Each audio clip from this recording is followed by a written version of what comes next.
The committee shall come to order. I note that there's a quorum present. Before recessing last night, the committee had closed Title III. We'll now begin consideration of Title IV. And I recognize Mr. Crawford, I believe, has an amendment at the desk. Thank you, Mr. Chairman. I do have an amendment at the desk. I'd like to call up amendment number 6. Mr. Crawford had amendment number 6 at the desk. The clerk shall report the title of the amendment. Amendment number 6, offered by Mr. Crawford of Arkansas. Without objection, the amendment shall be considered as read. I now recognize the distinguished gentleman from Arkansas to sponsor the amendment for up to 5 minutes for an explanation of their amendment. Thank you, Mr. Chairman. My amendment today is simple and a no-brainer. It adds hot rotisserie chicken to foods eligible for SNAP recipients to purchase. Hot rotisserie chicken is healthy, widely available at popular grocery stores, and aligns with the new dietary guidelines for Americans promoting nutrient-dense protein. Making America healthy again is about encouraging healthy practices, not just discouraging unhealthy eating. That's recognized by my governor, Ms. Sarah Huckabee Sanders, who recently requested a waiver to allow hot rotisserie chicken in Arkansas SNAP program, as well as red state governors from Alabama, Louisiana, Missouri, Mississippi, Ohio, Tennessee, and West Virginia. Cold rotisserie chicken is already allowed in SNAP. Let's take the next obvious step and allow people in need to take home a hot rotisserie chicken from the grocery store that they can put on their dinner table as a healthy meal to feed their families. With as Mr. Sorensen here, I'd yield some time to Mr. Sorensen to speak on the amendment. Mr. Sorensen is recognized. Thank you, Mr. Chairman. I hear from so many families in our district that are struggling, sometimes single moms or single dads, working very hard, working 2 jobs in their workday. They're doing everything right, and they're trying to grasp the good life. One of the things that I hear when I hear from these folks and when they go to the grocery store is there is a reason why, most of us don't realize it, but there's a reason why there is cold fried chicken, there's cold rotisserie chicken in the deli counter. It's because if you are on SNAP, you can't purchase the hot chicken. You should be able to purchase the hot chicken. And one of the things that we look at today and how I think the families have changed is it used to be that, you know, we had just mom that was going to get all of the ingredients at the grocery store, you know, to make the casserole that I remember when I was a kid. But today, with everything that's going on, with kids that are in sports, the kids have extracurricular activities, the family's a little bit different today. And so I support the gentleman from Arkansas. We need to make sure that families can go to the grocery store, get what they need, bring home a hot meal, and not only will it be better for the family, but it'll be better for the kids as well. And I yield the balance of my time. Thank you, Mr. Chairman. I intend to, if Mr. Moore is not here to speak on this, I intend to withdraw this amendment with your commitment to work with me on this issue going forward. Thank the gentleman. Thank the gentleman for raising the issue. SNAP was designed by Congress to purchase food at eligible retailers to be cooked and prepared at home. A change of this kind, especially one that singles out a specific food item, really deserves careful consideration and debate about the purpose of SNAP. So, and I yield back my time. Mr. Van Orn seeks recognition on this amendment. Thank you, Mr. Chairman. I wish that Mr. Crawford had not withdrawn this amendment. I was a latchkey kid growing up, and it would have been tremendously helpful if we had had access to this type of food. And I've heard people in this committee and other places say that we already allow people on SNAP to have microwavable food, and I just want to remind them that the United States government doesn't allow American citizens to do anything. We set conditions for them to thrive, and I don't appreciate that at all. I just, you know, you could go within a nautical mile of the room we're sitting in and find 10,000 microwaves that are a public health hazard, or you could find people that couldn't afford a microwave to begin with. And to me, this is absolutely absurd that we would not allow someone to have hot food. So I regret, Mr. Crawford, withdrawing this amendment. We need to look at things differently. It's 2026. And if there's a hungry child in the United States of America, and we're not doing everything we can to make sure that they're fed, I don't think we're doing justice to the American people. If the So if the with that, gentleman I would yield back. Gentleman would yield for just a quick Yeah, second? of course. Yeah, I think the reason for the withdrawing of the amendment is it has to do with the budget neutral issue that we still have to work out some of the specifications on to be able to address it so that we actually can fix it without it being, so that was the reason for the withdrawal, No, if I understand it correctly. Will the gentleman yield? Absolutely. Mr. Crawford, I understand your intentions. I know exactly where your heart is, and they're in the right place, 100%. I'm just saying that I think collectively that if we apply ourselves to looking at things, we can always find another dollar to buy another bomb, but it seems that we always struggle to find money to feed Americans, and that's all I'm discussing. I'm not in any way, shape, or form impugning your intentions, sir. And with that, I yield back. I mean, it changes. Mr. Chairman, Actually, Ms. McDonald Rivet is recognized for 5 minutes. thank you, Mr. Chairman. I have to say I fully support this amendment, and I have a question for the gentleman who introduced the amendment. So a average price of a rotisserie chicken, which, by the way, can feed a family for a whole day for under $6 if you go to Costco or somewhere similar, is about $5.66. So I'm wondering if a family decides to buy that rotisserie chicken instead of other goods valued at the same price, how would that have an impact on the overall budget of SNAP? Well, that's a good question, and one of the things that frustrates me as having been here for as long as I've been here, the CBO analysis of these things, and I'm not sure that that's the root of this, but you know, you make a good point, as does Mr. Van Orden. It really, to me, doesn't make any sense that we would allow for a cold, but not for a hot. So, I mean, I don't want to mess up the dynamics of this title or the overall bill. So I will defer to the chairman on the disposition of this. I want to be as helpful as I can be, but I think there's general consensus among the members here that it should be cost neutral because it's just as cheap to buy a hot chicken as it is a cold one. Mr. Vasquez, would you yield? Yes, I'll yield to the chair, Thank you. or to the chair, ranking member. I'm going to say just a couple things, and I'll yield to Ms. McDonald Rivet. I don't think anyone here is against hot chicken, other than just the historical program itself. But I guess I would just ask, why would we arbitrarily do this for hot chicken and not for hot soups and you know, hot sandwiches, those sorts of things? So I think it is a little bit dangerous if we pick winners and losers in this space, and that's the only reason that if this is offered for a vote, I would likely oppose it, is because I think we're having a great conversation, and Mr. Van Orden is correct that it would be terrific if all hot food already prepared could be available through SNAP purchases. And I yield to Ms. McDonald Rivet. Thank you, Ranking Member. Is this a joke? This committee can't figure out how to just say, yeah, okay, have the hot rotisserie chicken.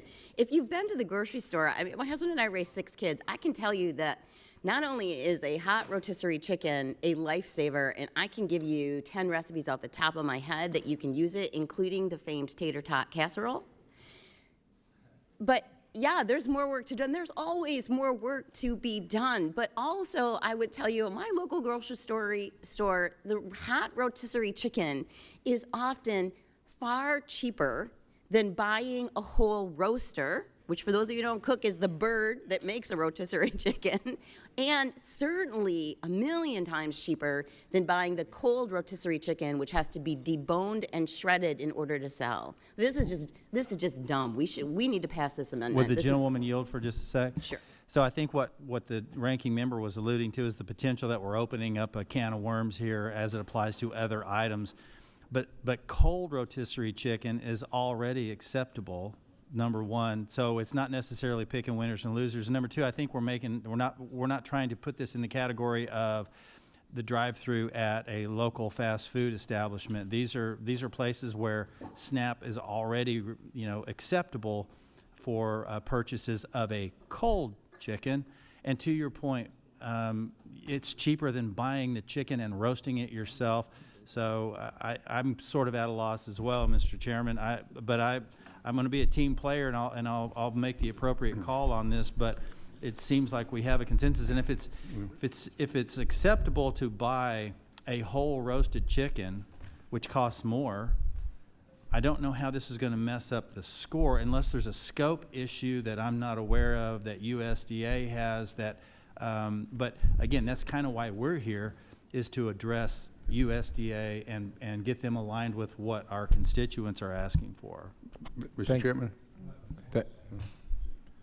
Thank you, Mr. Let me just provide some clarification. It's not a scoring issue. This is the nature of SNAP, as SNAP is defined. SNAP, as it is today, and as it has been from the beginning, is about food that is purchased, taken home, and prepared. And I think the ranking member did a great job of talking about just the complexity of this. It's an issue that deserves more debate. There really is not a consensus on this, because what about soups? What about everything else? Now, we do have emergency SNAP. Best place I can point to is Puerto Rico during hurricanes. USDA has the authority when people do not have utilities, when they don't have even homes, they're able to use their SNAP benefits at fast food restaurants. But that is emergency SNAP. SNAP as a whole really is, by definition, is food that is purchased and prepared at home. Whether that's good or bad, that's subject to, I think, more debate. Mr. Chairman, if I may reclaim the last 30 seconds of my time. Please. Thank you, Mr. Chairman. I agree with the ranking member's point. There is a bill that would do this, the Hot Foods Act, which is a bipartisan bill, which I would encourage any member that supports this general idea of offering hot foods via the SNAP program to support. However, just speaking to the issue of the chicken itself, look, you're looking at a high protein, high value item, easily accessible to families, as Ms. McDonald-Rivet also stated, that many families rely on. And so happy to go either way, but Hot Foods Act of 2025, I think, is a great bill for us all to consider here beyond this committee. Thank you, Mr. Chairman. I yield back. Mr. McGovern's recognized 5 minutes. Mr. Chairman, I appreciate this discussion, but one of the things I want to point out to people is that the average SNAP benefit is about $2 per person per meal. And there are people on this committee who voted to even lower that with a close to $200 billion cut in the big ugly bill. So, I mean, for a lot of families, a hot rotisserie chicken or a cold rotisserie chicken or any food, quite frankly, that could feed a family has become a luxury. And it is really frustrating that we are advancing a farm bill where we're talking about all these different foods that should be available, yet people can't afford it. And with the new work requirements and the red tape that have already gone into effect, I think many of you are hearing from your constituents who don't even realize that they've lost their benefit. But $2 per person per meal. I mean, you can't even buy a damn cup of coffee for that here in the Capitol building. And I would just point that out as we move forward here. You know, SNAP is supposed to make sure that people don't go hungry, that there's a food benefit to sustain families, and we have failed miserably in that. And so I hope as we move through this title and we get to the point where we're talking about fixing some of the harmful cuts that were made to this program, that we can get unanimity. I mean, really, how many of you can live on $2 per person per meal? It is unsustainable, and it is a scandal that we're not dealing with that. And I thank the gentleman, and I yield to my colleague, Ms. Adams. Thank you, Mr. Dr. Chairman. Adams is recognized. I just wanted to add, you know, we talk about people not having homes and during hurricanes, but we've got people right now, and some in my district, who living in hotels. They don't have a kitchen to cook or to heat anything. So we had this discussion before about rotisserie chicken. I was just surprised that you couldn't do that. You couldn't buy that. But I do think we have to look at the overall cost of what we're giving people. $2 a meal is certainly not going to do it. But I think we also have to remember that everybody does not have a home like many of us do, where you've got a kitchen and you can go in and you've got a microwave and all those other things. So having that coming out of the store, I think is a good thing, and we should do it. I'm a little bit concerned that we're going to withdraw this amendment. I think if we're serious about it, we need to go ahead and vote on it. Thank you, Mr. Chairman. I yield back. Mr. McGovern, it's your time. You go back. I recognize the gentleman from Oklahoma, Mr. Lucas. Thank you, 5 Mr. Chairman. minutes. I very much appreciate my colleague from Arkansas and my colleague from New Mexico and the point that they bring up on this. But I also have to acknowledge the ranking member's point about the nature of the SNAP program and how we do these things. Legislating is about introducing legislation.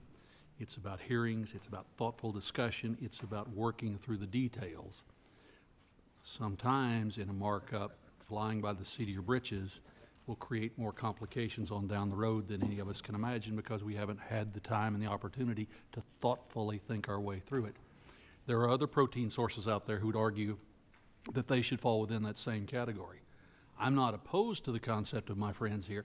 I just don't believe this is the right venue to sort this out and potentially make a rather dramatic change and set off a whole slate of unintended consequences. So with that, Mr. Chairman, I would encourage my friends to withdraw their thoughtful amendment and encourage them to work on their legislation in regular order, if that still exists in this place. And with that, I yield back, Mr. Chairman. Gentleman yields back. The amendment has been withdrawn. I believe that Mr. Vindman has an amendment at the desk.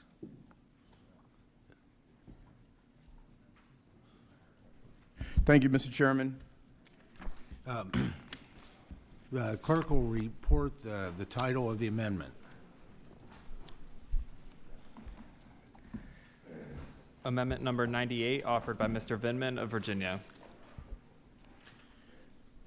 Without objection, the amendment will be considered as read. I now recognize the distinguished gentleman from Virginia, the sponsor of the amendment, for up to 5 minutes for an explanation of this amendment. Thank you, Mr. Chairman, and I will be speaking in favor of an amendment on Afghan special immigrant visas and United for Ukraine SNAP access. As we all know, in this committee, one of the travesties of the big ugly bill was its SNAP policies. Specifically, I want to address the policies that took access to SNAP away from our Afghan allies and Ukrainian refugees. Our Afghan allies are not strangers. They are our wartime allies. They stood shoulder to shoulder with us, with American soldiers, and risked their lives to translate for us, to advise us, all while putting targets on their backs and on their families' backs. I wore the uniform of this country for 25 years in the United States Army, and I know that when we say we leave no one behind, we have to mean it.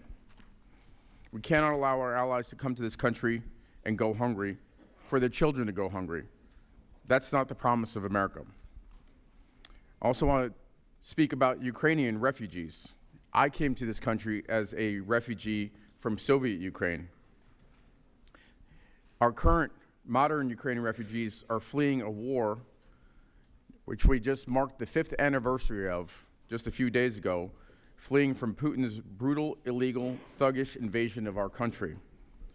They are here because the United States led the free world in standing up to authoritarianism.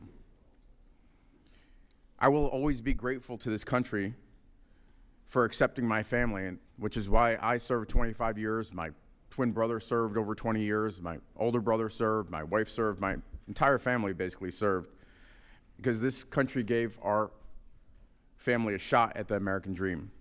And we have to maintain that dream, make sure it's accessible to every American, and including our allies and those that have fled war-torn parts of the world.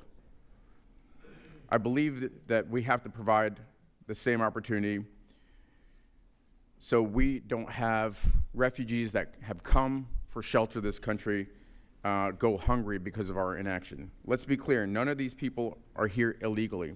They're here in a legal status. They came the right way under a legal U.S. program and with proper documents. They're integrating and contributing to America the right way. So this isn't about restoring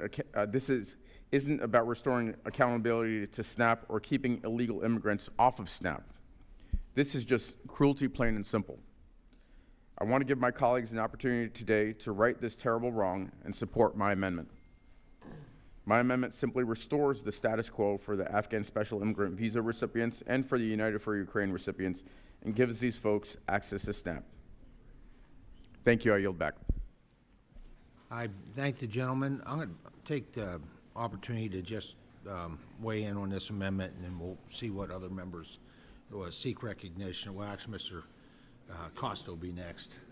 I want to thank the gentleman for bringing up this amendment. H.R. 1 limited SNAP eligibility to U.S. citizens, green card holders, or legal permanent residents, Cuban and Haitian entrants, or an individual residing in the United States as a result of a compact of free association. Special immigrant holders, or SIVs, are legal permanent residents, or LPRs, under the law. Therefore, as USDA guidance confirms, SIVs remain eligible for SNAP under H.R. 1 once they adjust to the LPR status with no waiting period, including Iraqi and Afghan special immigrants. Certain Ukrainian nationals granted parole status between February 24th, 2022 and September 30th, 2024, and certain Afghan nationals granted parole status between July 31st, 2021 and September 30th, 2023 are also eligible to receive SNAP after adjusting to the LPR status with no waiting period. And for this reason, I will vote no on this amendment and urge my colleagues to do the same. Mr. Costa is recognized. Thank you very much, Mr. Chairman. I would like to speak on behalf of this amendment. And Representative Inman, your opening comments, I think, speak directly toward the amendment. You and your family are a reflection of what America is all about. Immigrants past and immigrants present. And the contributions that you and your family and other immigrants have made over generations are, I think, the secret sauce of America. Many of you know I've been very engaged in supporting the people of Ukraine in their efforts to maintain their sovereignty and fight for their democracy. I've been there multiple times in the last 4 years. I remember clearly, on February 24th, 4 years ago, that there was strong bipartisan accord on what this was all about, specifically in Ukraine. I remember hearing Senator Graham say, Lindsey Graham, that this was clear choice between good versus evil. Good versus evil. 4 years later, I still believe this is about good versus evil, as the Ukrainian people are making progress beyond anyone's thoughts, especially here recently. I think this amendment has merit. I think we need to recognize those refugees, whether they be Ukrainian or whether they be from other parts of the world that have heard the siren call of Lady Statue of Liberty when we think about our history. I think the amendment has merit, and I want to associate with supporting it. And I hope we can come to work this out in some fashion or another, notwithstanding the chairman's comments on the amendment.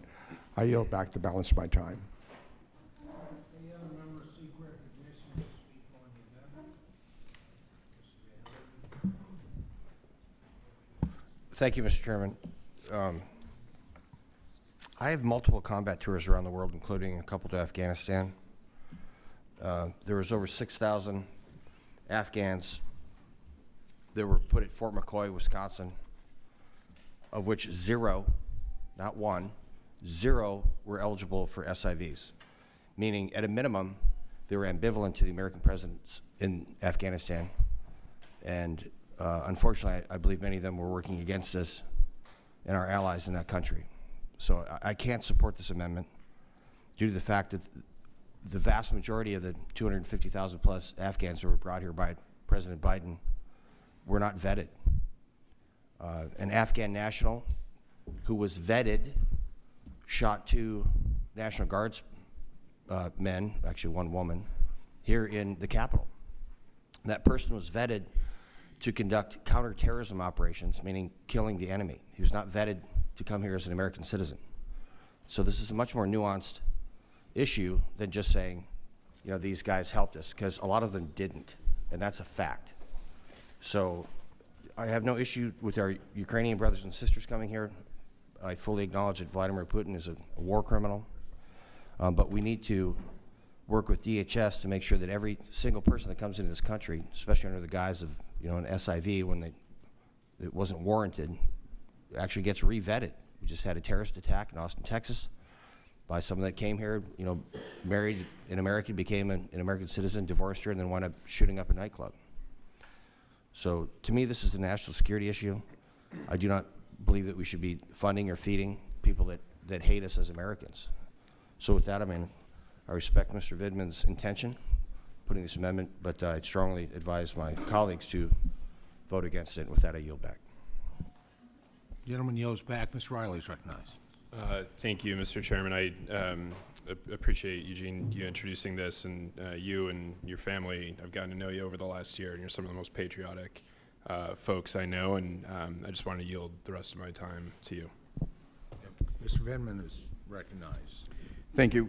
So just a point of clarification, and I agree with Mr. Van Orden that national security is a paramount interest and priority of mine, and that we need to make sure that the people that come here are properly vetted. Having said that, there are thousands of people that are already here, tens of thousands. And in my district in particular, in Northern Virginia, some of them are my friends and neighbors, and they're here now. Whether they're re-vetted or not, that's fine. We can go through that, have that debate. But while they are here, they ought to be eligible for SNAP benefits. Their families ought to be eligible for SNAP benefits. They ought not to be going hungry. And the second point I'd like to make is that, you know, it's a lot easier to say that they can become legal permanent residents than to get it done. It can take years to become a legal permanent resident, even without a waiting period. As we know, our immigration system is broken. There are massive backlogs. In the meantime, this is about families and potentially children going hungry. And so with both the SIV, the Afghan SIV, and U parole, visa could not, they cannot get SNAP access after HR 1 goes into effect. LPR status isn't just given, and we can't simply let these people go hungry while they wait for LPR status to be approved. And so I urge my colleagues to kind of just recognize the facts on the ground here, that right now, these folks are in a position of losing their SNAP benefits. That means hungry kids, hungry families, and they need a hand up, not a handout, in order to become really productive members of society. I mean, people may disagree with you know, some of the things that I've done, but my family, out of a sense of patriotism, every member of my family served in uniform as a matter of patriotism for this country. So thank you, and I urge my colleagues to vote in favor of this amendment. Gentleman yields back. Now recognized gentleman from Oklahoma. Mr. Chairman. Thank you, Mr. Chairman. For a point of clarification, you explained to us your interpretation and the majority staff interpretation that this amendment was not necessary. Is that correct? That is correct. As USDA has already issued guidance on this regarding these populations. I think that's a very strong statement about how we should respond. Thank you, Mr. Chairman. Yield back. Any other members seek recognition to speak on Mr. Vidman's amendment? Seeing none, no further conversation. The question is on the amendment offered by Mr. Vidman. All those in favor of the amendment signify by saying aye. Aye. Those opposed by saying no. No. In the opinion of the chair, the noes have Chair. it. Any amendment is not agreed to. Chairman, I request for a roll call vote. A recorded vote has been requested pursuant to Committee Rule 3I2. Further proceedings on the amendment shall be postponed. All right. Other amendments, we are on Title IV, Nutrition. Okay. Ms. McDonald-Rivet is has a amendment at the desk. Thank you, Mr. Chair. I have an amendment at the desk, amendment number 58. Amendment number 58. The clerk will report the title of the amendment. Amendment number 58, offered by Ms. McDonald Rivet of Michigan. The, without objection, the amendment will be considered as read. I now recognize the gentlelady, the sponsor of the amendment, for up to 5 minutes for an explanation of their amendment. Thank you, Mr. Chairman. My amendment would support one of our country's greatest efforts to eliminate hunger, put healthy food on families' dinner tables, and support local farmers in the process. So of course I'm talking about GusNIP. For those unfamiliar with the GusNIP program, it provides a dollar-for-dollar match towards SNAP purchases of locally grown fruits and vegetables. In other words, you spend $5 on vegetables at your local farmer's market, and you'll get an additional $5 to spend. I know this is a priority for us, but in particular, Representative Crawford has done to ensure the continuation of this important program, and we appreciate it. While I plan to withdraw this amendment today, I want to underscore the need for increased investment in programs that help low-income families access healthy food while also supporting our local farmers.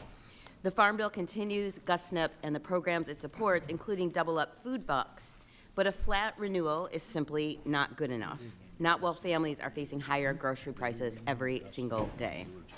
Programs like double-up food bucks are working. With GusNIP, families are buying more fresh produce, helping to feed healthy families, and supporting our local farmers. It's a common sense win for working families and farmers, and exactly the kind of investment we need more of. So I'll continue to push so that our level of investment in the program matches the challenges of rising costs on the ground. And I hope that we can get something across the finish line this Congress. With that, Mr. Chairman, I yield back. Well, thank the gentlelady. Let me weigh in. Well, first of all, to say thank you for offering this amendment. GusNIP program is really important to me as a former chair of the Nutrition Subcommittee and a strong supporter of GusNIP, which incentivizes the purchase of fruits and vegetables and SNAP. But it was honestly the budgetary constraints. Because of that, it wasn't possible to include this language in the Farm Food and National Security Act 2026. That said, there is good news, though. I'm proud, however, that we were able to, within this bill, strengthen this program by improving year-round availability of incentives through the use of all forms of produce and by waiving the federal match requirements in persistent poverty counties, which is an incredible next step. So I look forward to continuing to work with you on further ways that we can continue to bolster this program. So the amendment is withdrawn. Mr. Chairman? Oh, I was going to... Please, go ahead. Mr. Yeah, no, I just want to commend Ms. McDonald Rivet for her amendment. Look, you know, some of us have been around long enough. We worked on the reauthorization of GusNIP back in 2018. And I think those of us who are familiar with the program know how impactful and how important the program is. And I can't, for the life of me, understand why it's been so controversial to increase funding for the program to help SNAP recipients purchase more fruits and vegetables. I mean, produce is expensive. I mean, that's just the reality. And GusNIP helps double the purchasing power of SNAP to ensure that families have access to fruits and vegetables.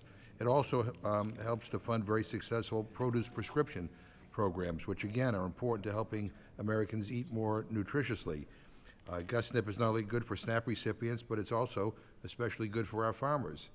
You know, and we hear a lot of talk about fiscal responsibility on this committee all the time, but let me just point out the obvious. If people are eating more nutritious foods, if people are eating more fresh fruits and vegetables, they're healthier. We control healthcare costs. We control other costs as a result of that. And so, you know, we should be more aggressively supporting this program, investing in this program. Again, it's good for not only individuals on SNAP, it's good for our farmers. And quite frankly, more of the discussion that we are having on the Farm Bill ought to focus in on that. How do we improve the quality of people's lives in a meaningful way? And GusNIP does that. And so I thank the gentlelady for offering the amendment and for calling attention to this important issue, and I yield back. Gentleman yields back. Recognize the gentlelady from Maine for 5 minutes. Thank you very much, Mr. Chair, and thank you to my colleague from Michigan for introducing this. It's often an underutilized program, an understood one. I mean, certainly not underutilized in our states, but it's not well understood at times, the huge benefits of GovSNAP and what an important revolution this was for the SNAP benefit program. And I just want to echo what others have said. There are so many metrics available that show, particularly for young people, but families overall, the opportunity to get fresh fruits and vegetables in the diet makes a huge difference in child development, and it really helps to reduce so many of the associated diseases, whether it's obesity, diabetes, heart conditions, high blood pressure. So many things are changed if you have enough fresh fruits and vegetables in your diet. And the very idea that we have not increased funding here, as the sponsor of this amendment said, is really falling behind. I know in my state, this is a greatly appreciated program, way oversubscribed, and really makes a huge difference in so many people's lives. And I just want to put it in the context of this title that we're working on today. You know, we're going to have a lot of different ways to talk about SNAP, and I know my Republican colleagues have said some things about how they understand the value of this program and the important benefit, but let's remember that in the Big Ugly Bill, this program was cut tremendously. So the funding isn't there going into the future that people will need. We've heard about the fact that it's only $6 a day. There's not enough money there for people to be able to afford fresh and healthy foods. And so putting it into this program is just a really critical way to do it. One other point I want to make is this administration has really touted their MAHA agenda, and I've been pleased to work with many of the people who support MAHA on issues like this, the idea of fresh and healthy food or removing toxics from our environment, and you'll hear more from me on amendments that come up later about the toxic side of this and how we remove toxics from our food. But on this side, there's a lot of talk about getting rid of ultra-processed foods, about taking food dyes out of our food, and a whole variety of other ways to make food healthy. But the fact is, if you don't have enough money, you depend on ultra-processed food. That's just the way it is. There aren't cheap other alternatives here, and a lot of people turn to ultra-processed food, to lots of starches. We've got a new food pyramid that's being much touted, again, by this administration. I think we need to bring these philosophies together, and if we really want to be supporters of making sure people are healthier going into the future, if we really want to take on this agenda of food is medicine, that eating a good diet keeps you from spending later on healthcare costs, we have to embrace programs like this. So I'm really disappointed to see our priorities around this. We're going to talk a lot about the priorities around SNAP benefits, but I think this is the committee where we have the opportunity to really deal with American nutrition. So I wish we were putting more money into this. I wholeheartedly support this amendment, and I hope we will take this into consideration. I yield back. Gentlelady yields back. Any other members seek recognition to speak on this amendment which has been withdrawn? Let me just, before we move on, let me just say, just a reminder with comments I made, we have invested in this. We've tried to do it in a budget-neutral way in terms of providing incentives year-round, and also taking away the federal cost share, having to have the federal match for certain high-poverty counties. So recognizing the importance of that. Any members have seek to be recognized for an additional amendment? Mr. Chairman, I have an amendment number 30. Ms. Brown is recognized. Has an amendment at the desk. Which amendment number? Number 30. Number 30. Amendment number 30, offered by Ms. Brown of Ohio. Very good. The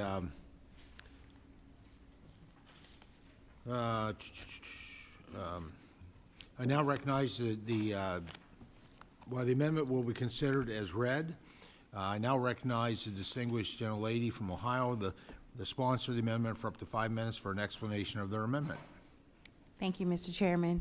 Mr. Chairman, my amendment strikes the cruel expansion of work requirements that we saw included in H.R. 1, a change used to pay for tax cuts for the wealthiest Americans.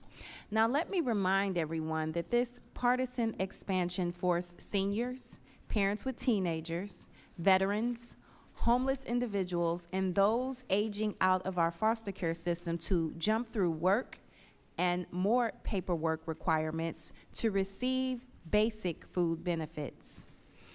This particular change targeted our most vulnerable neighbors, all to pay for tax cuts. tax cuts. I've said this before, but given what we are seeing in the legislation today, it is clear it bears repeating. SNAP is not a jobs program. It is a food program. And I'm not really sure if my colleagues on the other side of the aisle would care if it were a job program, because we used to have those. And this administration slashed the funding for those at every turn. And since this policy has already been rolled out, mind you, during a government shutdown when this administration weaponized once again the benefits and hunger of our neighbors, we know the effects of this.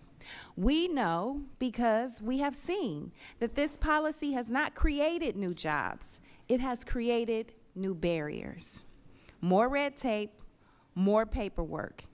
And what does that lead to? Well, I'm glad you asked. More hungry seniors, more hungry veterans, more hungry foster kids. This policy has not made our country safer, our borders more secure, or children healthier. It's also worth noting that these new requirements were rolled out without any effort to boost job readiness. No expanded job opportunities or investments in childcare, transportation, or workforce training. Instead of investing in pathways to work, they choose to punish families, seniors, veterans, and people who have fallen on hard times. So, my amendment here is a chance to course correct. For my colleagues on the other side of the aisle to acknowledge that work requirements don't work and that SNAP program is not a jobs program, but an anti-hunger program. With that, Mr. Chairman, I yield my time to the ranking member. The ranking member is recognized for the remaining time. Thank you so much, Ms. Brown. This amendment would undo the harmful changes in H.R. 1 that would expand SNAP's harsh time limit, which only allows someone to receive SNAP for 3 months once every 3 years if they can't work, can't find work, or can't find enough work. We need this amendment to pass, and to pass now.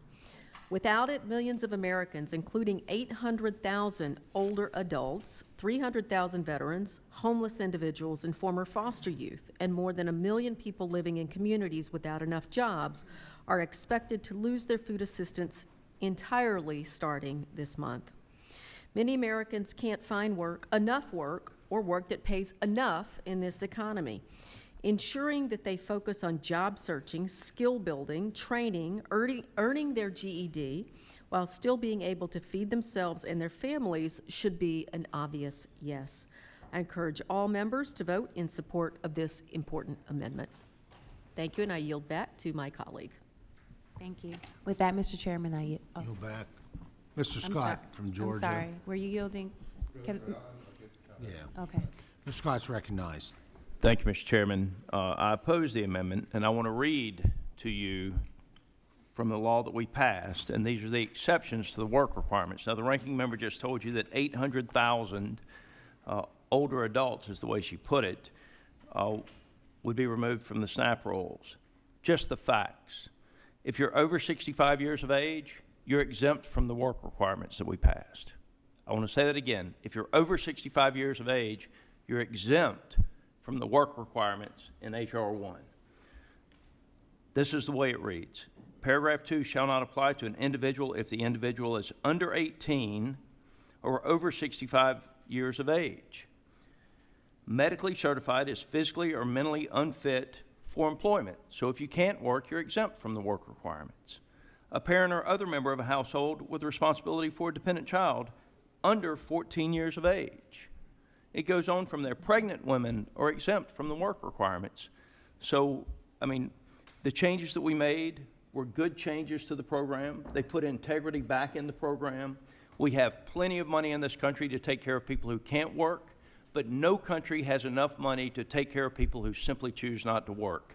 And with that, Mr. Chair, I yield the rein to my time. I appreciate yielding. To the chair. I think calling this work requirements really is a disservice. Not that work is a bad thing. Work is about dignity, obviously.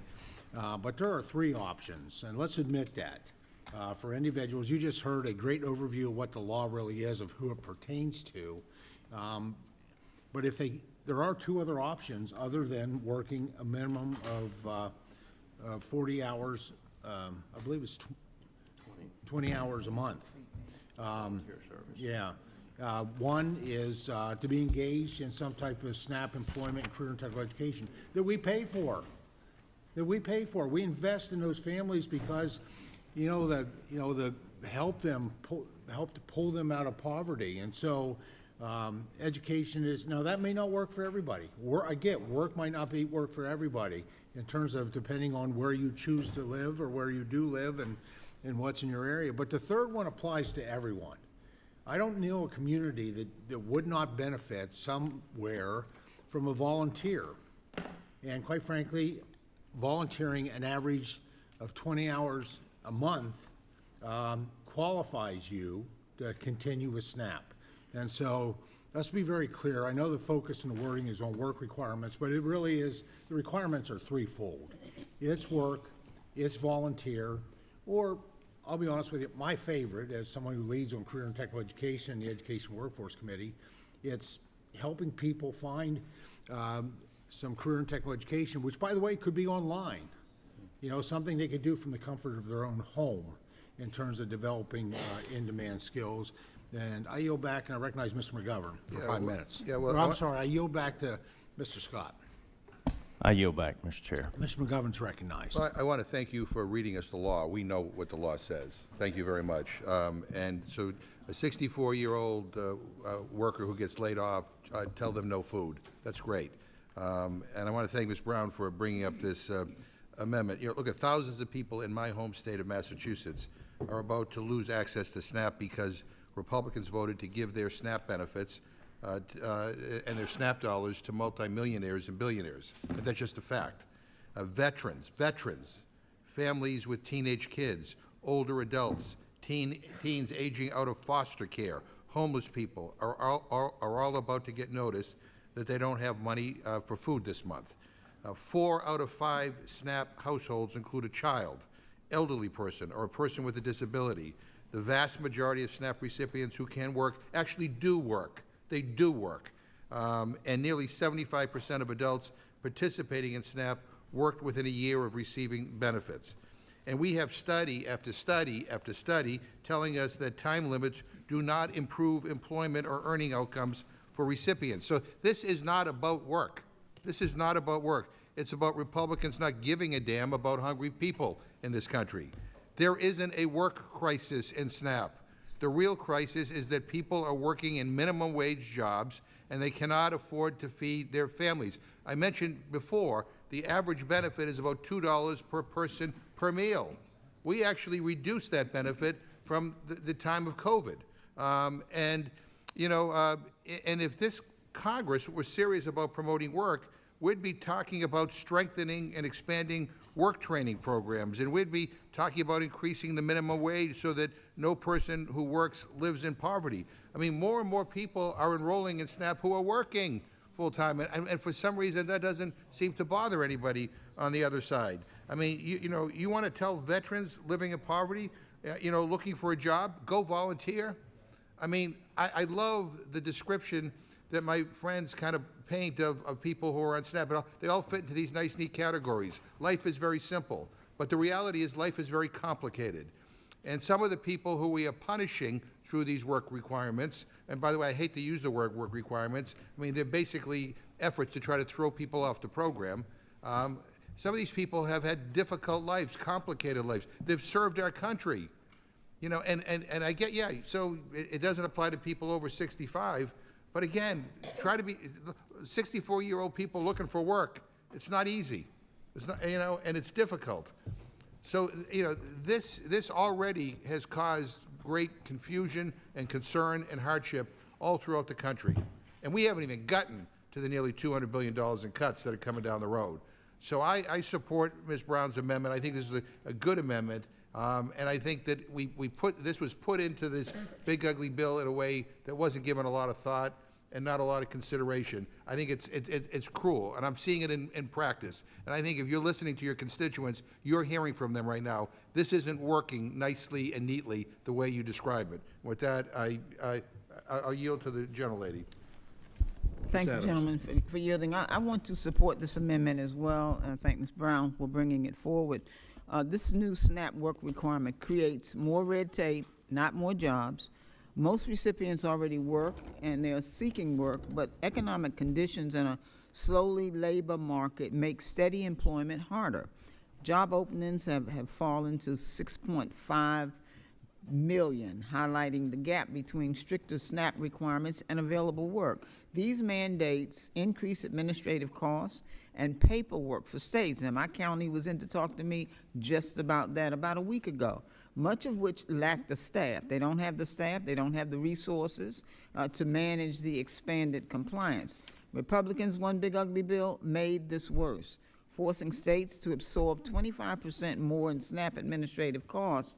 When states can't keep up, families lose access to food, not because they won't work, but because of bureaucratic hurdles. Striking these provisions protects families and prevents costly unfunded mandates on states. I support this amendment. I hope we would support it, and I'll yield back to the gentleman. And I yield back.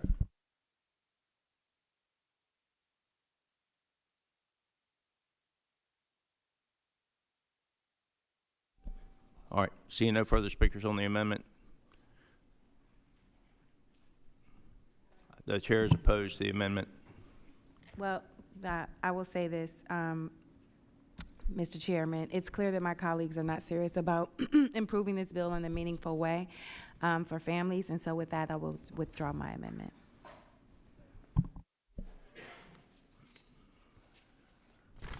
All right. Chairman Thompson stepped out for just a second, and we'll find out whose amendment are we taking next.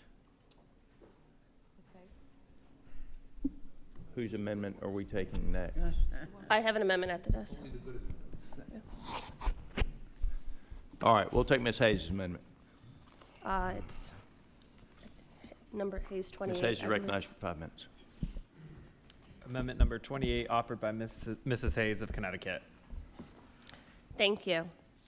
Last year, this committee considered H.R. 1, the One Big Beautiful Bill, which cut SNAP by $187 billion to give tax breaks to the wealthiest Americans in our country.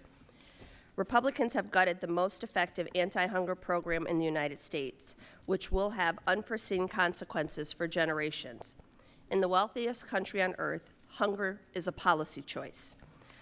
One analysis found that H.R. 1 will reduce income for the poorest 20% of Americans by an average of 3.8%, while increasing income for the wealthiest 20% by 3.7%. My amendment is simple. It would repeal the SNAP cuts in H.R. 1 and restore full benefits to the 42 million Americans who rely on the program for food assistance. H.R. 1 expanded work requirements for older Americans and parents with children, prohibited the USDA from reevaluating the Thrifty Food Plan, eliminated the ability for families to use SNAP participation as an indicator for energy assistance programs or broadband assistance, which would be required for the jobs the chairman just talked about, and created a massive unfunded mandate on state governments. We had heard directly from states that have said the cost share and administrative costs may force them to opt out of the SNAP program entirely. These drastic cuts have hurt the farmers, ranchers, and producers who grow food, the small business owners who accept EBT dollars, and the grocers who serve our communities. Farmers stand to lose $24 billion over the next decade as household food purchases decline. Within 6 months, as participants lose SNAP, small grocers could see sales decline by as much as 6.7%. My amendment is based on my legislation, the Restoring Food Security for American Families and Farmers Act, which has the support of 202 members of the House of Representatives and the endorsement of over 1,400 organizations. SNAP benefits are modest, averaging only $6.20 per person per day, or $2 per person per meal. The benefits of SNAP are highly targeted to focus on those with the greatest need. 92% of SNAP benefits go to households with incomes below the poverty line, and 54% go to households at or below half of the poverty line.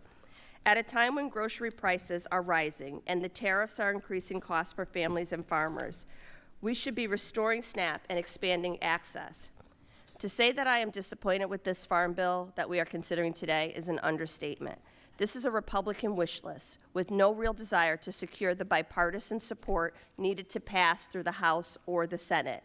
We voted on a farm bill last year that they couldn't even get to the floor because it didn't have the support of their own caucus. The United States should prioritize feeding its own people over funding foreign military engagements. I will take every opportunity to roll back the cuts in H.R. 1, and I implore all my colleagues to support my amendment. We need to feed people, not a war machine. And with that, I yield back. I'm sorry. All right. Chair now recognizes Ms. Craig. Thank you, Mr. Chairman, and thank you, Congresswoman Hayes, for your leadership on the Nutrition and Foreign Ag Subcommittee, for your steadfast work on behalf of hungry people across our great nation. I wholeheartedly support this amendment to restore SNAP food assistance because no matter how Republicans try to spin it, cutting SNAP by $187 billion has already resulted in hundreds of thousands of Americans having their food assistance either cut or taken away. Keeping these cuts in place will result in millions more Americans, including seniors, children, veterans, having their food assistance reduced at a time when food costs are already unaffordable for way too many Americans. Further, in county-administered states like Minnesota, property owners, whether they're homeowners or business owners, will see their taxes increase as a result of the Republicans' unfunded mandate in SNAP costs in the big, beautiful bill.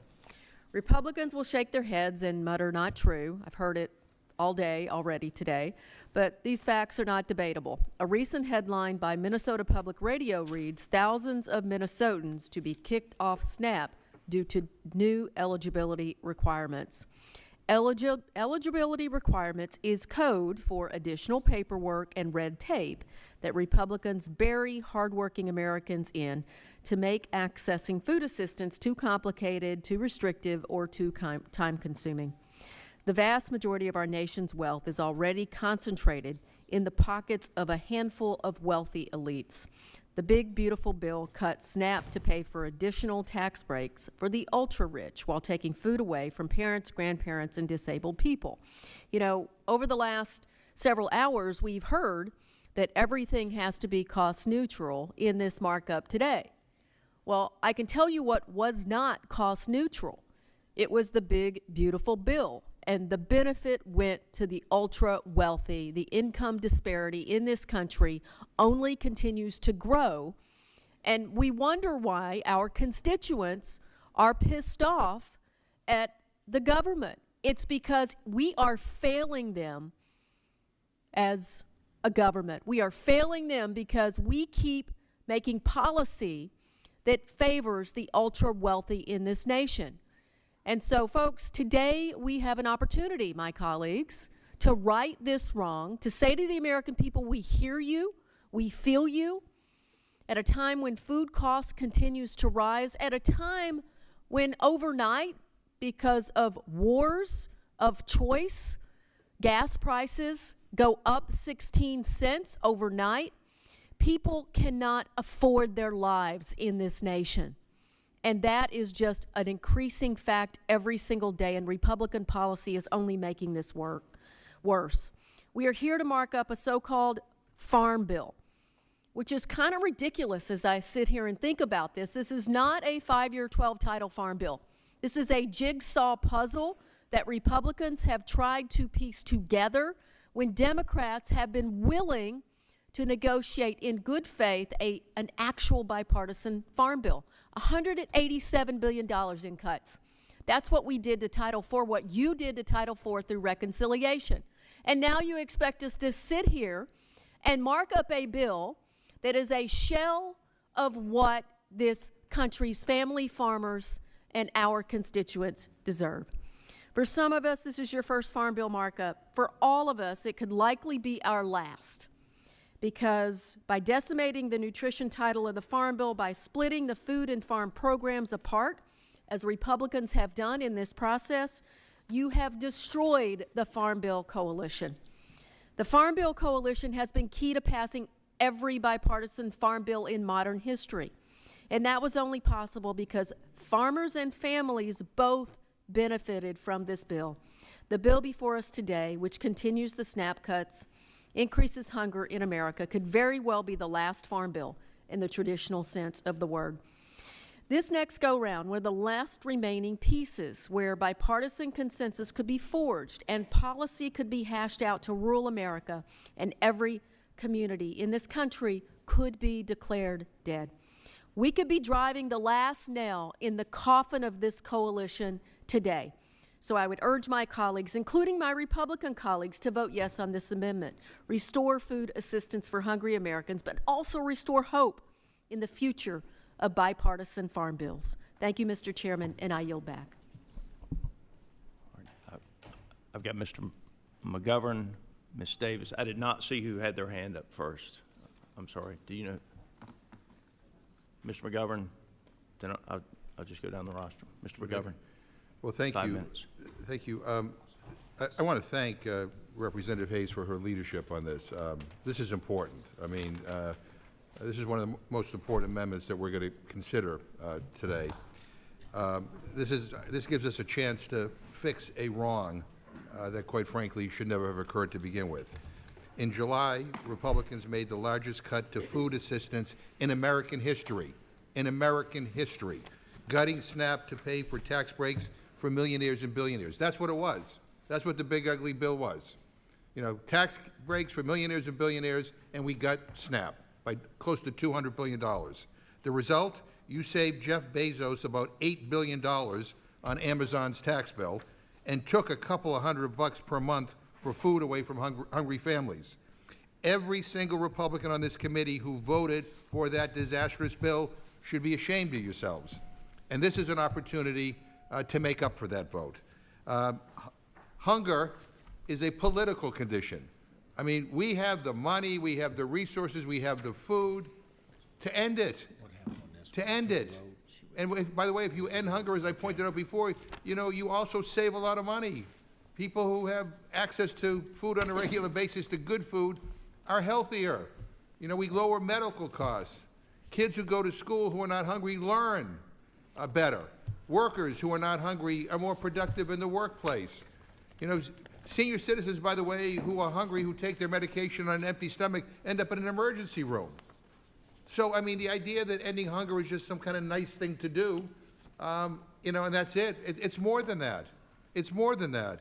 Hunger in this country is getting worse. It's getting worse, not better, because of your awful policies that are pushing people deeper and deeper into poverty. We have 48 million people who do not know where their next meal is coming from. 48 million people in the richest country in the history of the world. I mean, and this bill doesn't do one damn thing to help them. We have an opportunity to change that reality with Ms. Hayes' amendment. This amendment is an opportunity for Republicans to undo the wrong that was committed in the big ugly bill. You can vote for this amendment right now to restore SNAP as it was before the big ugly bill.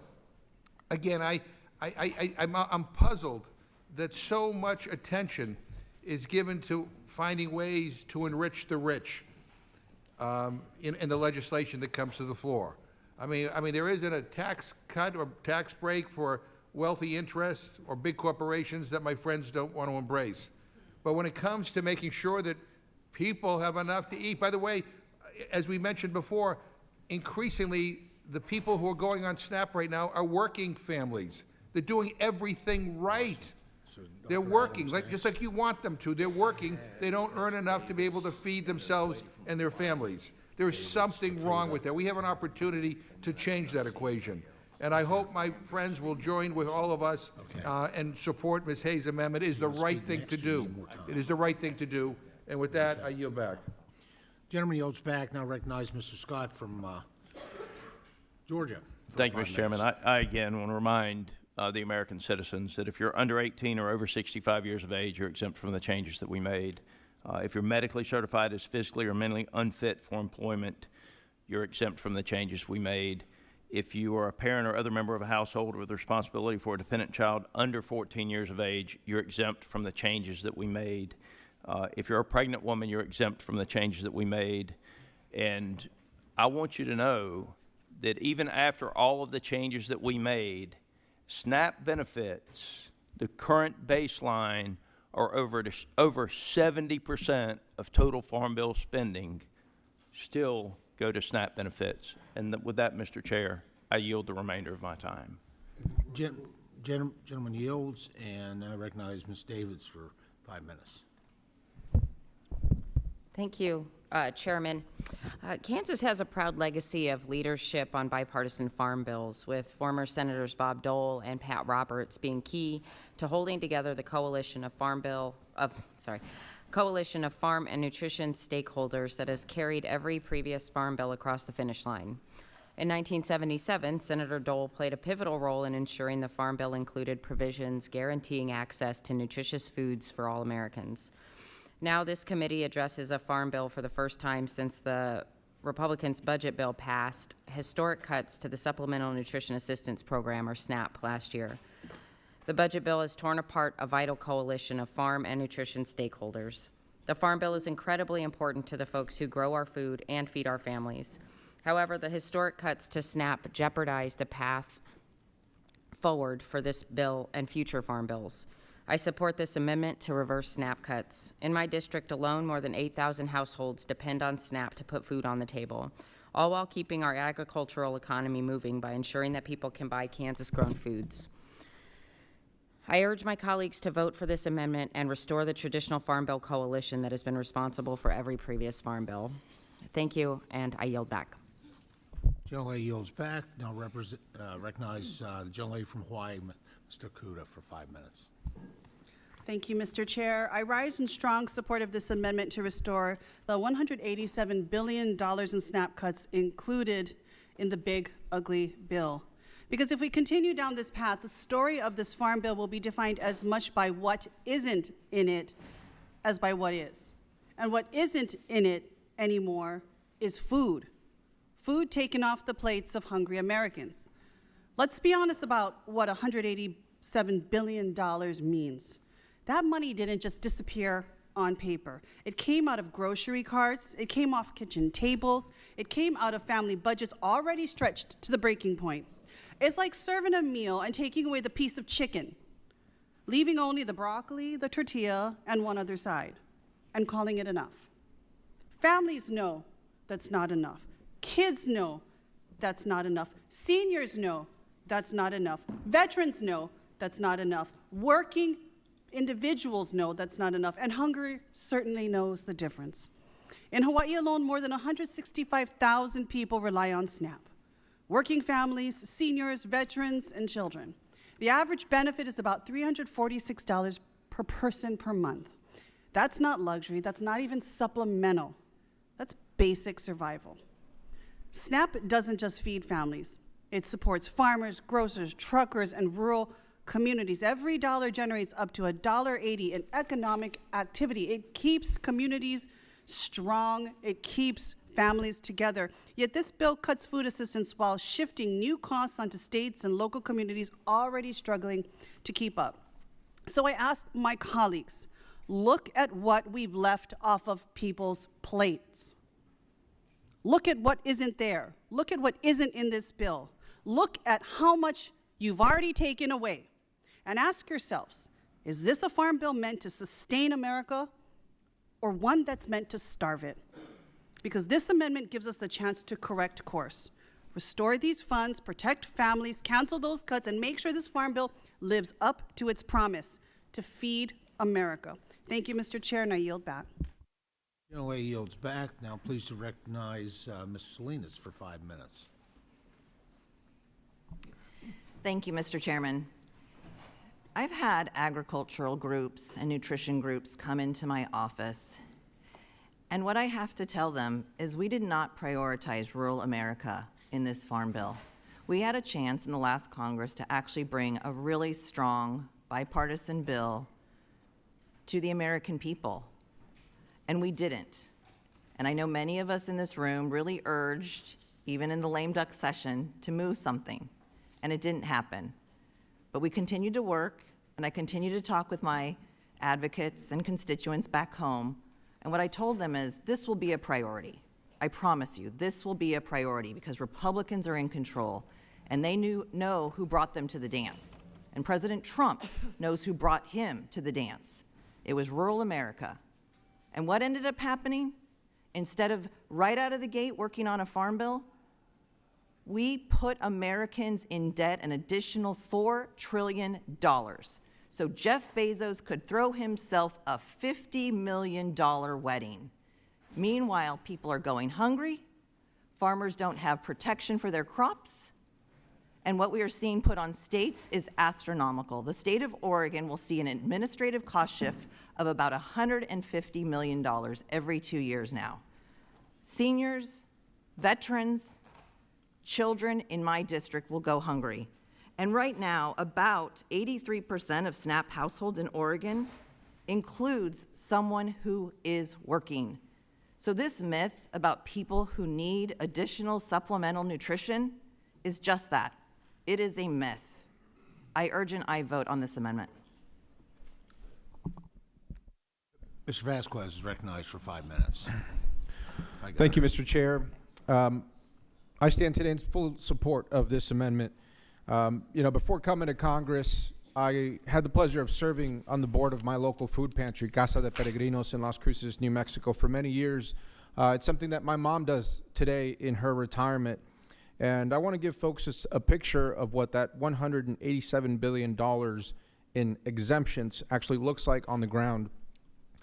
Food pantries and soup kitchens like El Caldito and Casa de Peregrinos are struggling every day to give New Mexicans the food that they ask for when they come and get in line, oftentimes waiting hours just to get a hot meal. They're hosting fundraisers in the community, asking other people of moderate to low incomes to give what they can, to donate food. I go to my local barber shop, and for the last year, the cans that are in those donation boxes remain empty, but the call for food remains strong. And so switching this burden from these exemptions to the states and to individuals and to the nonprofit communities doesn't eliminate hunger. It doesn't magically put people back to work. It forces that cost burden on our communities. And in a state like New Mexico, where we don't have a lot of money to begin with, we're all pitching in to feed our communities. We're raising money on the streets to feed people. These are devastating decisions that were made in H.R. 1 that are made today by Americans at the cash register. To my colleagues who have gone shopping, who go shopping in their local grocery stores or even here in Washington, D.C., I'm sure that you've had a customer in line in front of you who's had to put several food items back because they can't afford it, or who has to pull out a roll of about a dozen coupons just to be able to get the food that they need. And you see that they may have a child in tow, and that they ask that child to put a candy bar back or to put food back because they can't afford it. This is what this cut means to Americans. It's not just about exemptions. It is about people. It is about communities coming together. It is about the poor feeding the poor in states like New Mexico, and Americans helping each other any way they can. Meanwhile, as of today, $1.8 billion has been spent on the conflict in Iran. That's 18 times what we're asking for here to just restore food to Americans. I think that should be an easy and a moral choice for us. And so I rise to fully support this amendment, and I yield back my time. Thank you, Mr. Chairman. Yields back. Recognize Dr. Adams for 5 minutes. Thank you, Mr. Chairman. I want to speak in support of this amendment. Cutting SNAP by $187 billion has already resulted in hundreds of thousands of Americans having their food assistance taken away. The Congressional Budget Office has estimated that at least 4 million Americans will see their benefits cut significantly or lose access to SNAP entirely. Well, we're talking about seniors and families and with children and veterans. Food costs are increasing, and these cuts are taking food out of the mouths of babies. It's shameful Now, you want to make America healthy again? Well, you can't be healthy if you're hungry.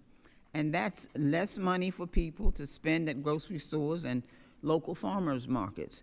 Farmers need customers, families need food. This program links the two. In my state of North Carolina alone, more than 9,000 individuals and families filed for bankruptcy last year, an 11.4% increase. Across the country, farm bankruptcies rose 46% in 2025, and USDA says that 15,000 farms were lost last year alone. When both farm bankruptcies and family bankruptcies are rising, that's a clear warning sign. Something isn't working. So let's repeal the SNAP cuts from this one big ugly bill. And Mr. Chairman, I yield back. I support this amendment, and I encourage my colleagues to do the same. Gentlelady from Maryland is recognized for 5 minutes. Thank you, Mr. Chairman. I represent Maryland's 6th District in Western Maryland with many of our farmers and a lot of rural parts of our state. But in Maryland, our Governor Wes Moore and many of us believe that no one should be left behind. It is something that is part of our ethos, and we are feeling that with so many in our rural communities are being left behind and are hungry. It's striking to think that just a few months ago, we sat in this very room late into the night voting on a bill that proposed a $3 billion cut to food assistance. That was my first markup in Congress. That night was quiet. Today, the debate is much louder and more spirited. And this time, all of our heads are up. And to me, that is distinct. That matters. I very much support this amendment, which will repeal all the SNAP cuts included in H.R. 1.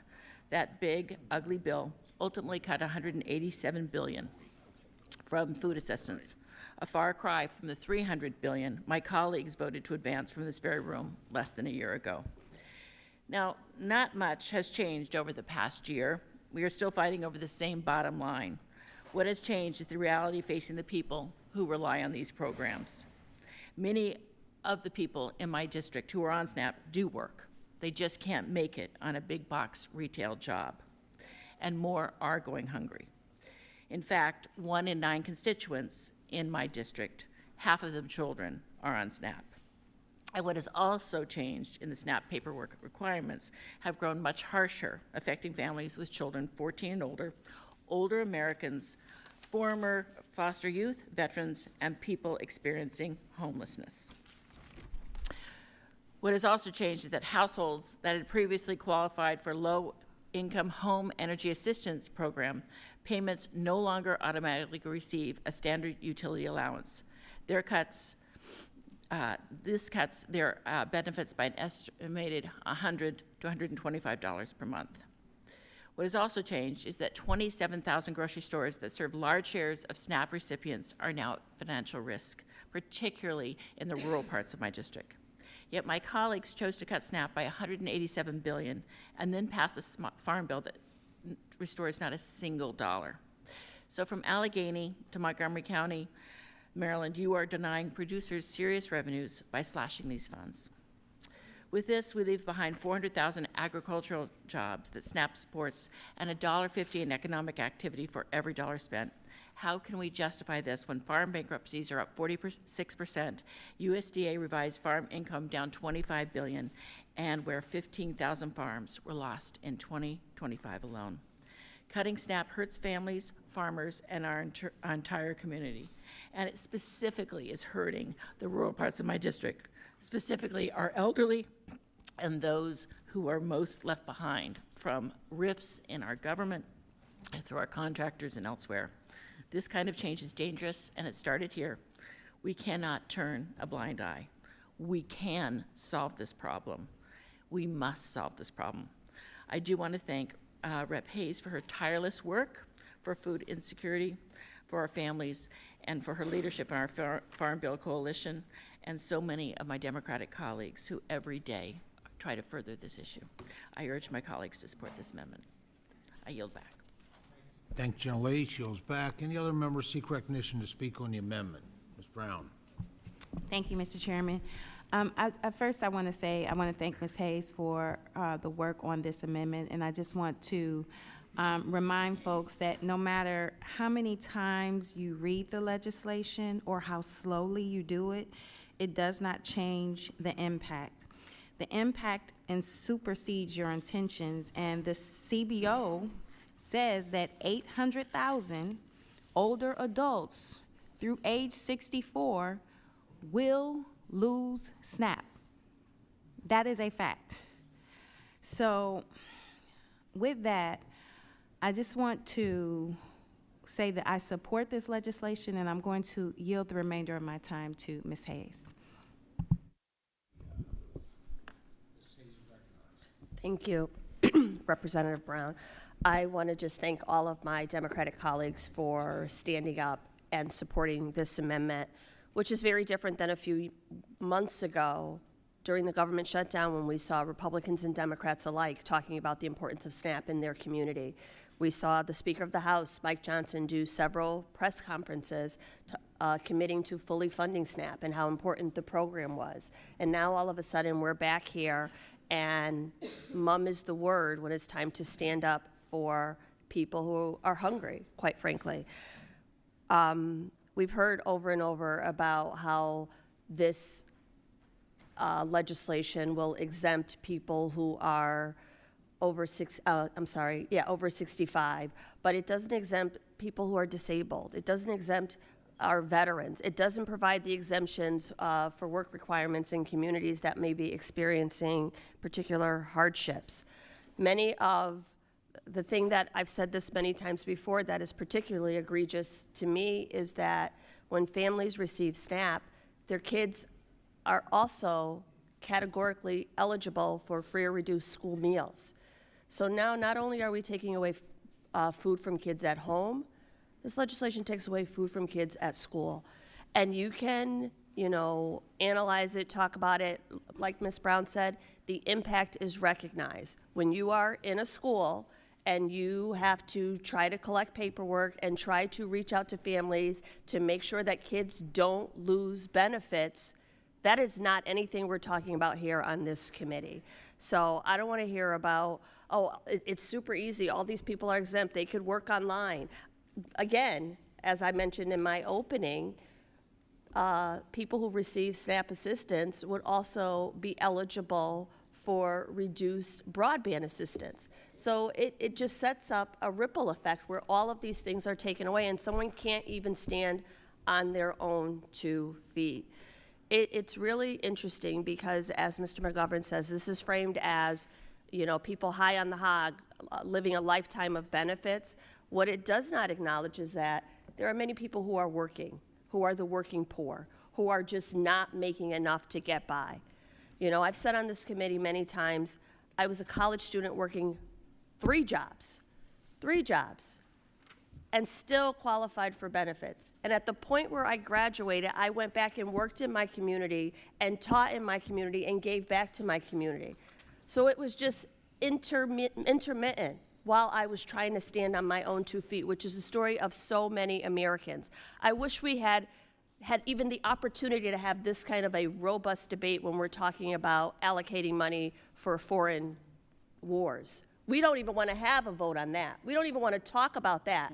But when it comes time to feeding people at home, when it comes time to helping out Americans, we have obstacle after obstacle and pushback after pushback.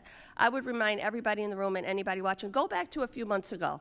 Listen to some of the comments that my Republican colleagues made about SNAP and how important it was to all of their congressional districts.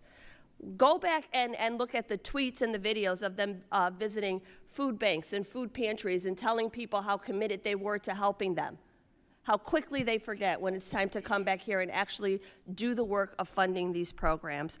I once again thank my colleagues. I urge you all to support this legislation, and even if it fails today in this committee, I urge you all to continue working with me to help roll back these cuts and feed our most vulnerable communities in this country. And with that, I yield back. Gentlelady yields back. Ms. Figures from Alabama is recognized. Thank you, Mr. Chair, and Ms. Hayes. I applaud you for invoking the sentiment of a famous poet that we all know who once said that we have money for wars but can't feed the poor.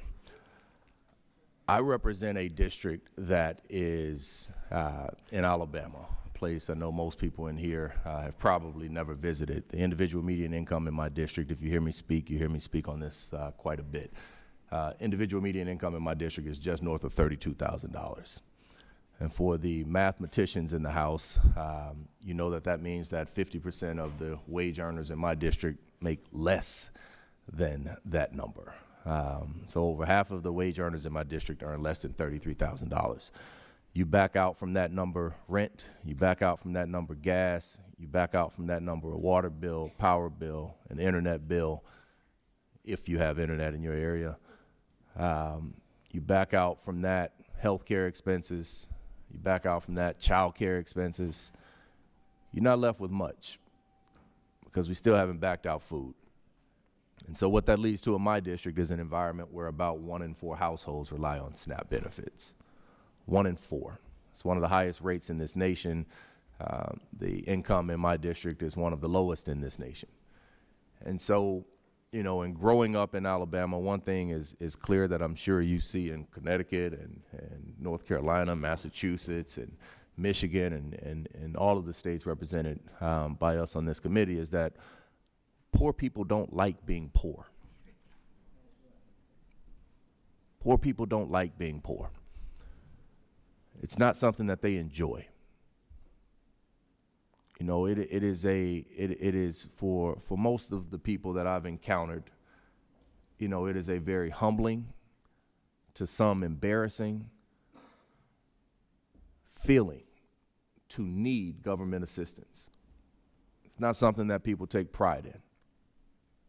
And so, you know, I believe we have an obligation here to make sure that we stand up for people. We stand up for humanity, that we do what is necessary to make sure that people in the richest country that this world has ever known, to make sure that they can have the bare minimum to eat. And let's be honest, SNAP does not even provide the bare minimum to eat. We're talking $6 a day. $6 a day is what we're talking about. And I can't lose sight of that fact. You know, when I came to Congress, like most of you here, I took a vow to not forget where I came from. And I didn't grow up on SNAP, but I certainly grew up around a hell of a lot of people who did. And I represent a hell of a lot of people who still are. And most, if not all of those people, strive to get off of it. They don't want to be there. You can't take SNAP benefits and put them in a bank. You can't invest SNAP benefits. SNAP benefits are spent at a local grocery store, which I think is something that has gotten lost in large part in this debate. All of the data, I've not heard any contrary data that suggests that the SNAP benefits to the local economy are staggering, almost 2 to 1. And that's not money that is just going anywhere. That's going to grocery stores, which ultimately filters down to the farmers and the producers that we have a responsibility to make sure we're taking care of with this farm bill. There's a reason SNAP benefits are connected to the farm bill, because when it all trickles back down, it all starts in a field, or it all starts on a ranch somewhere. And so I think, you know, being on this committee, we have an obligation not just to protect the hungry, but to protect the producers, the farmers as well. And by making these cuts, we do neither. And so, you know, I don't look at the world through rose-colored goggles. We know the realities of where this is going to land, but we cannot sit here and not fight and not offer the opportunity, or not seek to take advantage of the opportunity to undo what we have seen. My district needs it. Many of your districts need it, whether you're a Democrat or a Republican. And I just urge people to not forget about those people that rely on SNAP, who genuinely do not want to be there. And I urge support of this amendment. Thank you. I yield back. Gentleman yields. Recognized gentleman from New York, Mr. Riley. 5 minutes. Thank you, Mr. Chairman. And John, I got to say, every time I hear you tell your own personal story on this, I just find it so inspiring. how you grew up working so hard, became Teacher of the Year, and I really appreciate you offering this amendment. 1 in 5 households that I represent are on SNAP, and I'll tell you, Shamari's right. These are just hardworking families. A lot of them have fallen on really tough times. All they want to do is feed their kids, man. Like this is just like parents who want to make sure their kids are getting fed. And if you want to go after the grifters, you want to root out the grift in this thing, stop giving tax breaks to Wall Street. You got people getting tax breaks who have more money than entire rural towns that I represent. And they're exploiting all the tax loopholes that y'all have written for them over the years. They're hiding their money in the tax shelters that the lobbyists and the lawyers built for them. They're paying lower tax rates than the janitors who are cleaning the elementary school, if they're paying taxes at all. They're buying up all of our houses. They're buying up all of our utility companies so that they can squeeze more money out of the folks who can least afford it. And Congress decides that the people who need to be punished and pay more are poor families on SNAP? I'd say you were balancing the budget on the backs of the working class, but you're not even balancing the budget.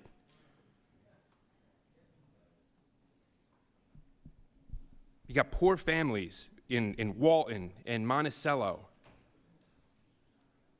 and they just want their kids to get fed. And Congress is around here deciding they're the ones who have to pay more and get punished. So a bunch of grifters on Wall Street have more wealth than the entire middle class combined can do better. It's no wonder hardly anybody back home trusts this place when you pull stuff like this. So I'm going to support this amendment. Joanna, thanks again for introducing it. Gentleman yields. Recognize the gentleman from California, Mr. Carvajal, for 5 minutes. Thank you very much, Mr. Chairman. I speak in support of Representative Hayes' amendment.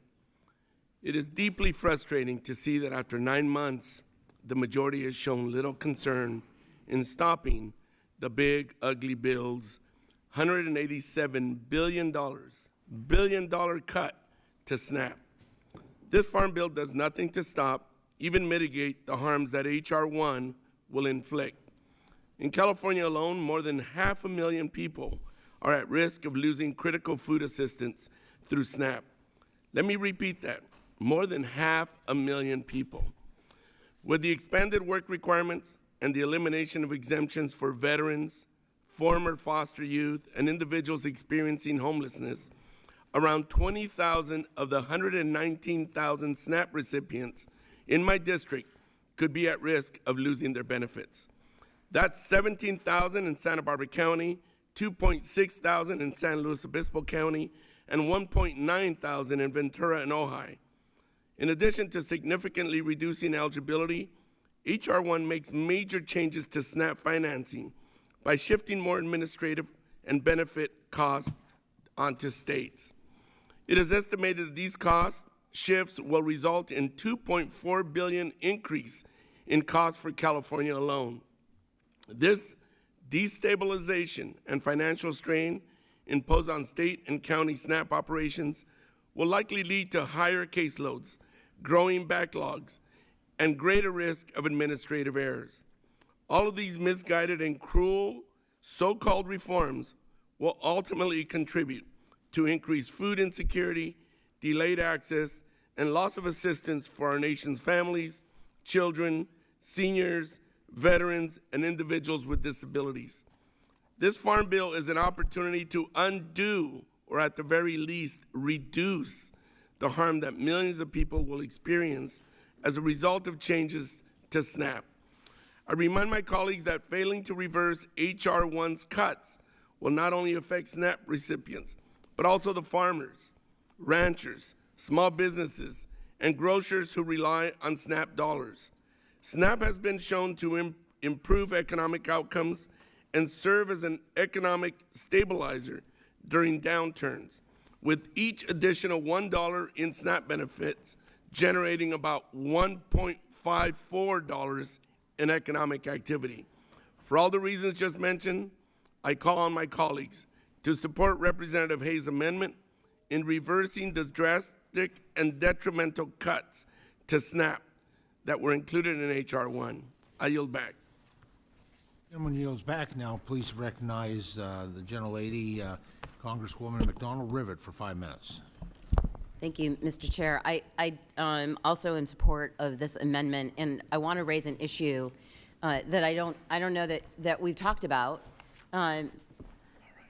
So the question I always ask at the start of this is, what is our number of hungry children that we're comfortable with? And I do recognize the text of H.R. 1 exempted people under the age of 18.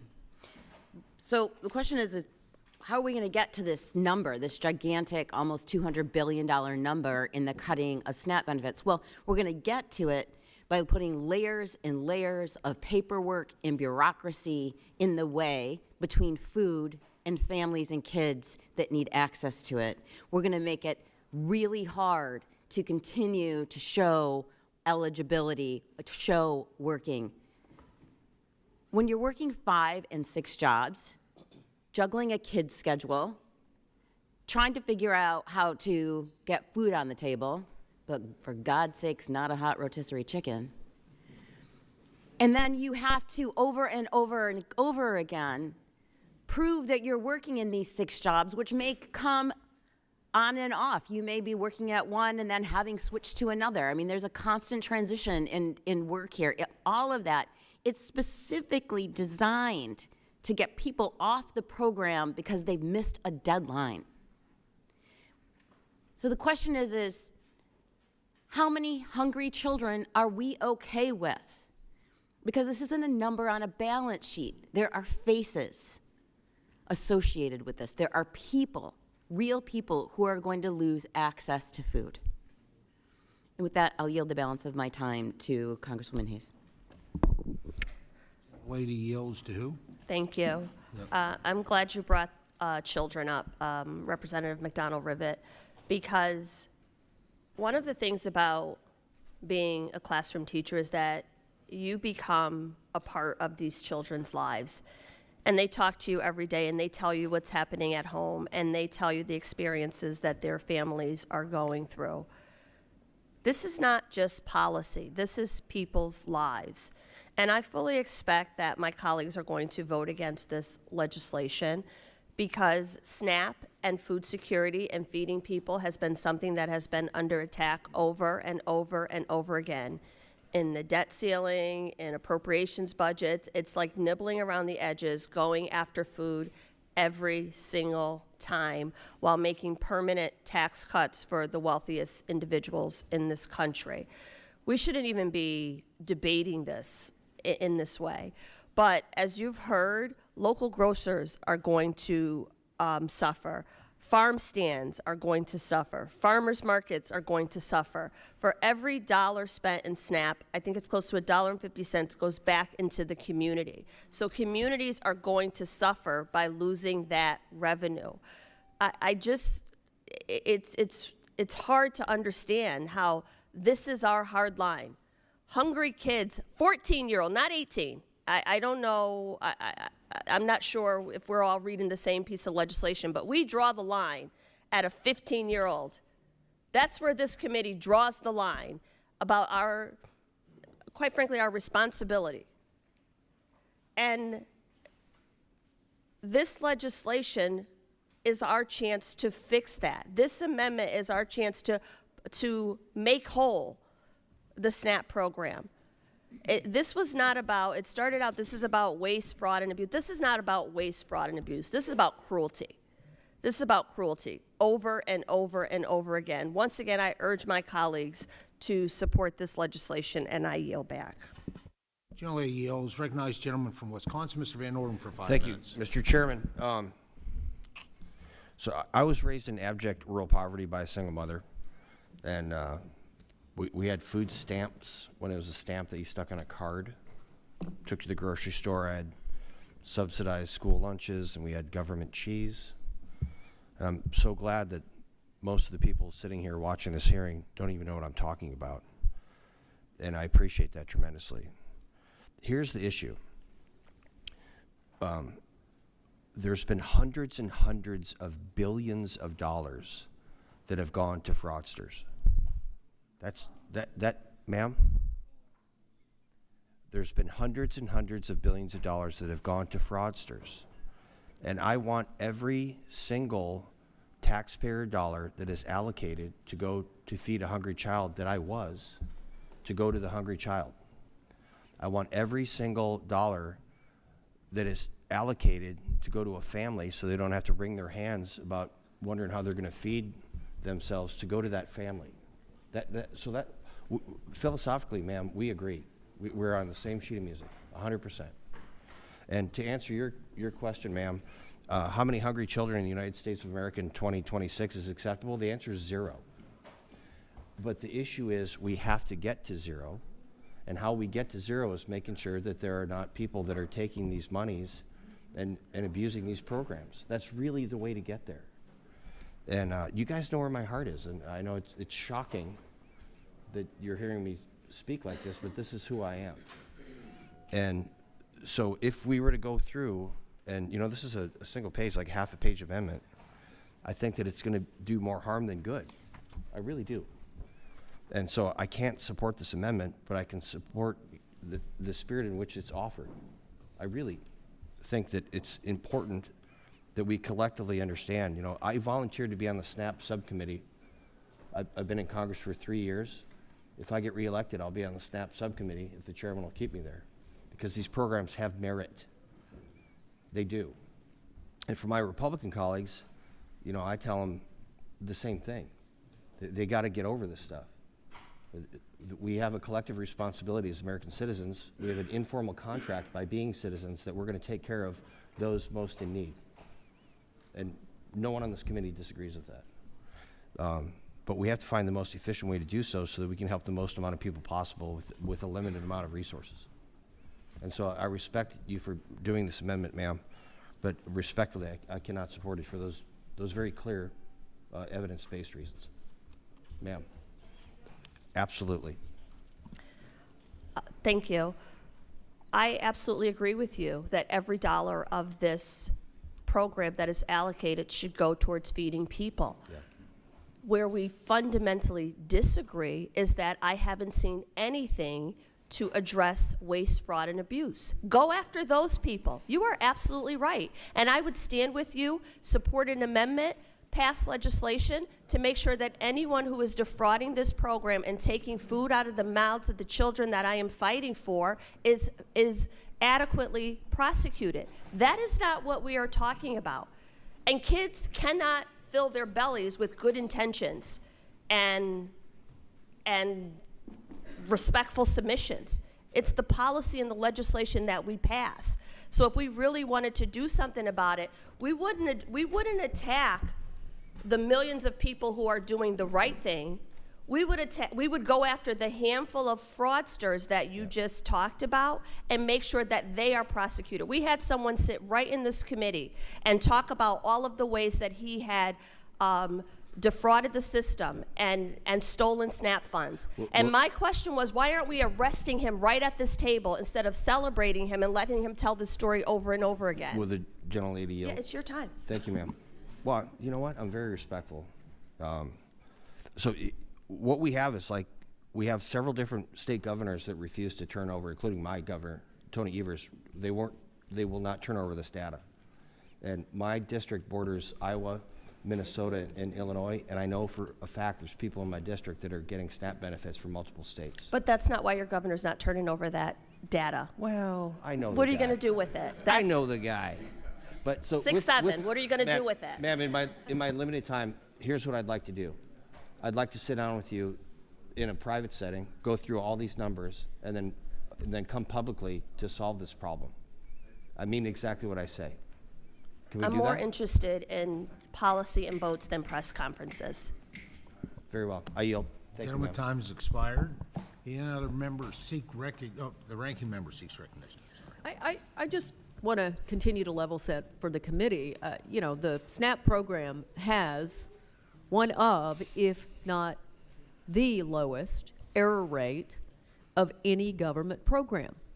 And being from Minnesota, the request has come in for our data, but it's private data that by state law we can't turn over to the United States government. The lowest rate of fraud of any government program. And every single one of us on this side of the aisle, too, want to make that number 0, but I fear sometimes that my colleagues don't understand the difference between fraud rates and error rates, which of course can be overpayments and underpayments in our nation. So I just want to make sure as we, talk about this issue that we are not perpetuating the myth or the stereotype that there is fraud, widespread fraud in this program, because the data just does not support that. And with that, I will yield to my colleague, Mr. McGovern. Yeah, no, and I love this attention to fraud and waste and abuse.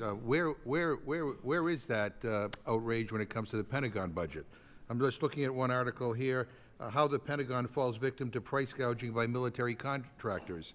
Nothing is done to crack down on fraud, waste, and abuse in the Pentagon budget. In fact, this Republican majority actually gave this administration more than they asked for in the Pentagon budget. And so, I mean, we're all upset about nickel and diming people who get an average of $2 per person per meal to put food on the table. But when it comes to defense contractors that are ripping American taxpayers off, there's silence. There's silence. Not only is there silence, we'll give you more than you even asked for. We'll give you, and why? Let's follow the money. Let's look at who contributes to members of Congress here. I mean, that's the dirty little secret here. The corruption that exists between campaign donations and the way people vote around here. And if you want to be outraged about something, be outraged about being ripped off by defense contractors who rip off the Pentagon, who rob the American taxpayer, who take money away from programs that, quite frankly, are necessary to feed hungry people. I yield back. Thank you, Mr. McGovern. And Mr. Chair, I yield back. General yields back. Any other members seek recognition to speak on this amendment? Any other members? If not, I'm going to take the opportunity to speak on this. Everybody's entitled to their own opinions, but not your own facts. Now, I've heard a lot of mischaracterization today on this program, and let me just lay out the facts of where we're at with it. First of all, dealing with veterans, and veterans were only eligible for a very short period of time. President Biden had put veterans and folks who were transitioning out of foster care into this program. It's not like they've always been there. They're a very short period of time that they were totally exempt from any other requirements. So I think that's, first of all, I thought that was awful. I've said that to President Biden when we were negotiating, because I think those folks ought to have a shot at the American dream, which comes through the dignity of work. And because they were exempt, they weren't eligible for that financial assistance for SNAP employment and career and technical education. I've got a son that served 22 years in the Army. 4 nights ago was his last night in uniform. He's looking for a job now, and if there's some assistance, if his income was low enough and he needed assistance, the SNAP program would be there for him to help him find that. Now, thankfully, I will say the military does a great job investing in the education of our soldiers, and he has a master's degree now that he did mostly distant learning from theaters of war.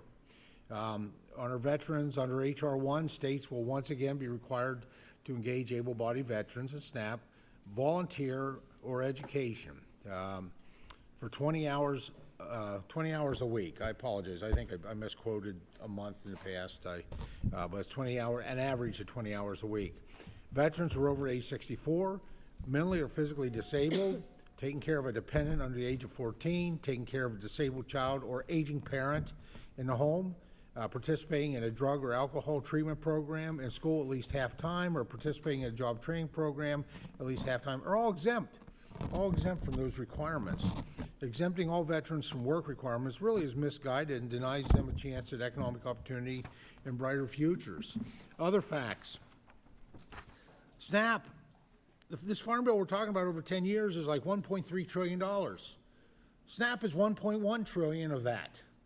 I mean, we're not talking like, you guys make it sound like we're starving the program, and that is absolutely not true. There's text in here, or amendments will be coming that will talk about farm to food banks and other expansions. I wish I could have done more. I had 2 proposals, but in working with the minority team, it was clear they didn't want any kind of amendments in nutrition. It would have added new programs if we couldn't undo what was done. And so that's why you don't see text in here. Something is very passionate for me, and that is for individuals who are formerly incarcerated, to help them get them on the right path. I'd love to have that in there, but that was sort of, within negotiations, I was told that they're not going to support any kind of expansion. Don't look at me and smile. I'm sharing the facts with you. Adults who have adult children still in secondary school. You saw the proposal, those of you who were here in last Congress. You know, I wanted to be able to exempt the income that those adult children, most of them have disabilities when they're working, the income of those children, exempt that from eligibility for that family for SNAP. I couldn't put that in there because I couldn't get an agreement, because that was going to take some additional investment within this title. That was not Republicans that opposed that. And I understand, because You're in charge. no, I'm not going to yield. I got too much to cover and not that much time. Let me just go through it then. HR 66 does invest in our, HR 1 does invest in our farmers, $66 billion investment. We did that, increase risk management, research, making crop insurance more affordable, and doubling trade assistance. And by the way, many of you in the room supported that, because those were bipartisan initiatives that we put into the last farm bill that we marked up. We were just able to move that as a part of budget reconciliation. Trust me, I know budget reconciliation is painful. I was here when we did the Affordable Care Act, and it got shoved down my throat because that's what budget reconciliation, the process, works. The failure, the reason we didn't after last time go any further, because we had a failure of leadership in the Senate among the Democrats. There was no farm bill. It was not moving.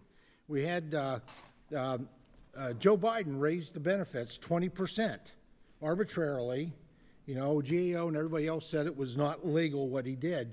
We didn't roll those back as a part of what we did.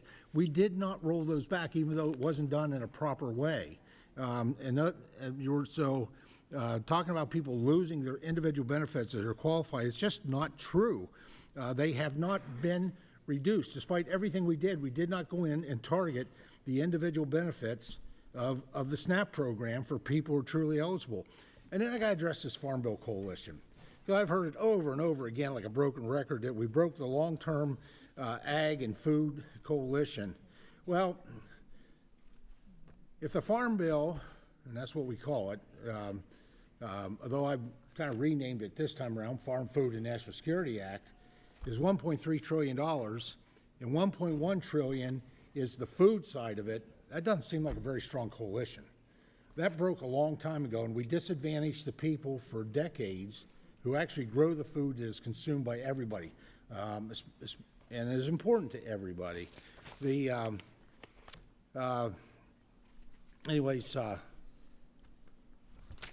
I'm going to stop. My time is expired at this point, and we will.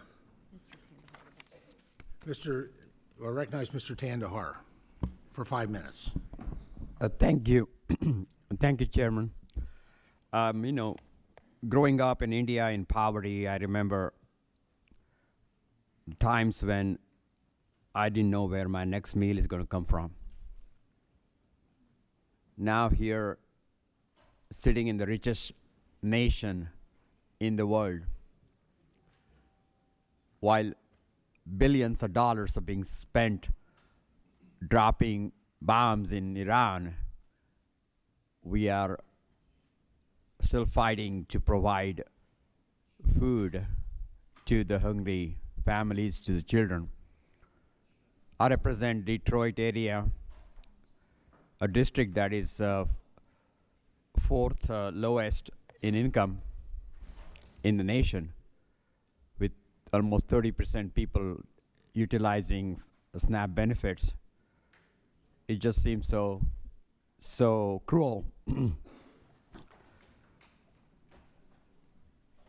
So you know, I understand the struggles of my district, the people, and I really wish that we were able to help them and not take the money away from their food for their table. Mr. Chairman, I want to yield my rest of my time to Ms. Hayes and possibly Mr. McGovern if they have anything more to add to this. I do. I would just say that we absolutely cannot choose the facts. And, you know, if veterans were not included and they had not previously been exempt and then we made them exempt, then we need to continue to build on those things, not roll it back. But also this idea about amendments not being able to be added unless they were bipartisan, anyone who is watching this can clearly identify that many of the amendments that were placed in this bill from the other side were not bipartisan amendments. They were not negotiated with us. We did not have the opportunity to work on them together. And as the chairman, I believe that you could have put this in there if it was something that you cared deeply about or you were passionate about, absent Democrat approval. They don't need our approval to do this. If you're listening to these amendments while we're here, I hope no one in this room believes that Democrats agreed to many of the amendments that are added in here. These are Republican choices. These are Republican policy choices to cut food assistance from people, and that's exactly what it is. I yield back to Mr. Thandahar. And I yield back to Mr. McGovern. Yeah, no, I would just, I've heard a lot today, but for the chairman to basically say that his hands are tied, that he can't do more on nutrition because of Democrats, I've heard everything. You're the chairman of this committee. The Republicans are in charge. I mean, much of what is in this bill, quite frankly, some of it I find just outright offensive. The giveaways to the pesticide companies, for example. I find that offensive. That's dangerous for my constituents. But the idea to somehow say that your hands are tied in terms of, you know, expanding the nutrition benefits, if you want to, if you know, and on the veterans, I mean, the idea that somehow, you know, I mean, the choice to basically say to a veteran that if you're not working within 3 months, we're going to take your food benefit away from you. That is your choice. That is not our choice. I mean, the people who served our country with bravery and distinction deserve a hell of a lot better than that. They shouldn't have to worry about going hungry after 3 months. But, you know, the fact of the matter is Republicans are in charge. You are the chairman of this committee. You have made these decisions to give away, you know, to do giveaways to the pesticide companies and to cut food benefits. I yield to the ranking member.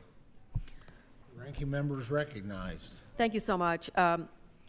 Look, I won't get into a back and forth on negotiations, but Democrats gave the majority a very long list of Title IV priorities from Democrats for mediation for BBB. And the majority basically said, well, we'll consider our priorities, but we will not consider your priorities. So take it or leave it on Title IV. You know, we keep coming back to cost neutral in this conversation. And look, reconciliation was not cost neutral. $3.4 trillion added to our deficits. 4.1 trillion if you include the interest cost of this.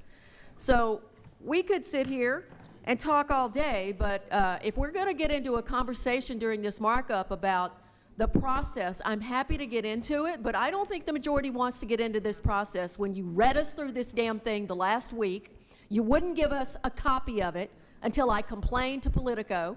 And so if we want to continue down that road, I'm ready to go, but I'm not bringing it up, and it's going to continue to really annoy me if the majority continues to bring this up. And I'm just going to say one last thing. If getting 24 million Americans health care as part of the Affordable Care Act was shoving something down your throat, then I'm telling you right here now, Democrats are going to keep shoving. And I yield. Generally, it yields. By the way, most of the provisions in this bill were in the version 2024. Should have read the bill. Any other members seek recognition to speak on this amendment? All right, well, I think we've exhausted all the oxygen, so we will move on. Hearing no further conversation, the question is on the amendment offered by Mrs. Hayes. All those in favor of the amendment signify by saying aye. Aye. Those opposed by saying no. No. In the opinion of the chair, the noes have it, and the amendment is not agreed to. Mr. Chairman, I'd like a recorded vote. A recorded vote has been requested pursuant to Committee Rule 312. Further proceedings on the amendment shall be postponed. And I believe that they've already reached out. Mr. Harris, on the Republican side, we'll go back and forth, has Yes, an sir, amendment at the desk. Yes, sir, Mr. Chairman, I have an amendment at the desk, amendment number 39. The clerk will report the title of the amendment. Amendment number 39, offered by Mr. Harris of North Carolina. Very good. There we go. A recorded, the amendment will be considered as read. A recorded vote, yeah, wrong. Hold on. Spent way too much time. Thank you. I now recognize distinguished gentleman and from North Carolina, the sponsor of the amendment, for up to 5 minutes for an explanation of their amendment. Thank you, Mr. Chairman. I offer an amendment today to restore integrity and fiscal responsibility to SNAP by ending broad-based categorical eligibility and restoring clear, uniform standards for program eligibility. As we all know, SNAP exists to provide temporary assistance to Americans who truly are in need. However, under broad-based categorical eligibility, states have been allowed to bypass the income and asset test Congress put in place. Under this reckless policy, individuals can qualify for SNAP despite having incomes far above the federal limits or significant assets on hand or in the bank. In 2019, for example, a retired millionaire in Minnesota was able to enroll in his state's SNAP program, showing just how easy it is to enroll when a state completely ignores asset tests. This should concern every taxpayer and serve as a wake-up call to my colleagues in Congress. And that was not an isolated case. In 2023, the Foundation for Government Accountability found that 1 in 5 SNAP recipients had at least $100,000 in assets. To put that in perspective, according to the FGA, more than 5.4 million recipients are estimated to exceed federal income or asset limits. This was never the purpose of this program, and this loophole hurts the program's integrity and unfortunately diverts resources away from those who truly need it. At a time when our nation faces a $38 trillion national debt and persistent improper payment concerns across federal programs, I believe we have a responsibility to ensure that taxpayer dollars are carefully stewarded. Let me be clear. My amendment in no way eliminates SNAP, nor does it reduce benefits for those who genuinely qualify under federal standards. It simply restores uniform eligibility criteria set by Congress. By ending this administrative workaround, I believe we reaffirm Congress's constitutional role in overseeing the program, promote fairness among the states, and ensure that limited resources are directed to the most vulnerable Americans. As we've listened to the discussion today, this is something I think we all could support. This is a measured reform rooted in accountability and good governance, and I urge my colleagues to support the amendment. And with that, Mr. Chairman, I yield back.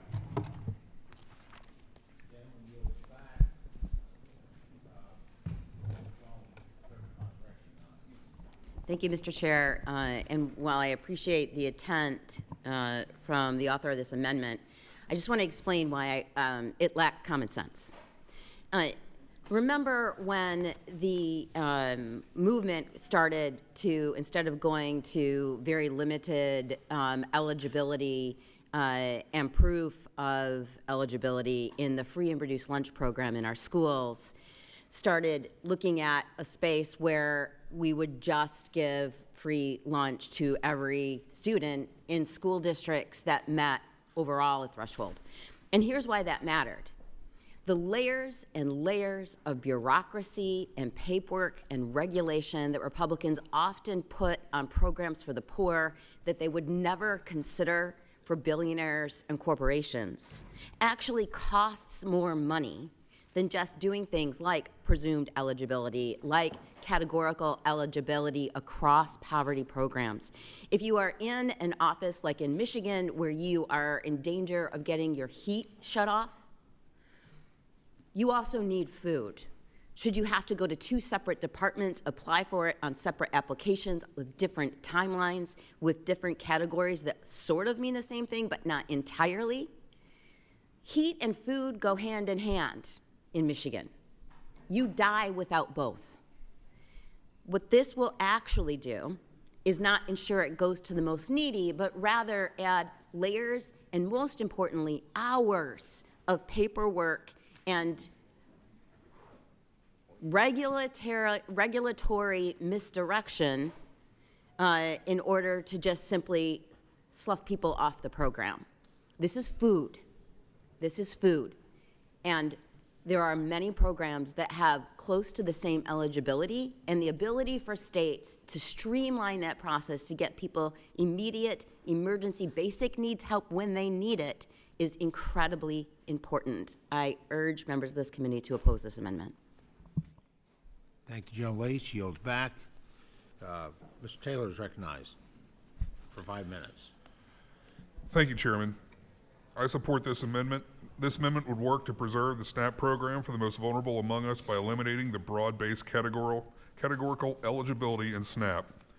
You really don't need to read much beyond the name to know that this is a bad idea ripe for abuse. We've seen this loophole taken advantage of by several states to open the doors for people who are ineligible for SNAP to still receive benefits from the program. Based on a study in 2023, it was found that nearly 6 million people enrolled in SNAP did not meet federal eligibility requirements. This amendment would reassert Congress's rightful oversight and authority over the SNAP program and stop a massive leak that has been there for far too long. SNAP is meant to be a supplemental and temporary safety net for Americans in true need, not a permanent program that only continues to expand in perpetuity. When ineligible people receive benefits, it's those who truly are in need that suffer. So I thank Mr. Harris for introducing this amendment.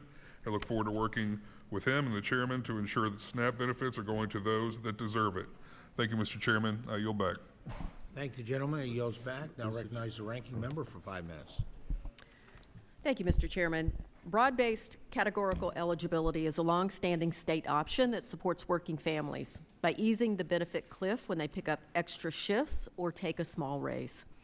It also reduces states' administrative burden and allows SNAP households to put away modest savings. That's incredibly important because the average person that's income eligible for SNAP only has about $141 in their bank account.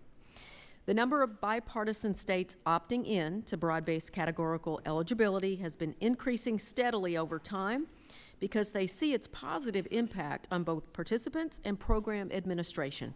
Currently, 46 states, red and blue alike, elect to use broad-based categorical eligibility. Just last July, Alaska transitioned to broad-based categorical eligibility because, according to a spokesperson for the Department of Health, it will result in faster, more streamlined eligibility determinations for many households, which will improve timeliness and reduce the risk of errors associated with incomplete or delayed documentation. In June 2024, Ohio opted in to broad-based categorical eligibility to, in the words of Ohio's Director of the Department of Job and Family Services, provide participants an incentive to accept promotions and pay raises, knowing they won't immediately lose benefits. Eliminating broad-based categorical eligibility would result in 6 million Americans, including at least 1.8 million children, getting kicked off SNAP entirely and losing all food assistance. In my home state of Minnesota, 90,000 households would lose their SNAP benefits, including more than 70,000 households with children and 22,000 households with seniors and people with disabilities would lose their SNAP benefits entirely. Those losing food assistance would largely be seniors, people with disabilities, and working families that receive less benefits because they have earnings, but who still need help as they work to achieve financial stability. It's exactly who my Republican colleagues say they want to help the most. Mr. Chairman, I oppose this amendment. I oppose benefit cliffs. I oppose discouraging people from working. I oppose 6 million more Americans losing their food assistance on top of the 4 million Americans. H.R. 1 is already estimated to kick off the program. And with that, I yield back. Gentlelady yields back. Any members seek, additional members seek recognition to speak? Mr. McGovern. Thank you. It's so frustrating to have these discussions because what we're talking about here are people who are in economic distress, people who are poor in this country, people who are struggling to put food on the table. And broad-based categorical eligibility, as our ranking member pointed out, is a state option that red states and blue states have utilized, basically to support working families by easing the benefit cliff that would otherwise exist if they pick up extra shifts or take a small raise. These people are struggling. These aren't rich people. These aren't people who have, who are doing this just for the hell of it. I mean, the average SNAP benefit is about $2 per person per meal. Do you think people are going to try to bend the rules and go through all these machinations just to qualify for this measly benefit? I mean, come on. I mean, this is about demonizing low-income people. That's what this is about. And really, it is unfortunate that this is where the discussion has focused. Again, as the ranking member pointed out, eliminating broad-based categorical eligibility would result in 6 million Americans, 6 million Americans, including at least 1.8 million children, getting kicked off of SNAP entirely and losing all food assistance. Is that what we want? I mean, you want to talk about fraud, waste, and abuse? Again, look at the Pentagon budget. I mean, and there's silence when it comes to that. Not only silence, but my friends vote to increase the budget. You know, no appropriate oversight, nothing. Tax cuts for multimillionaires and billionaires. You know, and the richest people in the world are getting tax cuts, and we are in this committee nickel and diming a program to provide a measly, on average, $2 per person benefit for food. I mean, this is crazy that we're doing this. Again, this is not just Democratic states, but Republican states are using this. This is a federal requirement, and it's a state option that is allowed by the federal government. I mean, to make this program more difficult for people to get food, I don't understand, like, why anybody would want to do that. This is a bad amendment. And I urge my colleagues to reject it, and I yield back. Thank the gentleman. He yields back. Any other members seek recognition to speak on the amendment? Mr. Weed from Wisconsin is recognized for 5 minutes. Thank you, Mr. Chair. I yield the balance of my time to Mr. Harris. Thank you, Mr. Weed. Listen, I want to just make very clear in response to some of the things that we have heard again about this amendment. This amendment is not meant to eliminate SNAP. It does not cut benefits for anyone who meets the federal eligibility standards. It simply restores the income and asset limits that Congress originally set. And finally, it protects the program integrity that strengthens SNAP, not ultimately weakens it. And I think that we're living in a day and a time that we've got to recognize that while people around the country have all kinds of suspicions and all kinds of questions about what's going on in many of these programs, anything that we can do to add the integrity and add the strength of these programs. In fact, if we don't do something, we will not have these programs in infinite time. We just won't. And we've got to be real about that and getting ourselves in a place where we can manage it. So with that, Mr. Chairman, I'm going to withdraw my amendment at this time, but I do think it's important for us to recognize the reality of this. And with that, I yield back to Mr. Weed. Well, the amendment is withdrawn. I thank the gentleman for raising the issue. Under my leadership, this committee has been examining ways to close the broad-based categorical eligibility loophole while also modernizing and increasing SNAP income and asset limits. I look forward to working with the gentleman on those issues. Does any member seek recognition under, actually, Mr. Gray seeks recognition for an amendment. Mr. Gray has an amendment at the desk. Mr. Chairman, I have an amendment at the desk, Amendment 74. Amendment 74, Mr. Gray, the clerk will report the title of the amendment. Amendment number 74, offered by Mr. Gray of California. Thank you, Mr. Chairman. As you know, Give me a second, Adam. Just gotta stick with the script here. The without objection amendment we considered as read, and I now recognize the distinguished gentleman to sponsor the amendment for up to 5 minutes for an explanation of their amendment. thank you, Mr. Chairman. As you know, California grows over 400 commodities, and California's 13th district is home to some of the country's most productive specialty crop growers: almonds, pistachios, grapes, citrus, and so much more. These growers face massive challenges that traditional commodity crop farmers don't. Not only do they not benefit from long-standing subsidy structures that many of my colleagues' districts benefit from, but their products are perishable, labor-intensive, highly vulnerable to market volatility. When prices fluctuate or supply chains tighten, these farmers feel it immediately. That's where procurement programs like Section 32 and the DoD Fresh program make a real difference. The DoD Fresh Fruit and Vegetable program creates a direct, reliable market for specialty crop growers by connecting them with schools across the country. It strengthens domestic food systems and helps ensure that federal food dollars are supporting the growers that need it most. It enables economic development by supporting packers, truck drivers, distributors, and small businesses throughout the supply chain. It helps level the playing field for specialty crop producers who deserve fair access to federal procurement opportunities. It's an amazing example of efficient public-private partnership. It uses existing federal infrastructure to support American farmers, reduce food waste, improve supply chain efficiency, and ensure high-quality products reach schools in a timely manner.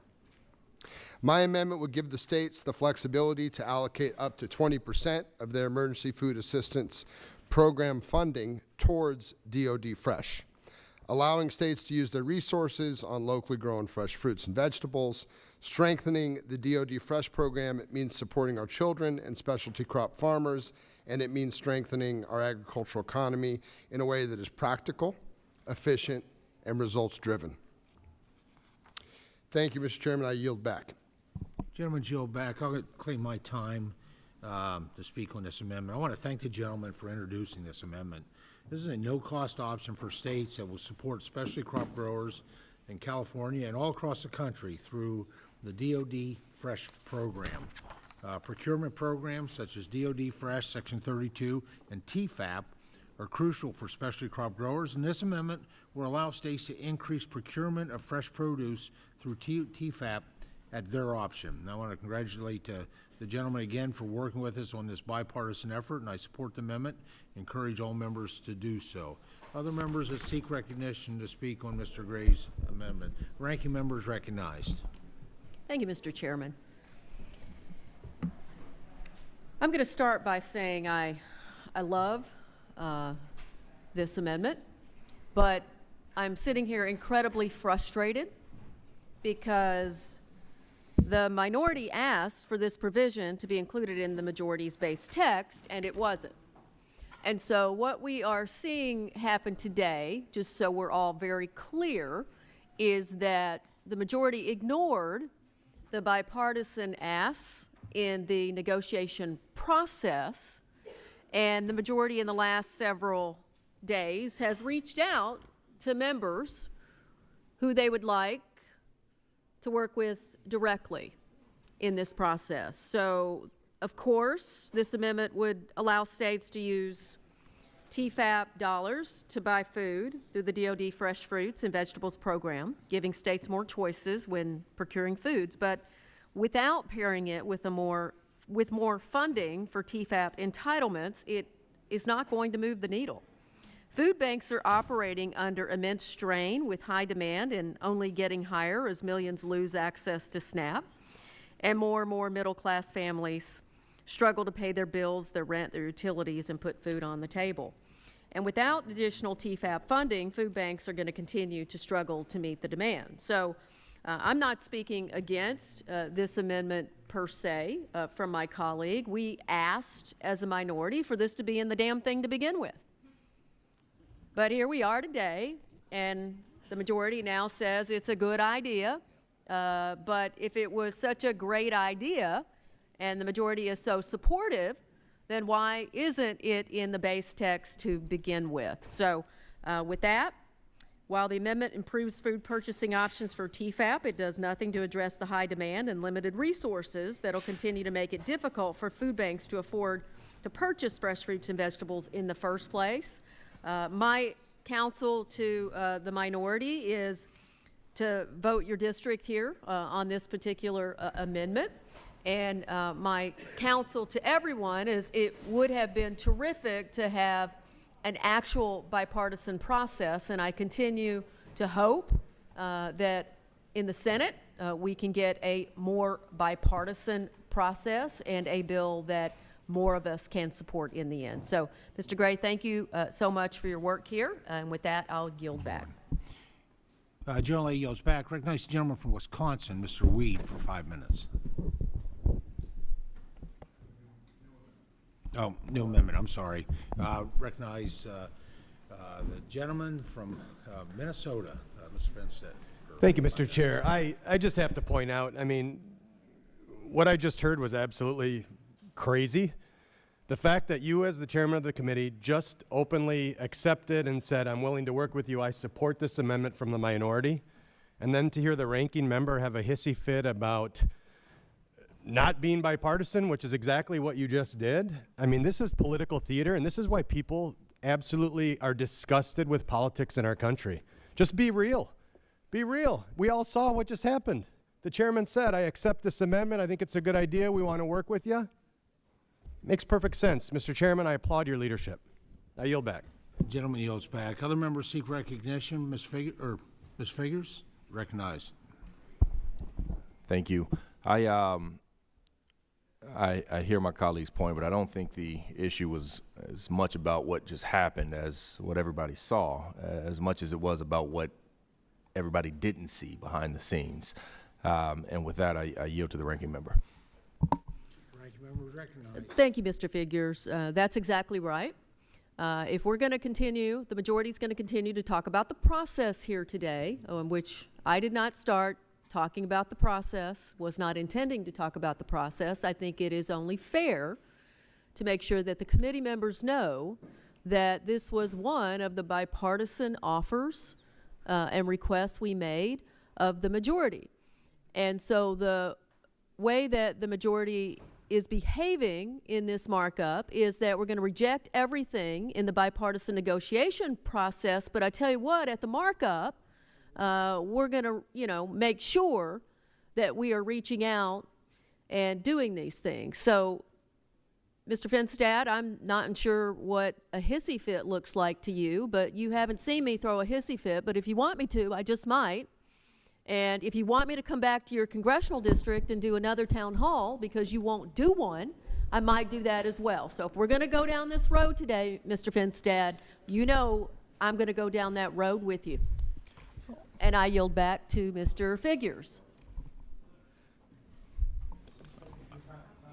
You can reclaim your time. I yield back. I'll take it. And he yields back. Mr. Johnson's recognized. So 5 minutes. I want to make sure I understand the ranking member's concern is that the chairman is today agreeing with Democratic amendments. That's your complaint? Would you yield? Yes. Oh, yes, ma'am. Yeah. My complaint today is that the minority offered this as a bipartisan discussion and the majority rejected it during this supposed bipartisan discussion. I'm simply making the point that this is not a bipartisan process that you have gone through, and you continue to claim that. Again, so I would this just- amendment I would say is, this, ma'am. is great. Wish yes. you'd considered it in the supposed bipartisan So process. here's how real humans look at a situation where maybe people start with disagreement, but then they get to a point of agreement. Maybe Mr. Thompson didn't understand the value of the Gray Amendment during negotiations. He does now. I mean, I'm grateful that the chairman, and I assume a big chunk of the majority, understand the value of Mr. Gray's amendment. I think normal people would say this is great.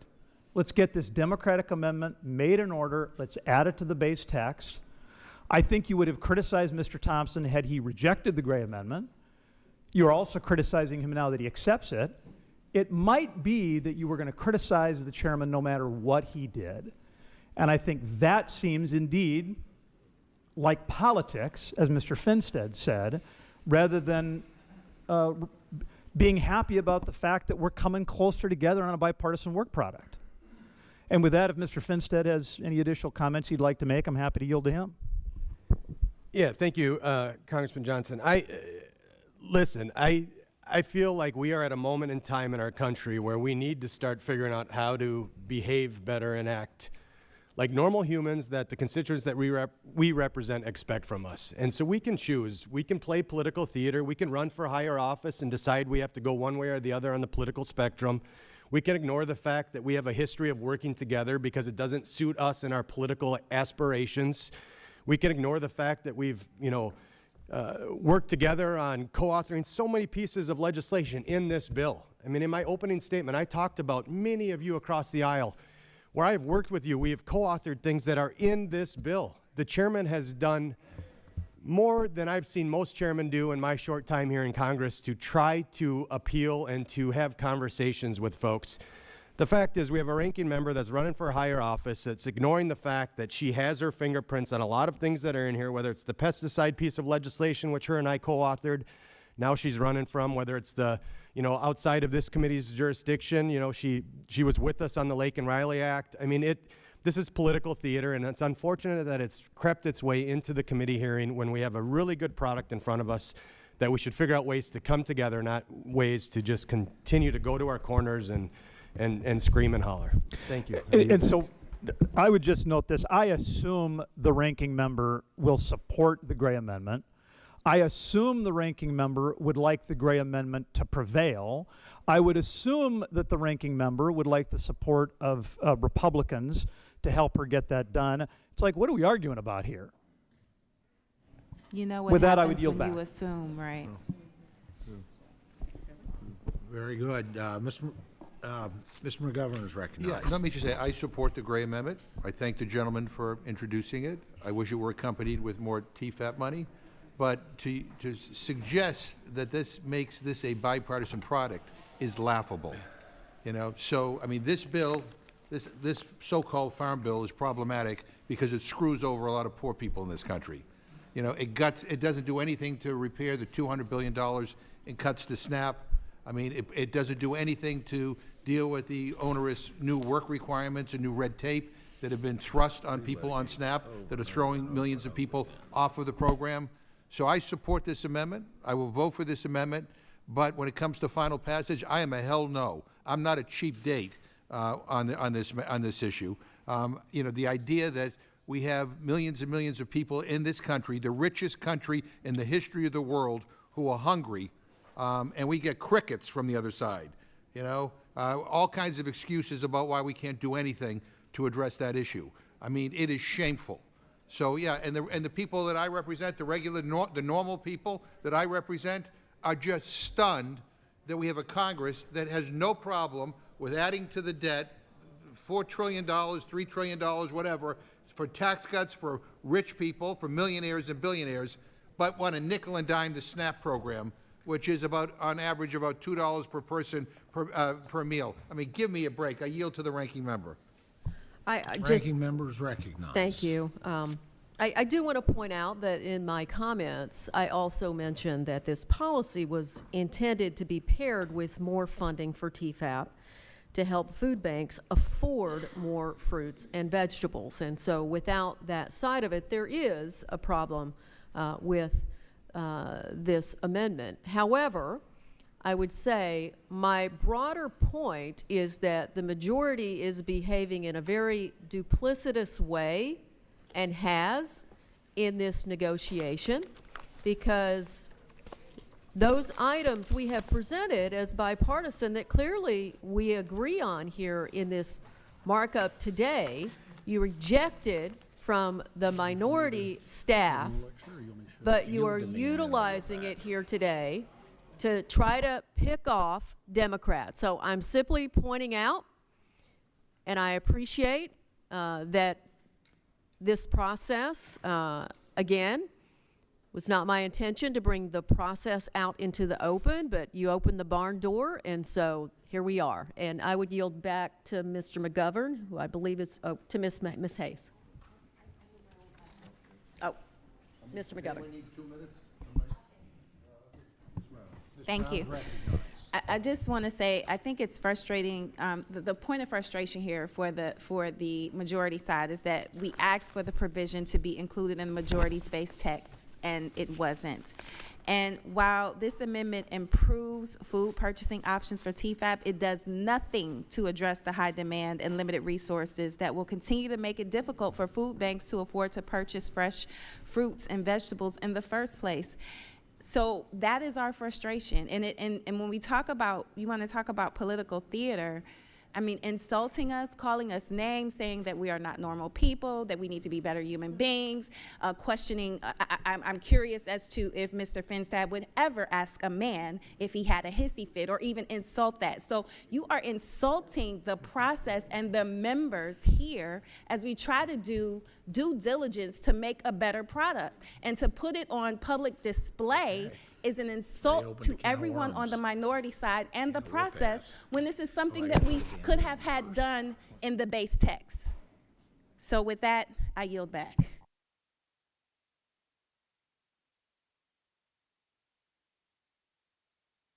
Mr. Van Orden is recognized for 5 minutes. Thank you, Mr. Chairman. Ma'am, I can positively affirm that Mr. Finstad has accused me of having a hissy fit, and I am a man. So we can put that one to bed. I just want to clear something up here. So we're talking about making sure that states can use specialty crop stuff, 20% of their TFAP for the DOD, right? This is the amendment we're talking about? Okay. Well, I mean, I would just like to make a recommendation that maybe we stick to the amendment and stop making campaign commercials. And let's just make sure that our Department of War folks have access to fresh fruits. I think this is an awesome amendment, and I wholeheartedly support it. And maybe if we in the military, in the SEAL teams, of which I was there for a long time, you know, the process is important, but it's the product that is paramount. So the product of this discussion, I don't even know what to call this any longer, is that this amendment's going to pass. And that our servicemen and women are going to have access to fresh fruits, and it's going to help our farmers. And that's all goodness. So I would encourage my colleagues, and I'll do the same, to stick to the program, because it ain't about us. It's not about a higher office. It's about making sure that our farmers can succeed and that the Department of War personnel can get healthy food. And with that, I yield back.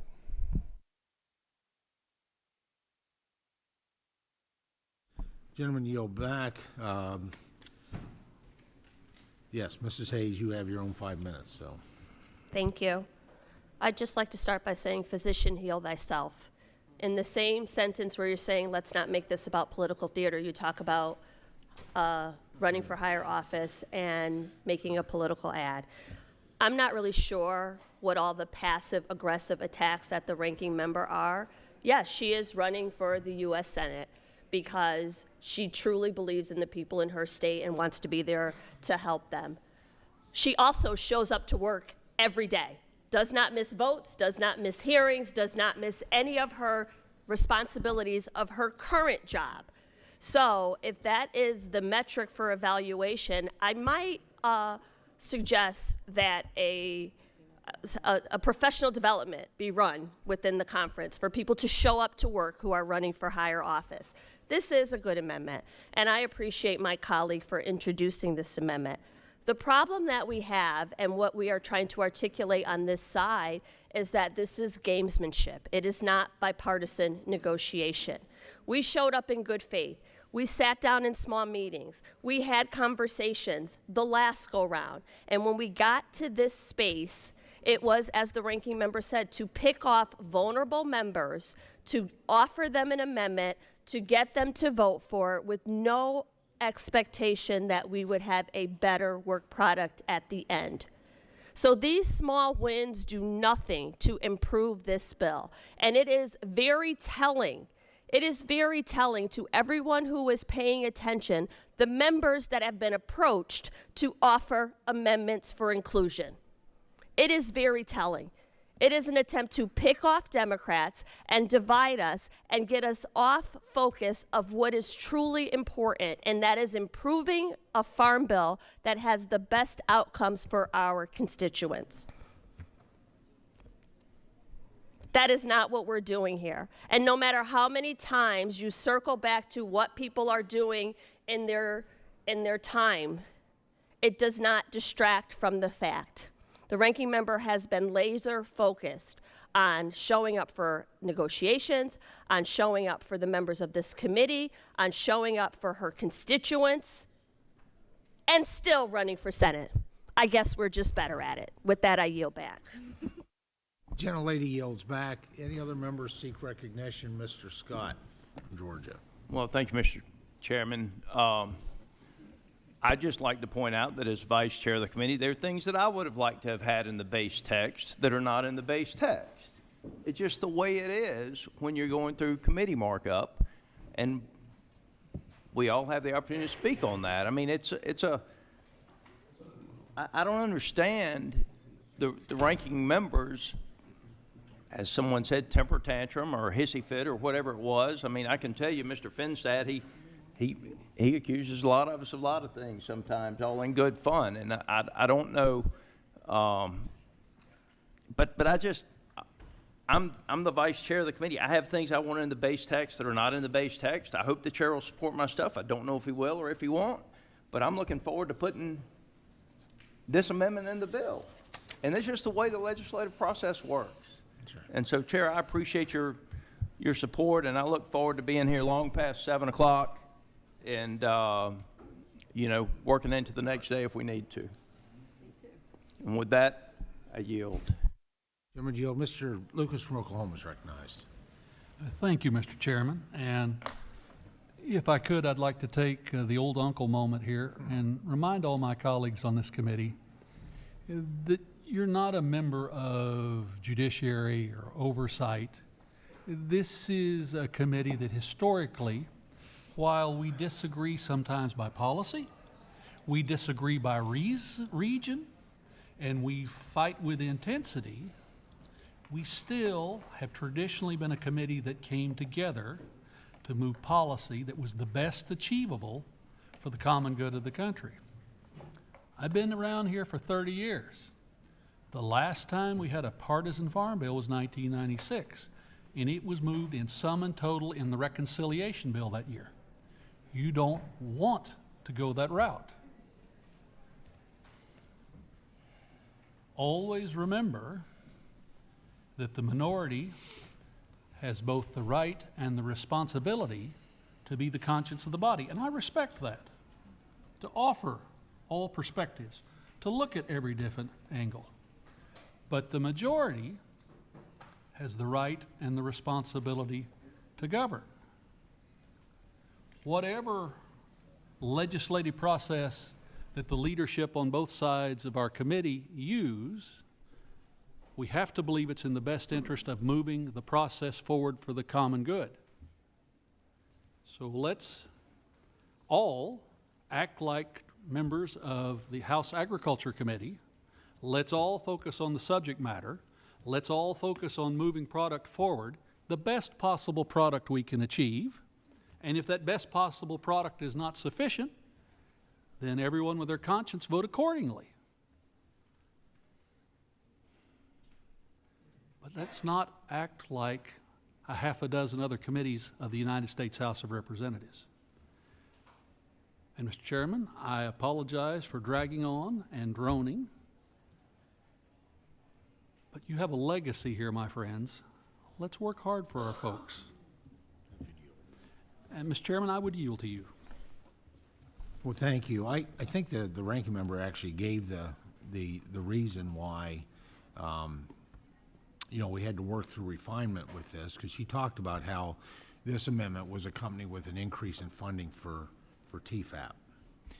And unfortunately, in a budget-neutral situation, the monies just were not there to do it. So, but I don't give up on great ideas. Mr. Gray has been wonderful to work with. Mr. Gray apologized that such a good amendment has resulted in such a interesting and heated debate. But that is a refinement process. Things that just don't check all the boxes. As chairman, I don't give up and just say we're not going to do it. You know, I try to work with members where I can to be able to get the yes, and this is definitely one where we got the yes. I yield back. Does any other member seek recognition, or can we vote on this Mr. great Chairman, I yield amendment? No, I'm sorry, yeah, Mr. Lucas, it's your time, you yield back. All right, hearing no further conversation, the question is on the amendment offered by Mr. Gray. All those in favor of the amendment signify by saying aye. Aye. Those opposed by saying no. In the opinion of the chair, the ayes have it, and the amendment is agreed to. Do other members? Mr. Chairman. Mr. Chair. Mr. Weed is recognized. For purposes of an amendment, he has an amendment at his desk. Mr. Chairman, I first want to express my appreciation and support for this bill's Dairy Nutrition Incentives Project, section... Hold on, Mr. Weed. The clerk will report the title of the amendment. Amendment number 11, offered by Mr. Weed of Wisconsin. The amendment will be considered as read. I now recognize the distinguished gentleman from Wisconsin to sponsor the amendment for up to 5 minutes for an explanation of their amendment. Thank you, Mr. Chairman. I first want to express my appreciation and support for this bill's Dairy Nutrition Incentives Project to incentivize healthier purchases for SNAP households, including milk and certain cheeses. This provision builds upon healthy fluid milk incentives projects that were included in the 2018 Farm Bill for the same purpose, starting with non-fat and low-fat milk. While these milk incentive projects have been successfully up and running over the last 5 years, in more than 30 states, we've heard from SNAP families, retailers, and dairy farmers of the need to include additional nutrient-rich dairy items. Dairy has 13 essential nutrients, including 3 essential nutrients: calcium, vitamin D, and potassium. Milk, cheese, and yogurt each offer key nutrients. While dairy products, particularly milk, yogurt, and cheese, are repeatedly recommended by the Dietary Guidelines for Americans as part of a healthy eating pattern, nearly 90% of Americans do not consume enough milk and other nutritious dairy products.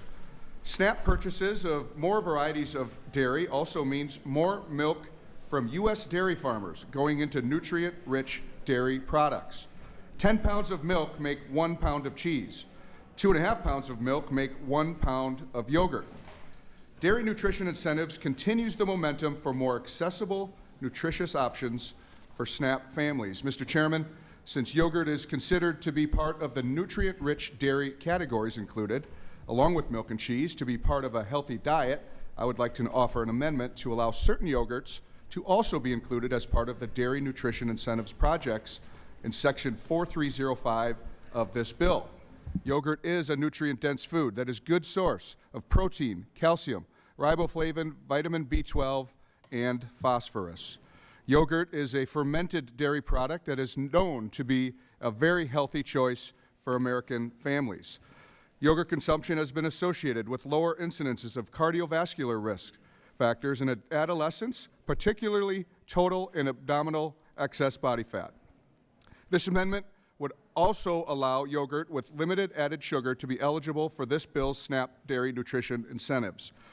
This will incentivize SNAP purchases of yogurts that are nutritious, a good source of protein, and are low in sugar. We also know that these limited sugar yogurts are currently in the marketplace and will likely incentivize more to come.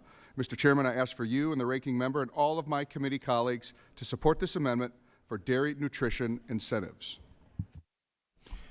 Gentleman yields back. Recognize the gentleman from New York, Mr. Riley, for 5 minutes. Well, thank you, Mr. Chairman. Thanks, Tony, for leading this this amendment. This is a really good, really important amendment. Tony, I know you and I disagree on probably most things, but I really appreciate we've always been able to come together in helping dairy country, because as we've said before, we don't have Democratic cows or Republican cows. We have cows, and they got to get milked. We've got dairy farmers who deserve a fair shot, and that really shouldn't be partisan. So thanks for leading on this. The debate in my house in the morning is it's not usually what we're going to have for breakfast. It's what flavor of Chobani yogurt we're going to have for breakfast. My kids lately are into the vanilla stuff. Sometimes we'll do the strawberry and actually cut up some strawberries in it. And we keep the fridge stocked with Chobani yogurt. It's healthy, it tastes great, and it supports our local upstate New York economy. Chobani was founded in New Berlin, and if you haven't learned the history of this company, you really have to. It's an American dream story. Turkish immigrant buys an abandoned plant in rural northern Shenango County, transforms it over the years into the world's best yogurt company, employs thousands of our neighbors, including hundreds of refugees who flee war-torn parts of the world to come here. He gives them a real stake in the company, and they do a ton of work to support our local food banks, our youth soccer programs. One of my favorite events of the last year was going to a day where we pack up a whole bunch of packages of food to get out to the food banks and to the schools. And one of the most important things they do is they source literally tons and tons and tons of local milk. So when I was talking to my 5-year-old Patricio a couple days ago about the Farm Bill and what it entails and everything, talked to him at breakfast eating our Chobani yogurt, and I asked him, what are the big priorities he has for this. I think I told you all yesterday my 2.5-year-old's biggest priorities were dealing with all the cow poop. My 5-year-old, his biggest priority is he said it's really important, Dad, that every single kid is able to have access to the same yogurt and breakfast that he gets. And that's coming from a 5-year-old. And so that's what this bipartisan amendment's all about. This is going to be great for kids. It's going to be great for dairy farmers. It's going to be great for yogurt producers. And I would urge all of my colleagues to strongly support this. Thank you. I yield back. Gentleman yields back. Any other members seek recognition to speak on Mr. Weed's amendment? Yes, Mr. Chairman. Mr. Costa's recognized. Yeah, I'd just like to join in on the bipartisan support. I come from a long line of dairy families, and we know milk and milk products are really terrific nutrition, and we, especially for our young people. And with the expansion of the use of yogurt in our diets, I think this amendment is appropriate and it ought to be a part of the underlying Farm Bill, and hopefully we'll continue this bipartisan effort and make it work. Thank you very much. Thank you, gentlemen. Gentleman yields back. Mr. Van Orden is recognized. Thank you, Mr. Chairman. I sit in strong support. I'm supposed to rise. Strong support of my fellow Wisconsin, Mr. Weed's amendment. It's just fantastic. I mean, as I said in my opening statements, Wisconsin is not a dairy state. We are the dairy state. I do, however, take umbrage with my colleague from New York. We have Yodelay yogurt in the state of Wisconsin. And if you want to bring some of your Chobani by, and I'll bring some Yodelay, and we can have a little lactose summit or something like that. In the spirit of bipartisanship. Would the gentleman yield?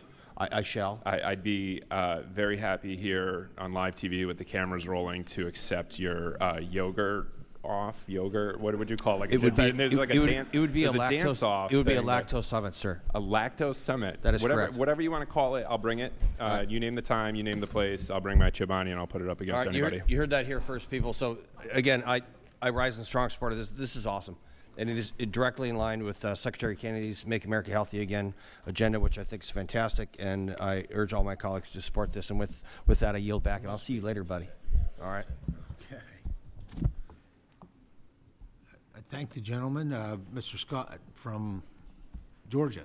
Thank you, Mr. Chairman. I think this is another good bipartisan amendment, and I notice that everybody's going to vote for this one just like they did the last one. Thank you, Mr. Chair. I yield back. Thank the gentleman. I will say this is also one that originally had some issues. I had issues with it anyways, and but we used the legislative process, and I did refinement. And I appreciate Mr. Weed working with me to address those issues so we could all get to yes. So that is the legislative process that some may have been complaining about. Other members, I seek recognition to speak on this particular amendment. If not, let me just close it up with my remarks. I want to thank the gentleman for bringing up this program. Quite frankly, somebody's from a long line of dairy farmers, and I also have the privilege of representing two young ladies that saved their family farm in Tioga County, Pennsylvania, PA 15, by creating some of the best tasting yogurt you might ever experience, called Painterland Sister Yogurt. These two gals are just amazing, and their yogurt now is sold in Wegmans all over the country. And they saved their family farm, by the way, as a result of that. I recognize the strong nutritional profile of dairy, and I'm proud that the Farm Food and National Security Act 2026 expands the SNAP Dairy Incentive Program to include all forms of fluid milk, including flavored and nutritious hard cheeses. We were intentional in expanding this program by only including hard cheeses and keeping out sugary products. This gentleman has offered an amendment that is carefully crafted and maintains the nutritional integrity of the incentive, and I thank him for his work. Seeing no other conversation on Mr. Weed's amendment, all those in favor of the Weed amendment signify by saying aye. Aye. Those opposed by saying no. And in the opinion of the chair, the ayes have it, and the amendment is agreed to. I want to take the opportunity to Mr. Carbajal, if I could, I wanted to introduce you for the purpose of an introduction of some special guests that have joined us in the hearing room. Thank you, Chairman Thompson and Ranking Member Craig. I know Representative Van Orden said that his state was not a dairy state. It was the dairy state. Well, let me tell you, California is not an ag state. It's the agriculture state. The fourth largest economy in the world if we were our own country, but we're not. But today we have some special guests that I think are here to witness our hearing, and they're here to conduct other business for the state of California. I'm very honored to have our California State Senate President Pro Tem, Monique Limon, here, who runs the Senate with her colleagues who are part of her leadership team and also senators. I didn't write down their names, so I apologize, but wanted to welcome you all to our hearing and for your advocacy on behalf of California. Thank you so much. The rest of our colleagues are here. I don't know what the rest of my colleagues are doing in that crowd, but they're not being recognized. Welcome. Mr. Chairman, I yield back.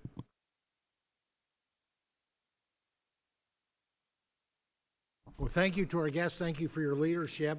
You are from a great agriculture state. I won't get into the dairy fight, although I am from Pennsylvania. But thank you for your leadership, and make sure you take care of those farmers in California. We're now going to move on to next amendment, and I believe that Dr. Adams has an amendment at the desk. I do. Thank you, Mr. Chairman. I have an amendment at the desk. I know you can support this. Amendment number 92. Dr. Adams has amendment number 92. The clerk will report the title of the amendment. Amendment number 92, offered by Ms. Adams of North Carolina. The amendment will be considered as read. Now recognize the distinguished lady, the sponsor of the amendment, for up to 5 minutes for an explanation of their amendment.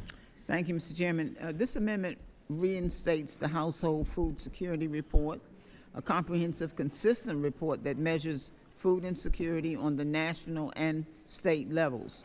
On September 20th, 2025, the USDA announced the cancellation of the report, calling the survey redundant, costly, politicized, and extraneous. However, the report reflects years of bipartisan work to improve how we measure and understand hunger in America. Although the first report was released during the Clinton administration, its roots trace back to a food assistance task force established under Ronald Reagan. 5 years later, Congress strengthened federal food and nutrition data collection through the National Nutrition Monitoring and Related Research Act of 1990, legislation that passed both chambers unanimously and was signed into law by George H.W. Bush. According to the latest and last USDA report published in December, 48 million people in this country live in food insecure households. Well, that means that at some point during the year, they did not know when or how they would be able to afford their next meal. More than 14 million children live in food insecure households. The rates among children continue to be the highest since 2014. And over 1 million more senior household members experienced hunger in 2024 compared to 2023. For some families, hunger is temporary, an unexpected medical bill, or sudden expense stretching an already tight budget past its limit. For others, it's a constant strain as the cost of housing and childcare and other essentials continue to rise faster than their wages. And while this administration's USDA decided to cancel the survey, you cannot erase people's experiences. I think about the older adult who rolls up the sleeves of their bathrobe to show the burn marks that they sustained while trying to boil water, knowing that pasta is a low-cost meal that they can stretch for a few days. I think about the parents who've cut their food intake so that their children can have full bellies. I think about the student that's trying to learn simple addition and subtraction, but is distracted by their aching, hungry stomach. Listen, the timing of this cancellation is suspicious. Republicans made a $187 billion cut in SNAP in their one big ugly bill, and now they don't want the data to show its impacts. Without the data, how are we supposed to fix the problem, unless that's something you're not concerned about? Well, you know, at the State of the Union, Donald Trump said that he lifted 2.4 million Americans, a record off of food stamps. But that's not because of economic conditions. It's because people are losing their eligibility through the one big ugly bill. Look, if you say this farm bill is a bipartisan effort, then I see no issue in supporting this amendment, which is reinstating something that historically has strong bipartisan support. And if you believe 2.1 million Americans are being lifted off of SNAP because they don't need it, then let's see the numbers. Thank you, Mr. Chairman. I yield. I'm going to yield to, I'll yield back. Thank you. I appreciate the gentlelady, and she yields back.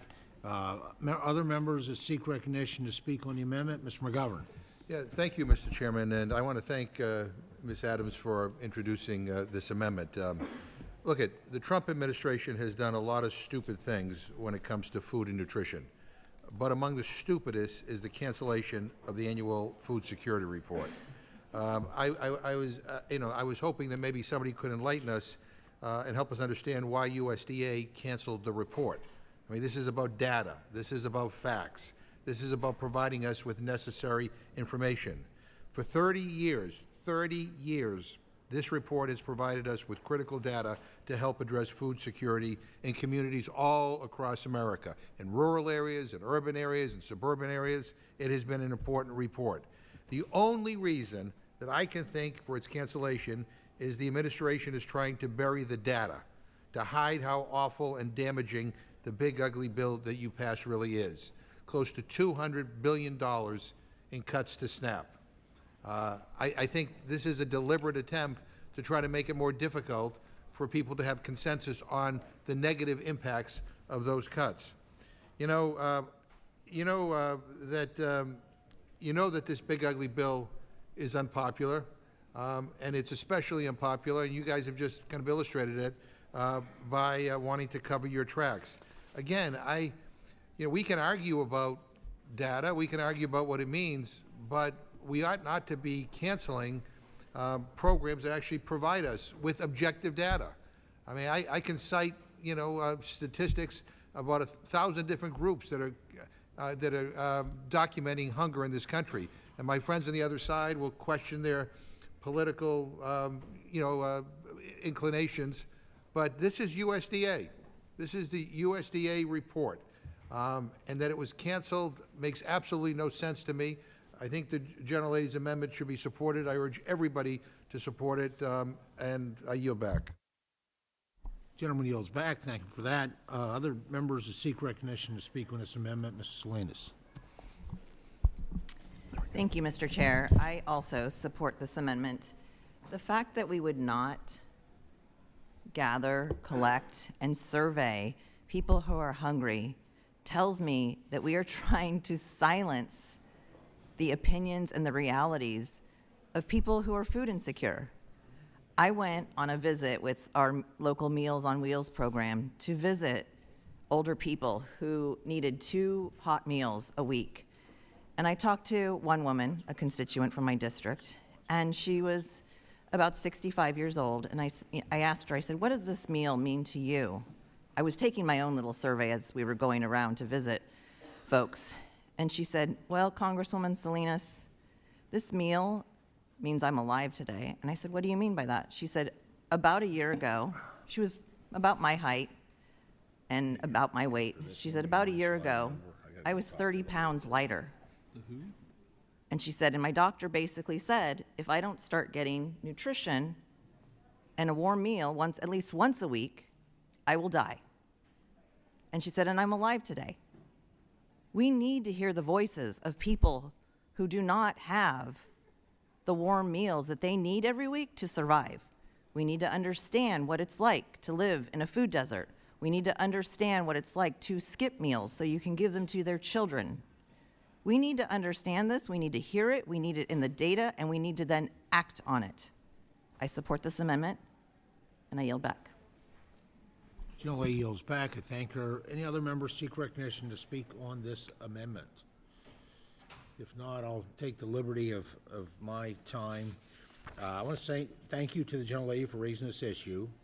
The USDA Household Food Security Reports, which were paused by USDA last September, have long conflated food insecurity with hunger, exaggerating the true picture of hunger in the United States. As such, for decades, these reports have been used to justify expansions to safety net and fearmonger the American people. And it's important to note that trends in the prevalence of food insecurity have remained virtually unchanged, despite an 87% in SNAP spending between 2019 and 2023.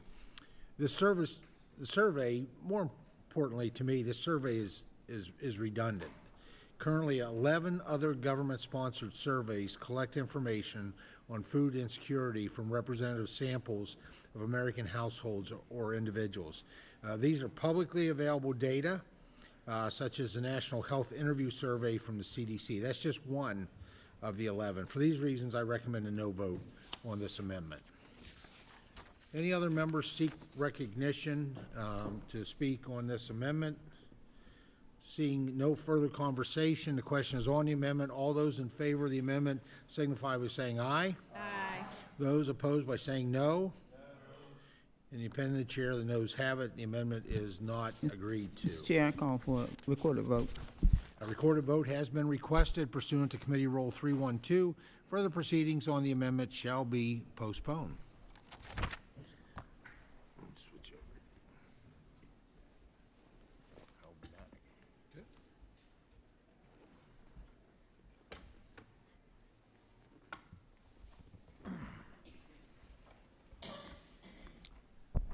Does anyone seek to offer an additional amendment to this title? Mr. Chairman, Mr. Rouser, you're recognized. I think the gentleman, my amendment is really for the purpose of highlighting an issue, and so I intend to withdraw it after I make a few points. The Senior and Wick Farmers Market Can you Nutrition designate the Program. amendment? Mr. Chairman. Oh, I'm sorry. If my colleague would suspend for just a moment. Would the clerk report the amendment? Got ahead of Amendment number myself, sorry. 133, offered by Mr. Rouser of North Carolina. Gentleman's recognized. Thank you, Mr. Chairman. We'll start again. The purpose of the amendment is to raise an issue as it relates to the Senior and Wick Farmers Market Nutrition Programs, which I support, by the way, They provide low-income seniors, mothers, and children with access to locally grown foods while connecting farmers, markets, and local growers directly to customers. The senior program is supported through this legislation, while the WIC program is funded annually through appropriations. Both programs are administered by the United States Department of Agriculture and state agencies, yet the WIC program is under jurisdiction of the Education and Workforce Committee, and the senior program is under the jurisdiction of this committee. Although similar, both programs require separate rulemaking from USDA to be implemented and are inconsistent with the peak season for farmers markets. Much of this is due to the WIC program's reliance on the appropriations cycle. The bottom line here is this: we have two very similar programs, two committees of jurisdiction, two different funding streams, and two different rulemakings, all at USDA. So, Mr. Chairman, I understand merging the two programs into one requires collaboration with our colleagues at the Education and Workforce Committee, and I urge the committee, this committee, to work towards that end to create a more streamlined and efficient program that better connects our growers directly to consumers. With that, I yield to the chairman. I want to thank the gentleman for offering this amendment. The Senior Farmers Market Nutrition Program is a noble nutrition program that supports seniors and our producers. Due to budgetary constraints, it was not possible to include this language in the Food, Farm, Food, and National Security Act of 2026. And I'm proud, however, that we were able to make tree nuts and maple syrup eligible for purchase. And I look forward to continuing to work with the gentleman on further ways to boost this program. I appreciate the chairman's comments, and I might add, I don't think it's too unsimilar to our work with the Financial Services Committee to produce the Clarity Act. I really would like to see a joint effort with Education and Workforce in this committee to address the redundancies and strengthen this program, which I think would serve the taxpayer very well as the consumers who need this. I yield back, and I withdraw my amendment. Gentleman withdraws his amendment, and the gentleman yields back. The chair now recognizes the Congressman Chantel. Yes, that's me. Thank you. I have an amendment at the desk number 28 at 9. Sorry. Would the clerk, just a second. Amendment number 29, offered by Ms. Brown of Ohio. Yes. Clerk has reported the amendment. Gentlelady is recognized for 5 minutes to explain her amendment. Thank you, Mr. Chairman. Mr. Chairman, my amendment would delay the administrative cost shift and benefit cost shift passed last year as part of the Republican reconciliation package by 2 years and 4 years respectively. As you all will remember, the big ugly bill included trillions in tax breaks for our county's wealthiest individuals and then stuck states and middle-class Americans with the bill. They passed the largest unfunded mandate in our nation's history, and the fallout, if we do not course correct, will be devastating. Now look, I would reverse every change made to H.R. 1 if I could, but this particular provision is straightforward and desperately needed. Here's the part that should concern every member of this committee. The amount states will owe is being determined right now. It's being calculated based on error rates during a rushed implementation of an extremely complex bill. We handed states a complicated and an expensive unfunded mandate. We told them to implement it quickly, and now we're saying if you don't do it perfectly, you pay. This is just wrong. About half of the states, based on current data, are facing more than $100 million a year in new costs. That's not a rounding error. That's a massive budget deficit that will force states, no matter if they are red, blue, or purple, in the Northeast or the Southwest, to make impossible choices. Cut SNAP benefits or cut public safety programming. Cut SNAP eligibility or cut teachers in classrooms. I would like to enter into the record a letter that the Bipartisan National Governors Association sent to House and Senate leadership earlier this year that asked for a delay in the cost shift and states that the cuts passed in H.R. 1, coupled with the design chaos of the USDA, during the government shutdown have caused significant, I quote, significant operational disruption for states and counties. The gentlelady, No, I want to enter into the record I see no objection, so shall be honored. Thank you. My amendment gives states what they are asking for: a little more time to plan for these cuts, time to balance budgets, and raise revenue before these cuts come into place. States are facing a massive fiscal hole for states and an unrealistic timeline for making sure that states are able to continue operating the SNAP program as it needs to. So once again, I urge my colleagues to adopt this amendment and course correct. I yield back. Gentlelady yields back. Does any other member wish to be recognized to speak on the amendment?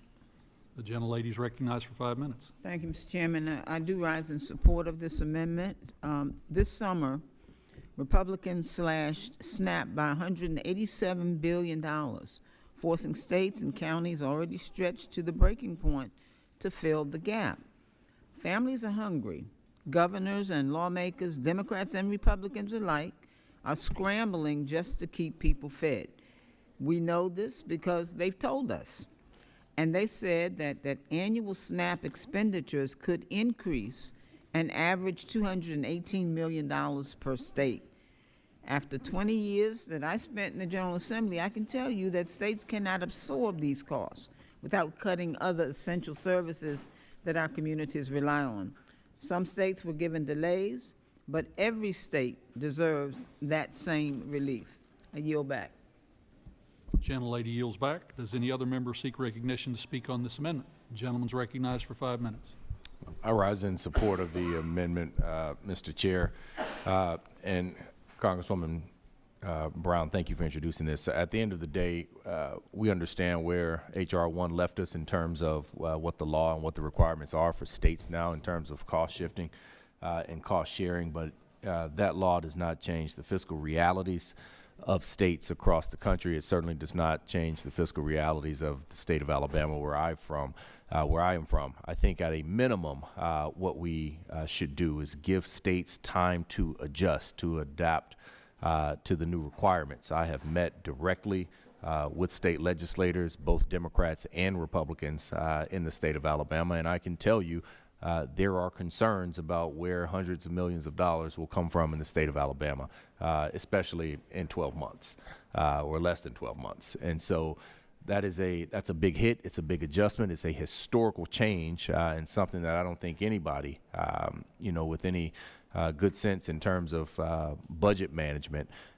would tell you that it's a great idea to just all of a sudden shift that large of a financial burden onto the states with such a short ramp. Again, we understand the realities of where we are. We get that. But states needs time to adjust. And we have heard this from Republican governors, from Democratic governors, from Republican state legislators, Democratic state legislators. And this amendment does just that. I think it is a wise amendment. I think it is the responsible thing to do. And I think if we're going to adjust, which which states have no other alternative but to do now under this law.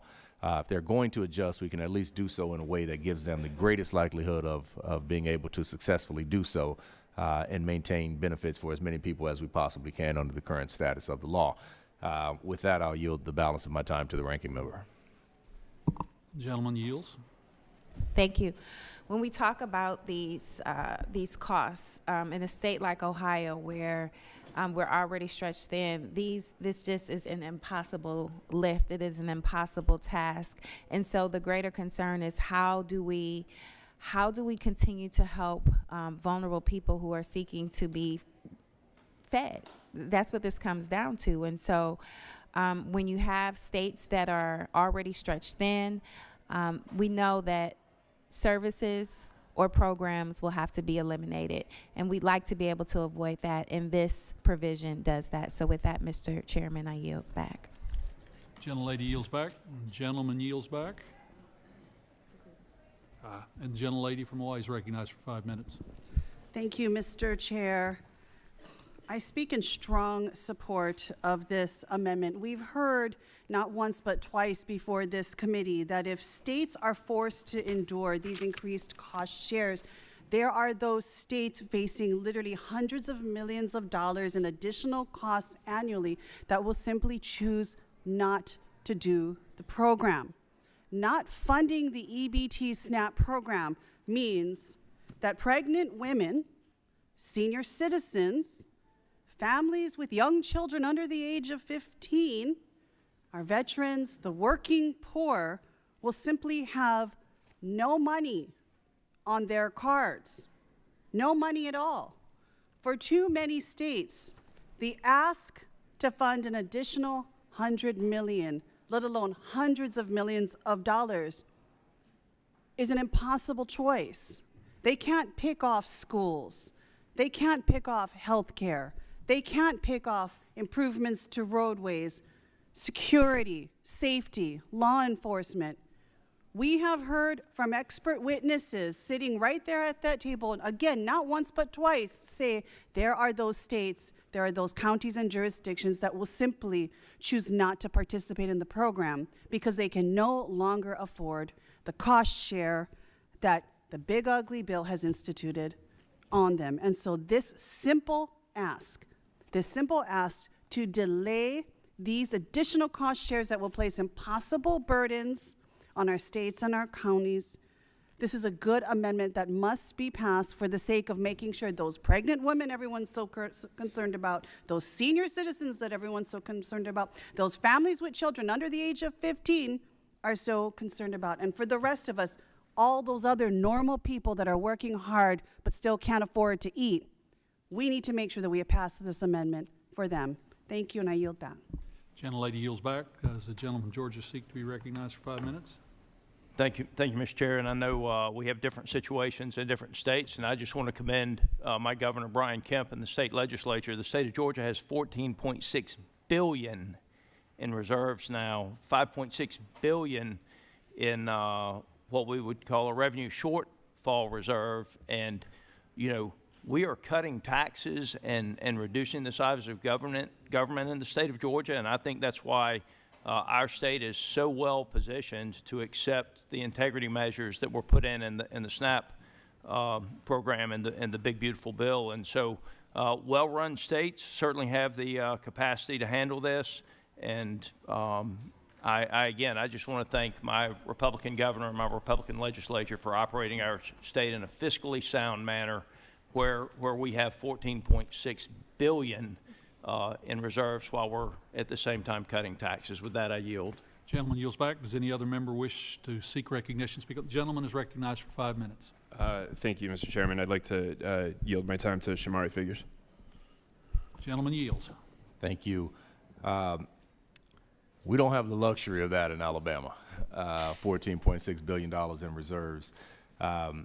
You know, Georgia has a sort of cheat code in Atlanta with a lot of industry and a lot of you know, a lot of other things going on in that state. We got a lot of great things going on in the state of Alabama.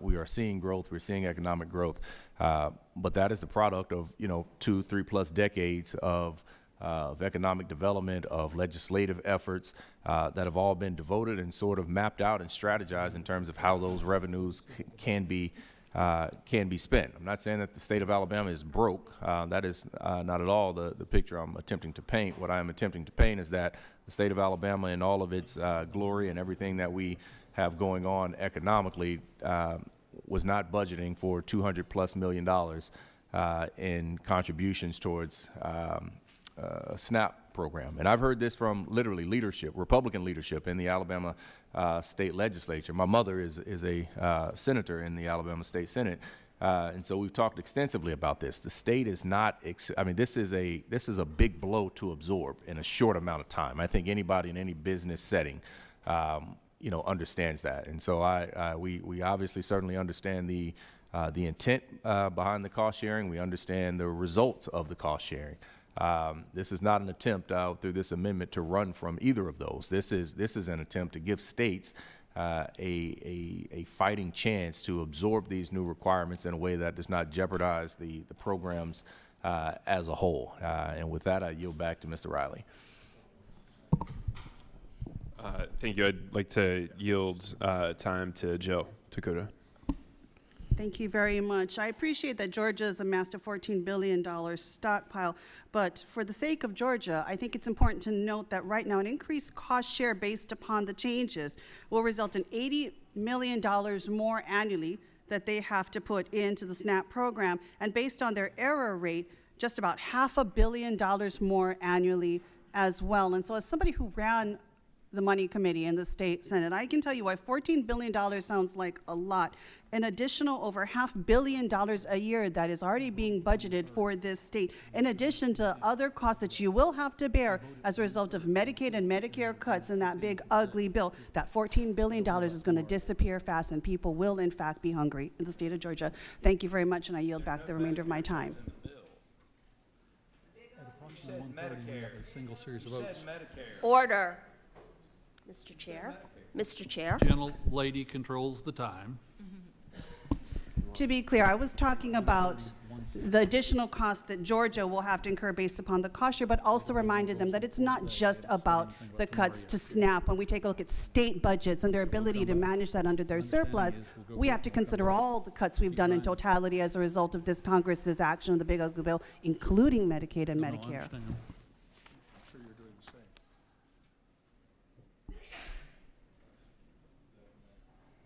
Does that Just come back whoever to me? holds the time, you'll Do I have back. the ball now? Are we done?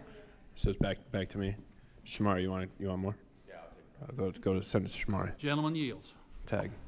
Yeah, look, I'm passionate about this issue because the state that I represent, like we are, I mean, there's no other way to put it. It's one of the poorest states out there. Individual median income about $33,000 in my state.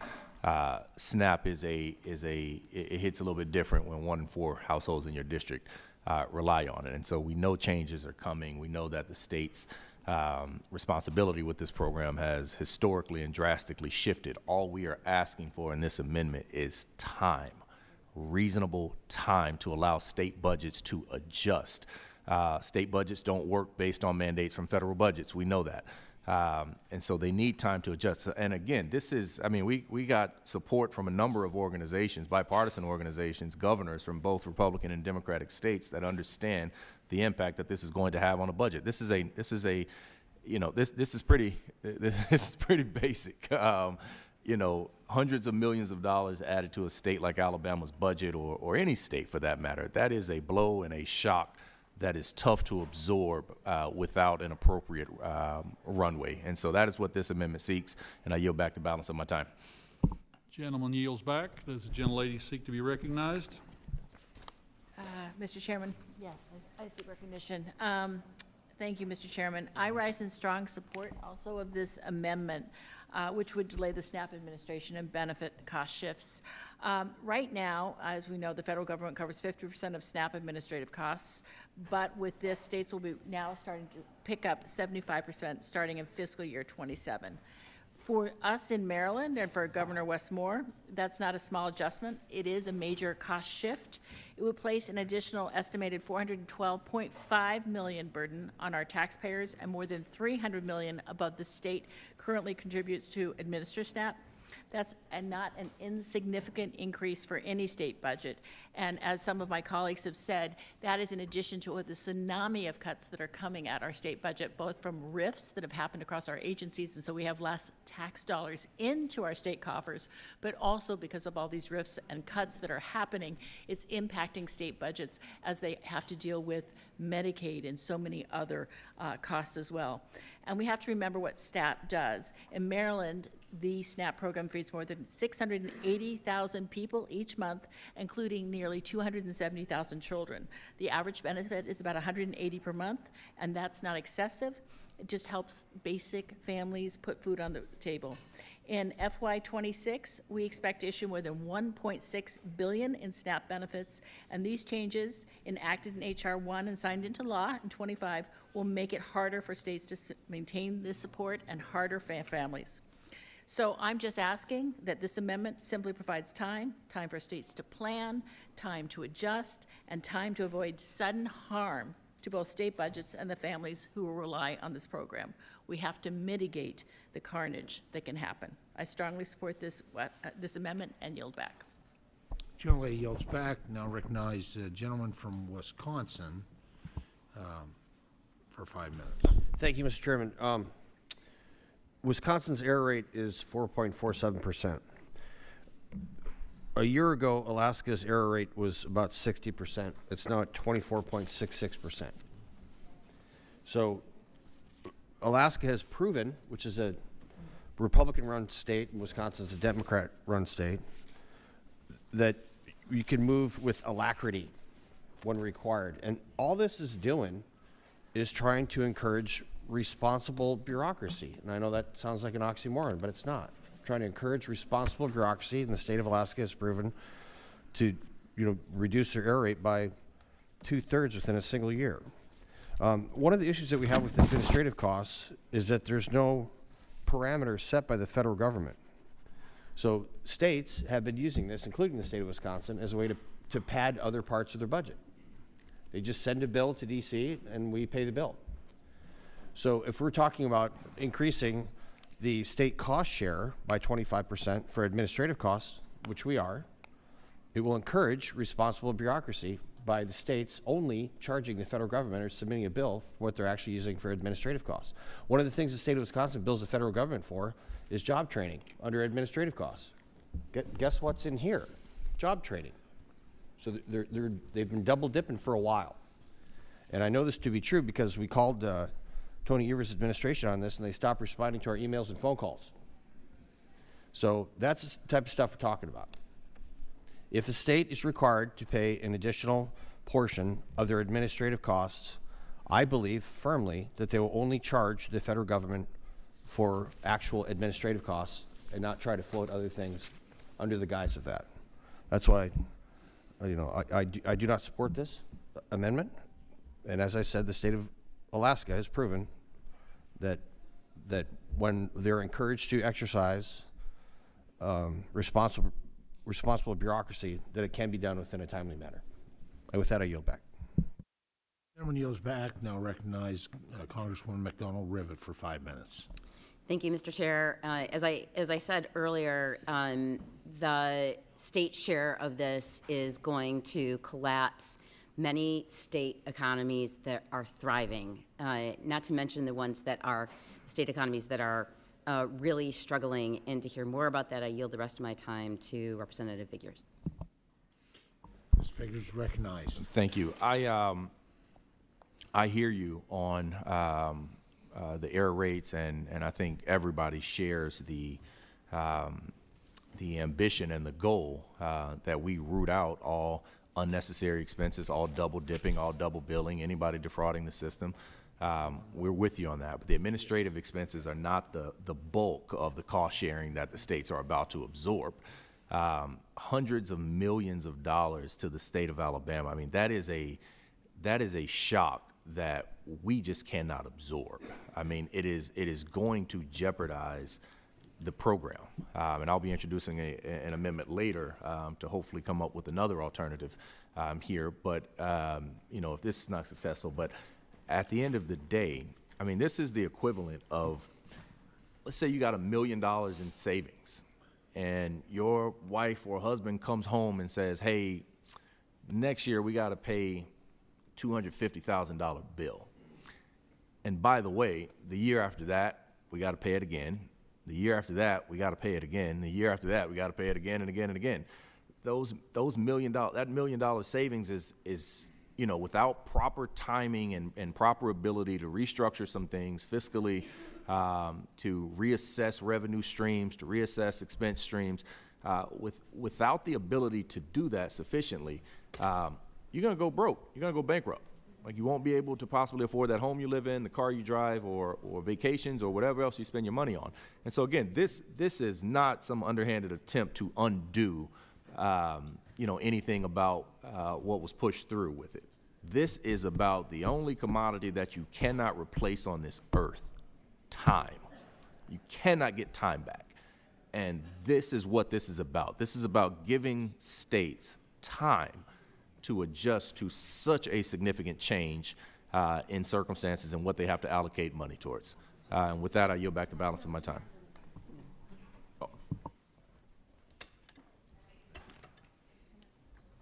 I yield the rest of my time to Ranking Member Chantel Brown. Thank you. I just want to kind of point out that Alaska was used as an example of improvement. The 9% of the population, which comes to about less than 70,000 people, are on SNAP in Alaska.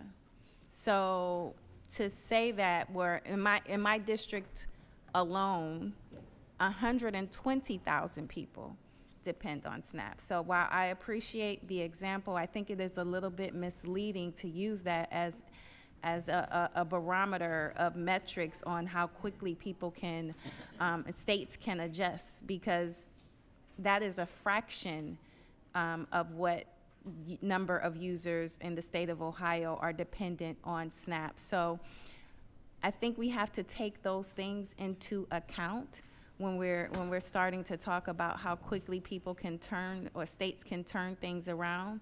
That is, in my humble and respectful opinion, a fine example, but misleading when it comes to the tall task that many of our states are up against when we are coming towards facing an administrative cost, a burden to the tune of hundreds of millions of dollars in a state like Ohio to try to shoulder. So with that, I yield to Ms. Hayes. Ms. Hayes is recognized.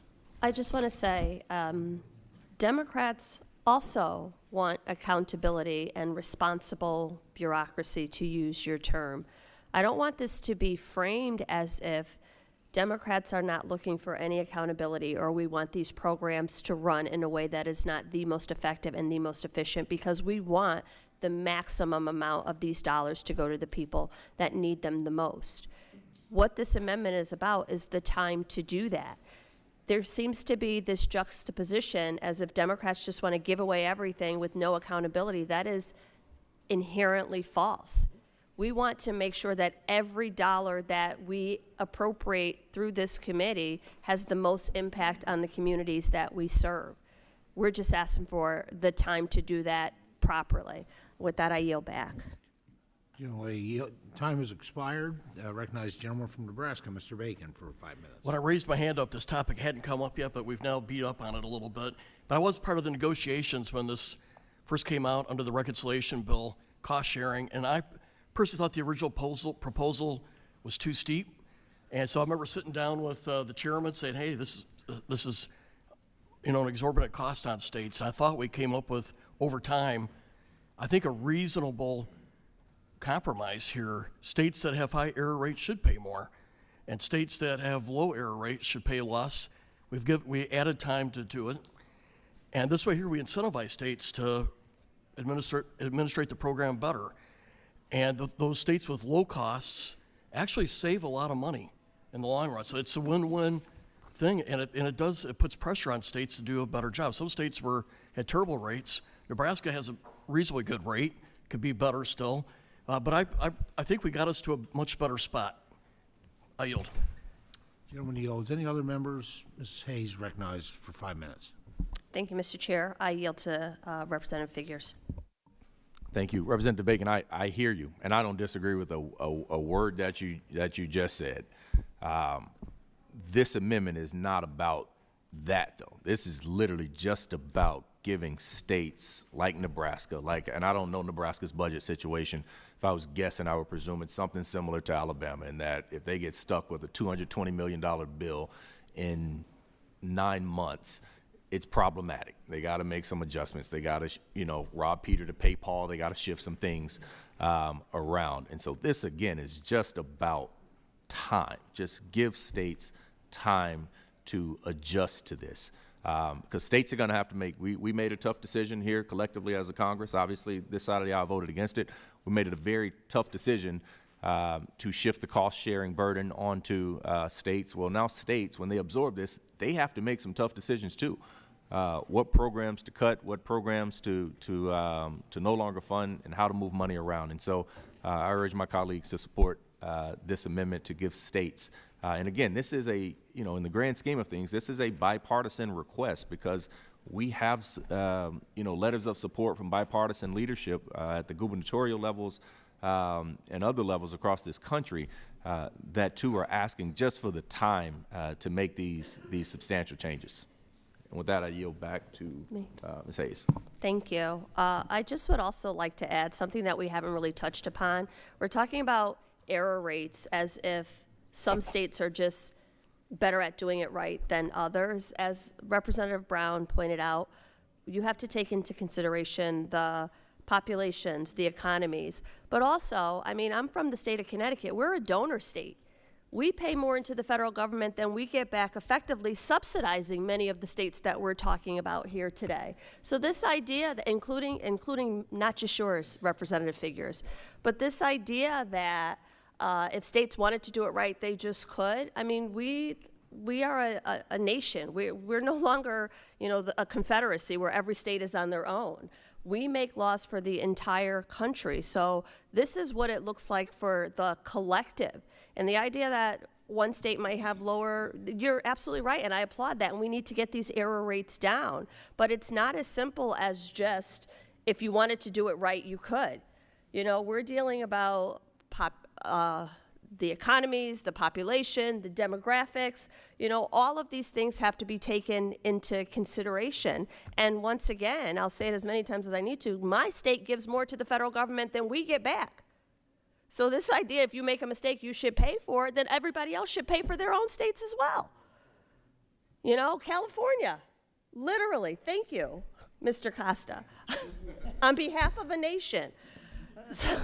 So this idea, I mean, this is a little bit more nuanced than it's being presented here today. And again, all this amendment does is just ask for time for all the states to get it right. And with that, I yield back. Generally yields back. Any other members seek recognition to speak on Ms. Brown's amendment? Mr. Salinas is recognized for 5 minutes. Thank you, Mr. Chair. I support Ms. Brown's amendment. Oregon does have one of the highest error rates in the nation. But to Ms. Hayes' point, a big part of that is overpayments. So whether you're paying too much or too little, that counts as a mistake, which equals an error. And so for the state of Oregon, having these new rules that we will have to implement to the tune of $150 million in our biennium budget is only going to cause additional errors if we do not have the time to think through it, to change our programs, to change the back end of the computer programs that are required. This is a self-fulfilling prophecy if we don't have more time to give to states to actually implement this in a way that reduces errors, if that is truly what we're talking about. I actually don't think that's what we're talking about. I think the intent here is to actually kick people off of food that they need. And with that, I yield back. Young lady yields back. Any other members seek recognition to speak on Ms. Brown's amendment? Any other members? I will, let me get the final word here, and then we'll go vote from there. Just a couple of things. I don't want us picking on Alaska. I know they have a whole lot fewer people than Ohio. But what they have and what Pennsylvania and Ohio don't have, we can put 15 Ohios in Alaska. They have the challenge of amazing rural, we're talking rural all uppercase, which pretty impressive, the fact that Alaska can lean in and improve their error rate, given all those miles and that geographic area. I give them a lot of credit. I think they deserve credit. There's error rate was traditionally very high, and they're leaning into it. Just like I know the state of Pennsylvania is leaning into reducing their error rate, which 2 years ago was 17%, then 11%. And the other thing is error rates do come with a price tag. Comes with a price tag for states, and we're actually incentivizing them to save money in the long run. Since fiscal year 2014, FNS has assessed total liabilities of over $73 million in fines from the states. Because when they do have an error rate, there's a fine that comes with it. And so incentivizing states to do a better job is going to save some money, in that, at least in that column, will save some significant dollars. The working family tax cuts signed into law last year delivered long overdue reforms to the SNAP program, controlling costs and preserving the program for those who need it most. This amendment chooses the status quo over the $10 billion in erroneous SNAP payments per year. Now, bureaucratic state mismanagement and fraud and blank checks are for bloated state administrative expenses. And yes, I get it. You know, some of the errors are clerical in nature, and that's why the error rates were carefully designed with encouragement to get to zero. Let's be clear about who the status quo really hurts. The single mom on SNAP working 2 jobs to get back on her feet, who has to repay hundreds of dollars in SNAP payments that the state overpaid her through no fault of her own. I don't know where she's going to pull that money from. You know, when the SNAP EBT card is inappropriately overfunded, you know, if you're a family, you're going to use that because that's, you're shocked by it. You don't know why, but you obviously think that this is something you're entitled to, and you're going to spend that money. But the fact is, on an overpayment, the state is going to come back and it's going to claw that money back in the future putting benefits on your EBT card. Or a grandmother raising her grandchildren who, unbeknownst to her, has been underpaid in her SNAP benefit for months due to calculation errors by her state. So I want to remind everyone that if states decrease these errors, they don't need to pay for any portion of the SNAP benefit. You know, and encouraging folks to do better, I don't know when that became an unpopular or a bad thing, quite frankly. I see most of the states have really taken this very seriously, and they've stepped up, and they're doing a much better job. And I'm hoping that they all get to the point where they reach that threshold in terms of error rates where they don't have to pay anything, because it means that the system is working better that way. On the administrative side, the administrative costs just kept increasing exponentially. Yeah, and it really came down to, you know, if you're spending other people's money, you're just not as careful if you're spending your own. And so there is an opportunity for states to be able to not spend as much there if they just got serious, did a root cause analysis about their administration of the SNAP program, and put actions in place to be able to be efficient. In fact, you know, with technology today, there are great opportunities to reduce the cost of administration if they're willing to do that. That is a state decision on how they pursue their administration. So it's imperative that these reforms go into effect when intended. A delay would be a disgrace to the taxpayers and our neighbors in need. And unfortunately for those reasons, I will be opposing this amendment. With that, seeing no other conversation, my script.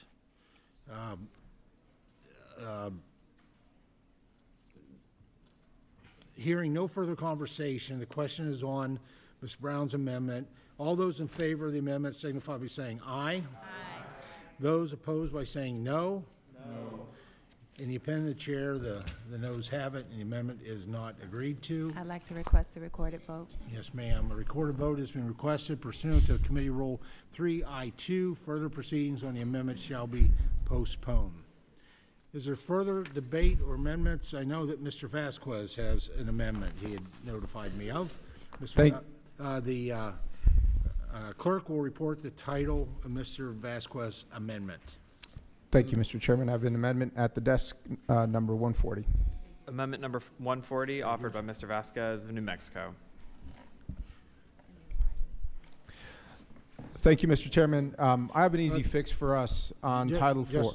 Give me a second Sure. here.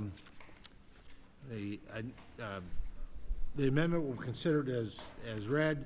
I now recognize the distinguished gentleman from New Mexico, the sponsor of the amendment, for up to 5 minutes for an explanation of your amendment. Thank you, Mr. Chairman. This afternoon, I have an easy fix for us here in Title 4, a mistake from H.R. 1. My amendment would cut the red tape imposed under H.R. 1 to ensure that no veteran is forced to go hungry after serving their country. For decades, federal law has recognized the value of military service by exempting veterans from SNAP work requirements. This was done pre-H.R. 1. This allowed our veterans, many of whom live with service-related health conditions which limit their ability to work, to use food assistance to feed themselves or their families after they worked hard to protect our American freedoms. However, under H.R. 1, the 8% of veterans nationwide that rely on SNAP face these new work requirements in order to keep their benefits beyond 3 months. New Mexico is among the top 4 states in which veterans rely on SNAP to feed themselves, a list that includes Oregon, Louisiana, and West Virginia. Making it harder for those who served our nation to eat each day is no way to thank them or to honor their service. We often talk about not doing enough domestically for veterans, and I've heard complaints from my colleagues on the other side of the aisle that we spend too much on immigrants and not enough on veterans facing hardship. Well, here's your chance to live those values. While I understand that my amendment has an impact to the overall SNAP budget and restores partial funding to serve veterans, I can't imagine how anyone in this room can look a hungry veteran in their district in the face and say, you voted against feeding them because they aren't considered budget neutral in the Agriculture Committee. That's an insult to their service. So I think everyone in this room can agree that our service members have already worked hard to protect our freedom and have earned our attention and our support in this committee. I hope that we can work across the aisle to cut the red tape on veteran work requirements that were put in H.R. 1 and send them instead a big thank you from this committee for their service. Thank you, Mr. Chairman. I yield back. Gentleman yields back. Thank him for that. Other members that seek recognition to speak. Mr. McGovern. Yeah, I want to thank Mr. Vasquez for offering this amendment, and I agree with him. I think our veterans deserve a hell of a lot better. And Mr. Chairman, I don't know if I misheard you, but during the debate on Ms. Adams' amendment on the USDA report, I thought I heard you say that the figures with regard to hunger and food insecurity in this country have been exaggerated. And if that is indeed what you said, I strongly, strongly object. If anything, it's underreported. And within our veteran community in particular, it is underreported. Veterans who have served our country, who have put their lives on the line for our country, deserve a hell of a lot better. Certainly, they should not go hungry. They should not be in the condition of food insecurity. And the idea, that somehow we are, kind of targeting this group and basically saying we are not going to provide them these benefits, that they now have to be subject to these new requirements, I think is particularly offensive. It's being, the justification is that somehow we're trying to save money. Well, I mean, I hate to tell you, but since you guys have been in charge, the debt has increased, in large part because of huge tax cuts for multimillionaires and billionaires and big corporations. Nobody has any problem with that. But the reality is that hunger is a real problem in America, and it is a big problem in America. I suppose if you're looking at life through the eyes of Mar-a-Lago, you don't see the extent of hunger in our communities. It's everywhere. It's in rural areas, it's in suburban areas, it's in urban areas. But I mean, we ought to understand that we have a special obligation to our veteran community. And again, I want to thank Mr. Vasquez for offering this amendment. I wholeheartedly support it. I would like to think that we could, at a bipartisan basis, unanimously approve this amendment. Again, I thank the gentleman for offering it, and I yield to the ranking member. Thank you so much, Mr. McGovern. Ranking member is recognized. Thank you so much, Mr. Chairman. I simply want to add my support for this very strong amendment. I'll be voting yes on this amendment to restore veterans' exemption from these paperwork requirements, and I would urge my colleagues to do the same. Mr. McGovern, time is yours. Do you need more than Yes. 2 minutes, or? No. Okay, I yield to the gentlelady, Ms. Adams. Recognize Thank you very Dr. much. Adams. I rise in support of this amendment. It's a great amendment. Honestly, if I have to explain why or try to convince people why it's important, then that's a problem. But I will point out that these work requirements for veterans exist because of the One Big Ugly Bill. The One Big Ugly Bill that Republicans drafted, passed over the summer, removed previous SNAP exemptions for veterans. North Carolina is home to 46,000 veterans who receive SNAP benefits each month. men and women who served our country, they defended our freedoms, and now they deserve our support at home, not additional hurdles just because of a partisan bill. So let's fix this. Let's protect our veterans, make sure that the benefits that they rely on aren't taken away. Thank you. I yield back to the gentleman. Back, Mr. Bacon from Nebraska is recognized for 5 minutes. Thank you, Chairman.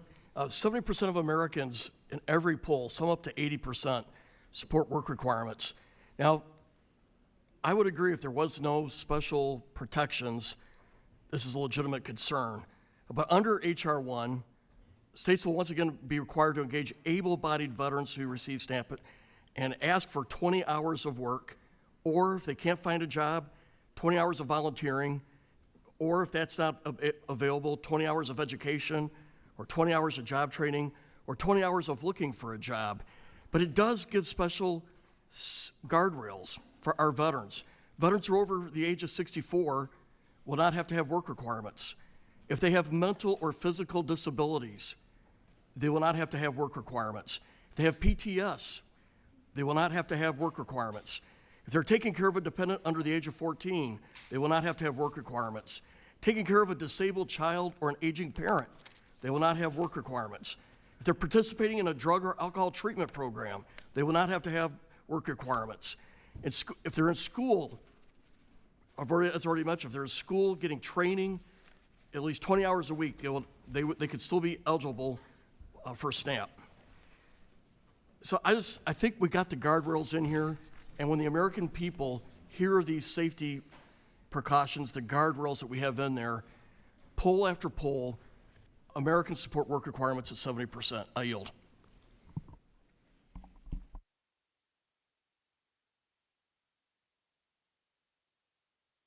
Nice.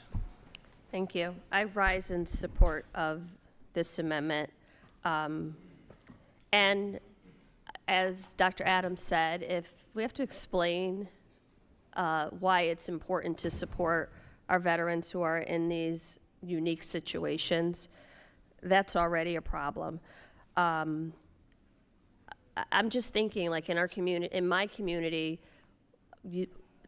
how painful it is to see someone with, you know, a hat or a shirt or something that identifies them as a veteran, and you see that they are homeless or unemployed. It's not enough to just keep saying thank you for your service if we are not actively working to support these veterans.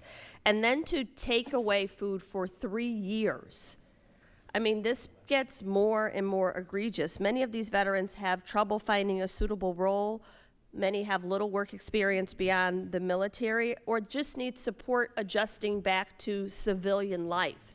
I would argue that their debt to our country has been paid, and we need to do all we can to help them get back on their feet. And I just think about my interactions with my constituents who are veterans and even people in my family. Some of these things are not as obvious as they're being played out here. It's not like people just come home and go right back into society. Many of our veterans have a hard time even asking for help. You know, many of them literally are just devastated by the fact that they're even in that position to need help. And this seems like a very easy one that we can address. I mean, we've talked about all of the people who don't want to work, who don't want to do anything. These are people who literally were willing to make the ultimate sacrifice for this country. And this is the group that we want to target here with this legislation. I mean, all this proves is that this is equal opportunity cruelty. No community is exempt. No person is exempt, you know. And again, we're doing all of these things in contrast to a bill that made tax breaks for the wealthiest individuals permanent, you know, at a time where it's been revealed that the commander-in-chief only paid $750 in federal taxes. You know, and this is the group that we want to target. So I will be supporting this amendment, and I urge my colleagues to do the same. If there's a group that we can agree that we need to support, I would argue that this is it. With that, I yield back. Generally yields back. Mr. Sorensen is recognized for 5 minutes. Somebody remind me to call my cardiologist because I'm going to need some more blood pressure medicine. I cannot believe that we are here today.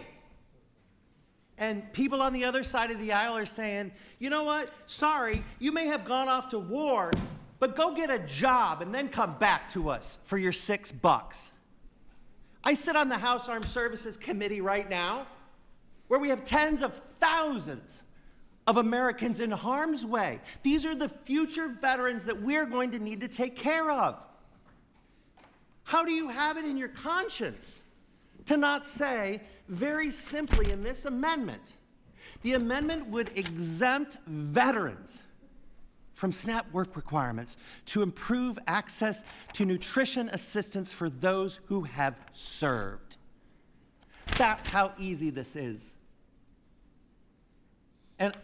And you know what? As Mr. Lucas, I wish he was in the committee right now because he could help talk me down. He would probably so eloquently say that, and remind me that this isn't a political issue. Look, we're all running for re-election. We all need to prove to every veteran that we have their back, and that we will do everything for every veteran, no matter where they served, no matter who they are, no matter what circumstance they find themselves in today. So let's find a way to make this the bipartisan amendment that we can all support.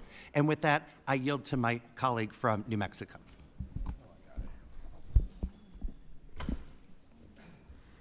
Thank you, Eric. Well, let me just say that for decades, existing federal law recognized the value of military service by exempting veterans from SNAP work requirements. Again, prior to H.R. 1, this was the law of the land. This is the way that Congress recognized we could give back to those veterans who served. Now, some of the exemptions that the gentleman from Nebraska mentioned, although they seem seemingly harmless, this is more red tape. This is part of the problem when you add all these different categories and you're asking a veteran who's recently returned from war to see which category he fits into, where he's going to volunteer, how he's going to complete these 20 work hours. Listen, in my office, we deal with veterans that are dealing with the most basic issues to seek access to mental health care from their local VA or their local CBOC. We're in short supply of VSOs. It is not that easy to reintegrate and fit yourself into one of these categories, and that's one of the reasons why veterans were exempt prior to H.R. 1 from these SNAP work requirements in the first place. We should be making life easier for veterans for the most basic needs like feeding themselves, and we did that. We have a legacy of doing that in a bipartisan way. That was the federal law that was recognized prior to H.R. 1. And so I want to thank Mr. Riley and Mr. Gray for co-sponsoring the Feed Our Veterans Act with me, and for Congresswoman Hayes for leading on this issue as well for so many years in the past. So with that, I do urge a bipartisan support.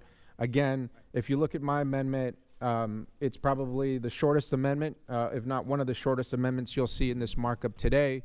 It restores in H.R. 1 this exemption for veterans, easy to do.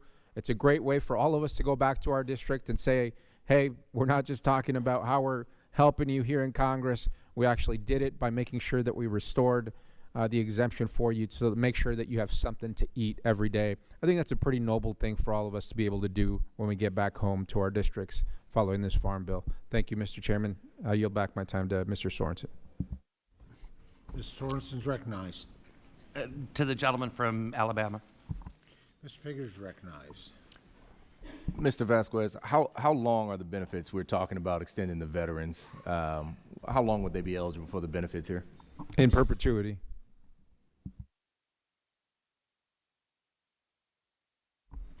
I yield back, Mr. Chairman. The gentleman from Illinois yields back. Any other members seek recognition to speak on this amendment? Mr. Van Orden is recognized for 5 minutes. Thank you, Mr. Chairman. I am the longest serving enlisted member of the United States military to ever get elected to Congress in the history of our country. I'm also the senior Navy SEAL here, meaning team time. I believe I have more combat time than any member of Congress in the history of our country. And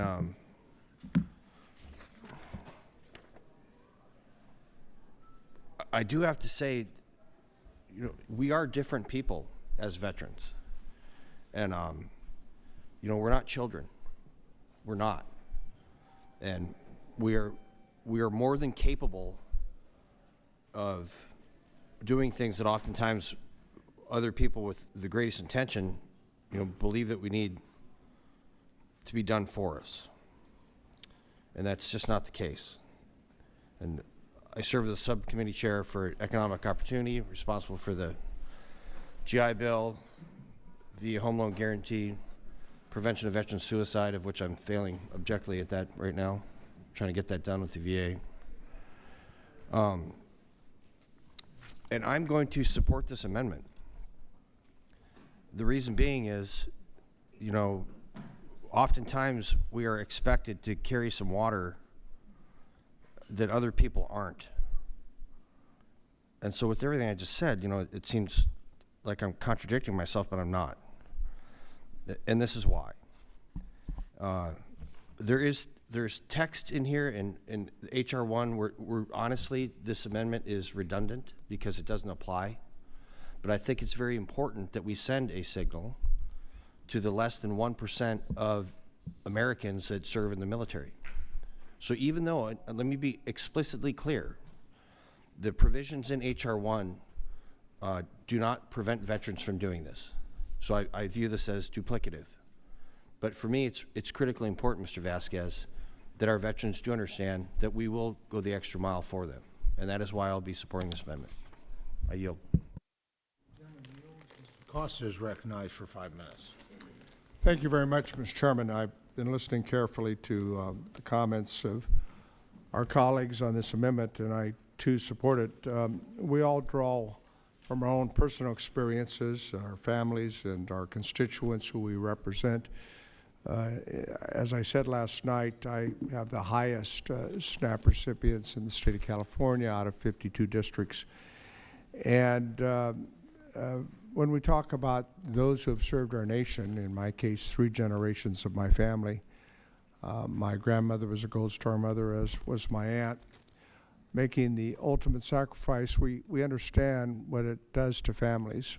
And we're talking about families here of veterans who, in my district, for the most part, are those who come back and who we salute and we try to respond to, who in many of the cases that we deal with in our constituent services have come back with disabilities. We work on their efforts with the Veterans Administration on sometimes as they age, their disabilities grow in challenges that they have to face. And so I think there's tremendous merit, I think, not just in my congressional district, but in all of our districts when we talk about our veterans who have to deal with challenges that because of their service to our country that otherwise were not a part of their makeup prior to their service. That needs to be taken into account. And I think this amendment attempts to deal with that. So I think, you know, we all have different circumstances, but for the veterans in my district, I think this amendment will help our constituent efforts to try to respond to their needs so that they and their family can be able to at least enjoy a quality meal every night, knowing that that in fact they are sometimes transitioned to a place of food insecurity. And I think this amendment helps address that issue, and I, for all those reasons, support the amendment and its efforts. I yield back the balance of my time. Gentleman yields back. Any other members seek recognition to speak when Mr. Riley is recognized for 5 minutes? Thank you, Mr. Chairman. Thanks, Gabe, for leading this, and thanks, Derek, for supporting it. I just for the life of me, I don't know why this is so complicated. We're here debating whether a previous law and then a subsequent law made it so that certain veterans meet certain criteria or certain veterans satisfy certain requirements. I mean, they're veterans. They're veterans. Like that's good enough for me. It's that simple in my mind. If you're a veteran, you've served our country, you're some of the most patriotic people and self-sacrificing people around. If you're a veteran and you're hungry, the very least this place can do is give you $6 a day for a meal. So I am proud to support this amendment and the underlying bill, and I encourage my colleagues to do so too.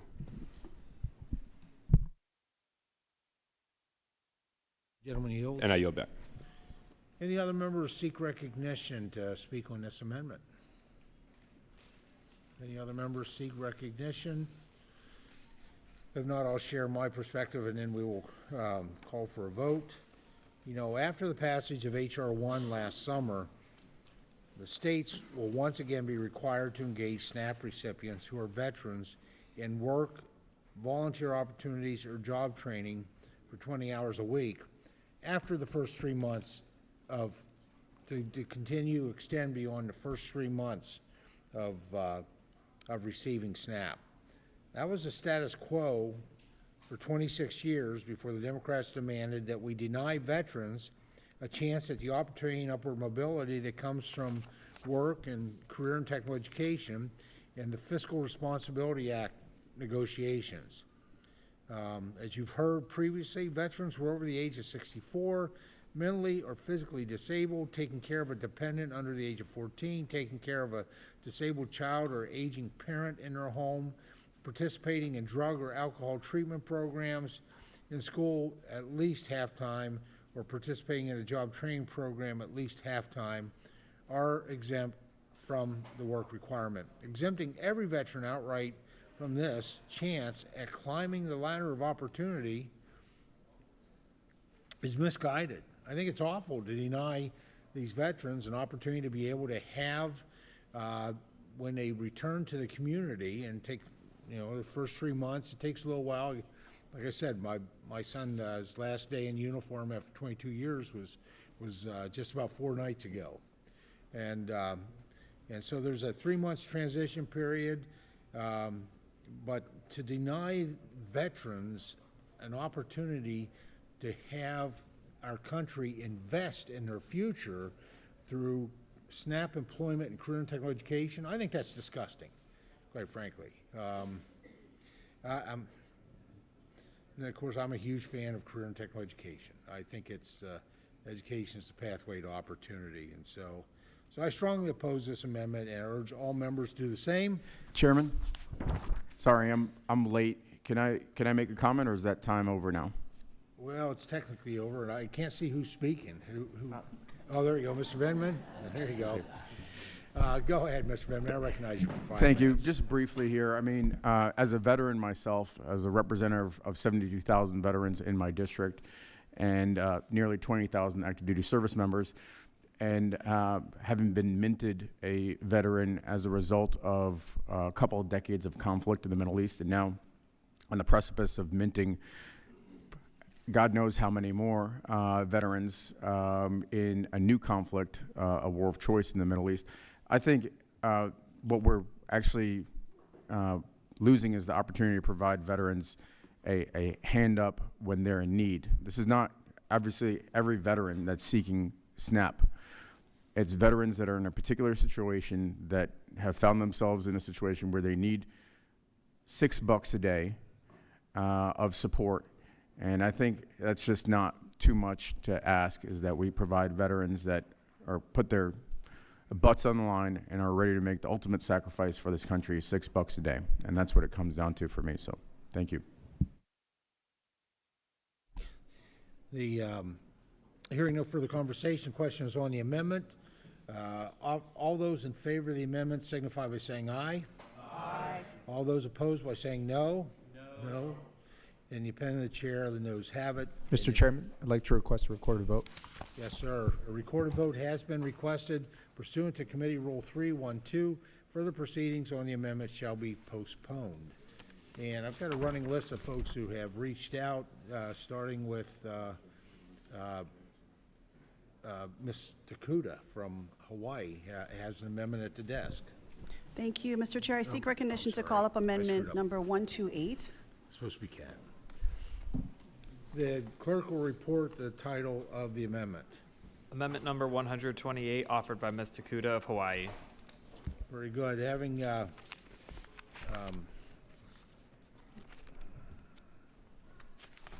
we go. All right. Thank you, Mr. Chair. without objection, the amendment shall be considered as read, and I now recognize the distinguished gentlelady sponsored amendment for up to 5 minutes for an explanation of their amendment. Thank you, Mr. Chair. Last year, the administration eliminated $660 million in local food for schools funding. That's 42 benefits throughout the country that benefited from these funds. Secretary Rollins said it wasn't in alignment with department priorities.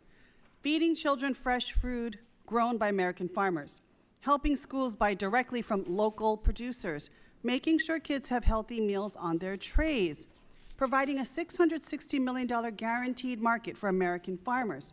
If this isn't a priority of the USDA, we should be asking ourselves, why not? On the USDA website, it specifically states we have a vision to promote agriculture production that better nourishes Americans. Call me crazy, but this sure sounds like it's in alignment. What this really was about, though, was taking locally grown food out of the mouths of children to feed more tax breaks for billionaires who've already gotten fat off of our tax dollars. That is the truth behind these cuts. Because these weren't abstract dollars on a spreadsheet. They were real contracts, real crops, real expectations. Farmers planted fields believing there would be markets. Small producers invested in certifications and infrastructures. Schools built procurement plans around serving fresher, healthier meals. For millions of kids, school lunch isn't optional. For many, it may be the only meal that they get that day. The local Food for Schools program made sure school meals were healthier while driving dollars back into rural economies, strengthening small farms, and keeping food supply chains rooted in their communities. Programs like Local Food for Schools are rare in government because they work on every level. Local farmers and ranchers need stable markets. Hungry children need nutritious foods. Putting those two needs together strengthens rural economies, shortens supply chains, improves public health, and encourages and introduces young Americans to the value of locally grown food, creating the next generation of consumers who will sustain American agriculture. That's not waste, that's not misalignment, that's smart policy. And for anyone questioning whether this amendment is germane to the Farm Bill or this committee's jurisdiction, the answer is quite simple. This program is funded through the Commodity Credit Corporation, an entity directly under the authority of the Secretary of Agriculture, the very department overseen by this committee. Secretary Rollins was the one who made the determination to cut this funding. Schools and child care centers are merely the distribution point. This is, in fact, an agriculture program, food from our farmers, which means the responsibility to restore these cuts belongs to us. We cannot claim to stand for farmers while eliminating their markets. We cannot claim to care about nutrition while cutting programs that put fresh food in front of children. And we cannot claim to make America healthy again while dismantling one of the most effective farm-to-table programs this country has ever implemented. My amendment is straightforward. It restores the funding that was terminated by the USDA. It honors commitments made to farmers. It gives schools and child care centers certainty, and most importantly, it ensures that our kids eat. We can disagree passionately, as we have all day today, on many amendments before this committee. That's part of the process, but this should not be one of those fights, because at its core, this is about something bigger than politics. It's about whether we can come together around a simple idea. American farmers should be the ones feeding American kids. Canceling these cuts means farmers sell what they produce. Canceling these cuts means communities grow stronger. And canceling these cuts mean our children are able to eat. I strongly urge my colleagues on both sides of this aisle to support this amendment. Thank you, Mr. Chair, and I yield back. Thank the gentlelady. She yields back. Other members that seek recognition to speak on to Mr. Costa is recognized. Thank you very much. I want to speak to support in this amendment. As I noted earlier several different times about the level of SNAP recipients in my congressional district, This afternoon, I'll meet with Natalie Caples, who's the CEO of the Central California Food Bank. The food bank in our area is trying to make up the difference for the gaps that have now only grown greater for those folks that are food insecure. And this program that was ceased last year, as the author of the amendment noted, has really made a difference in our area in terms of negatively impacting the schools and negatively impacting the farmers that participated in the program. And the fact that these farmers were able to do what they do so well, which is grow some of the most nutritious food, and to make it available for the schools in the four-county area has really created a vacuum. And this amendment obviously would restore that program. It's good public policy for the farmers that participate in the program because they economically benefit. It's good for the schools. I have the third largest school district in California, Fresno Unified. Every day they provide 55,000 lunches in 85 school sites and 19,000 breakfasts. I mean, it's amazing. And so when this program was cut last year, it created a vacuum. It impacted the school districts in the four-county area, it affected the food banks, and it affected the farmers, and affected people who are food insecure.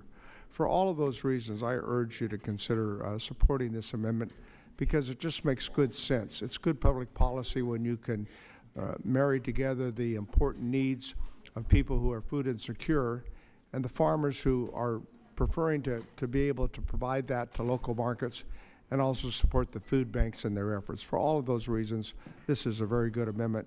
We should restore this program. It was effective until it was ended, and I think we need to put it back in place. I yield back the balance of my time. Gentleman yields back. Other members seek recognition. Ms. Pingree. Thank you, Mr. Chair, and thank you to my colleague for submitting this amendment about an extremely important, maybe not well-known program that did so many good things while it was operating. And I have to say, I just shake my head when I think about why the USDA would cut off this program. Had huge bipartisan support, and it did all of the things that we say as members of the Ag Committee and as supporters of American agriculture that we're here to do. It was the perfect coming together of giving farmers contracts to sell food locally and making sure the kids got more healthy food in their school lunch programs. Two things we talk about all the time.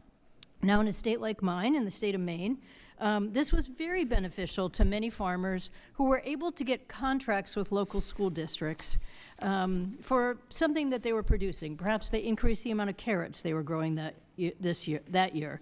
Or somebody like the Milk House Dairy Farm in Monmouth, Maine.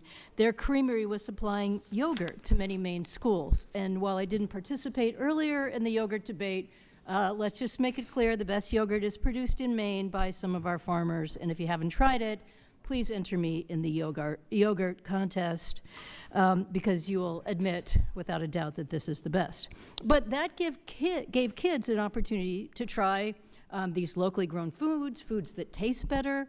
I know from talking to parents and teachers and others that often when a kid is eating some food, if a carrot shows up or Brussels sprouts on their lunch plate, but they know it came from a local farm, they know the farmer, or maybe they've been able to visit or the farmers come to visit, it makes them even that much more enthusiastic about eating those healthy foods. And that's the other side of this. School lunches are an important place for kids to try new foods and to get a healthy meal every day. For many kids, it's the only important meal that they get during the day, and it gives them that opportunity to make sure that they're getting the proper nutrition and eating the foods that are going to make them have a productive day at school. It also is a way for school lunch programs to stretch their budgets. We all meet with so many of the people who work behind the scenes in our school lunch program, food service people, who tell us all the time they're just barely scraping by to put enough food on the plate. And they often have to feed kids things that they know aren't as healthy as they would like, but it's just what fits in the budget. More rice, more starchy food, less protein, less fruits and vegetables. And so the fact that this was also supplementing that program was so critically important. I want to just tell you that we have never had a farmers rally in the state capitol in Maine before this past year. And the first time that I had witnessed farmers coming in on their tractors and showing up to show how mad they were last year about the agriculture policies of this administration was right around the time that their contracts got canceled. They were so angry that the USDA would turn their back on them midstream and cancel these contracts that they had counted on to produce enough income to get through the year and planned on to make sure that they could make ends meet. And we all pay lip service to farmers' bankruptcies and trying to help farmers make ends meet. Well, this was a simple program that accomplished so many things but made sure it was another source of income to our farmers. So why the USDA would cancel a program like this and why this committee wouldn't make it a priority to reinstate it is truly beyond me. As I said, it did all of the right things. It promoted more local foods. It put money in the pocket of our farmers. It gave kids healthier school lunches, helped out our schools, and made sure we got more healthy, nutritious food on kids' plates. Again, this is such an important part of the MAHA agenda. We've heard RFK talking about making school lunches healthy again. We've heard him talk about getting kids healthier food and fruits and vegetables. All of these things could be accomplished with this program. So I wholeheartedly support this amendment. I hope for all of the reasons I've stated, you will support it, and we will continue to do what we know is an important thing for our states and our communities. And I thank the sponsor again, and I yield back. Gentlelady yields back. Any member? Mr. McGovern is recognized for 5 minutes. I want to thank the gentlelady from Hawaii for the amendment. I think it's an important amendment. And like the gentlelady from Maine, Ms. Pingree, I don't understand why USDA canceled this.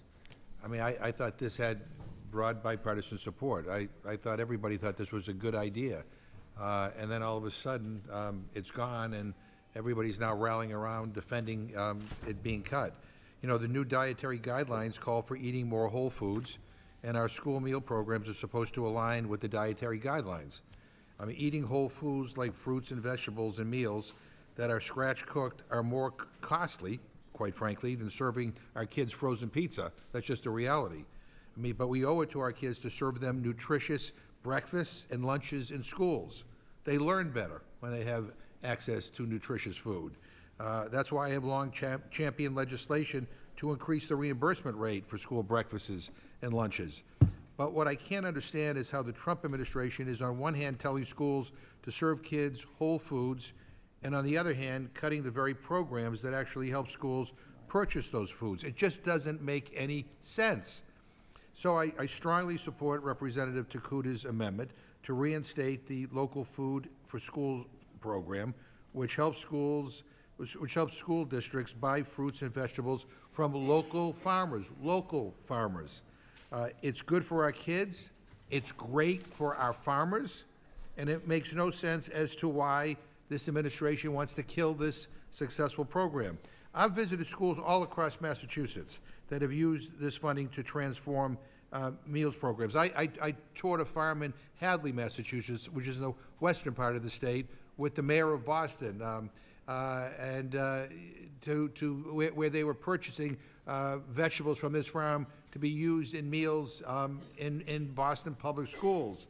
And she was making the connection with the farmers about the good that they were doing in Boston, but she was also going back to Boston and telling the kids and teachers about where this food comes from and about the importance of supporting our local farmers.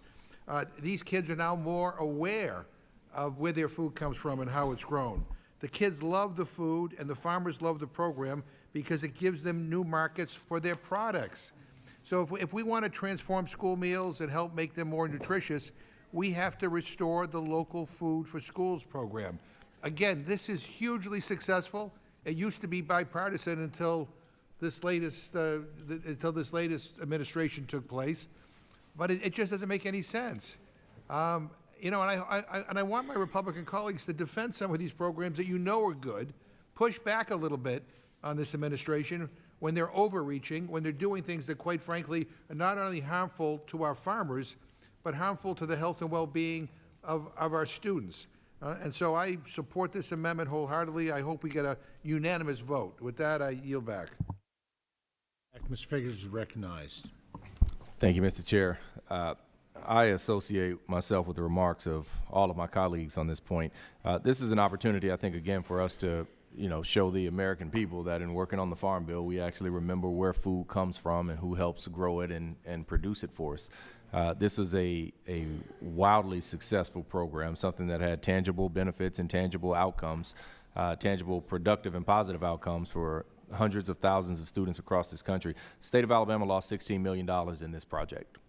When this funding went away, we lost $16 million. Now, that's not $16 million to the state of Alabama. That is $16 million to the farmers in the state of Alabama. That is $16 million to the people that are out there in the dirt, in the mud, planting, harvesting these fresh fruits and vegetables.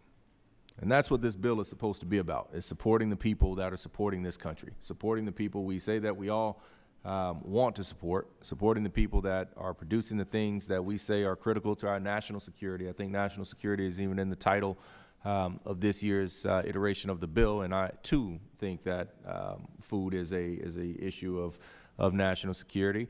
But these are the people that are out there doing it. And, they aren't veterans in the sense of the military, but they are veterans in the sense of providing this country with the fuel it needs to go, literally, for human consumption. And so I think we have an obligation to restore this program. I think it is consistent with a lot of bipartisan goals that we want regarding health and nutrition and well-being of children.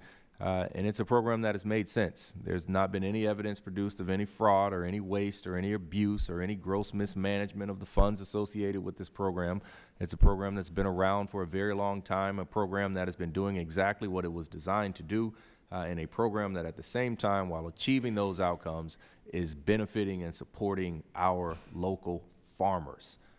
Our local farmers. They're not a bunch of middlemen involved in this process. This is literally directly from the farms to the school systems, and in some cases directly from the farms to the individual schools.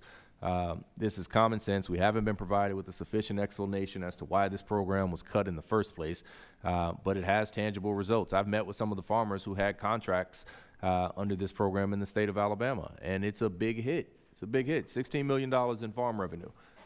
That's a big hit, and so it's my hope that we can take this opportunity to show the people that we know where food comes from, know who produces it, and with that, I'll yield the balance of my time to Mr. Kuda. I yield back. Gentleman yields back. Dr. Adams recognized. Thank you, Mr. Chairman. I do support this amendment at a time when farmers are facing increased input costs and uncertainty due to tariffs, and when grocery costs have not come down. More families are relying on food banks and school meals. It's reckless and cruel to not reestablish this program. I've heard from farmers, food banks, and schools in my district that were devastated to see this program canceled by the administration last year. The program is simple and it makes sense. This program created a market for farmers. It helped farmers connect with community and vice versa. It allowed children to have access to local, healthy foods. This amendment reestablished local food for schools with $660 million a year in annual mandatory funding, which matches what the program received in 2025 before the administration canceled it. I support the amendment. It's a good amendment, and I appreciate the member for bringing it forward, and I would ask that we get support, that we support this amendment because it's very much needed. Our children can't wait. Thank you. I yield back. Gentlelady yields back. Other members who seek recognition to speak on this amendment. The other members seek recognition.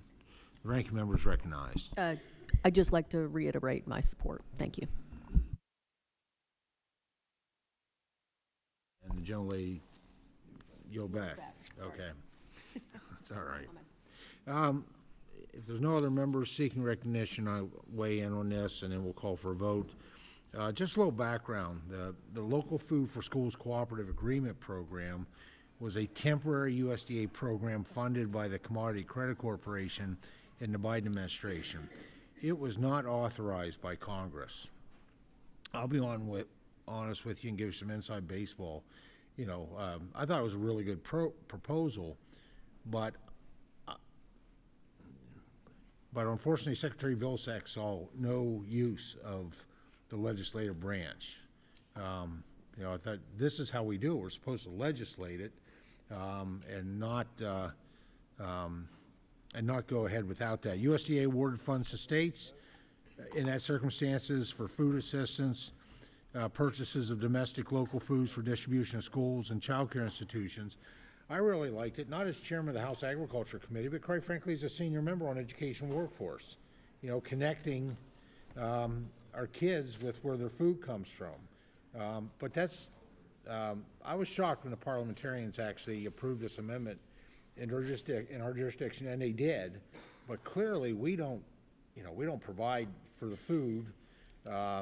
It may be administered by USDA, but that's education and workforce, and I'm not pushing that issue of jurisdiction. The parliamentarian said it was okay to do. This amendment would reinstate the local food for schools program with $660.1 million in annual funding from the CCC, which I'm not sure can handle. Well, I know it can handle, beginning in the year 2027. This bill we have, we were able to work with another author. It authorizes the state-led local food purchasing program similar to the Local Food Purchase Assistance Cooperative Agreement, which was a sister program to LFS that provides food for distribution to food banks and food pantries. That's a part of this bill. And so, I thank the gentle lady for offering this amendment. I want to work with her going forward as chair and also a senior member in education workforce. I'm proud that the Farm Food and National Security Act of 2026 authorizes new state-led local food purchasing programs similar to the Local Food Purchase Assistance Cooperative Agreement Program, or LFPA, which USDA operated with temporary funds until last year. This program will provide whole, nutritious foods for food banks and food pantries.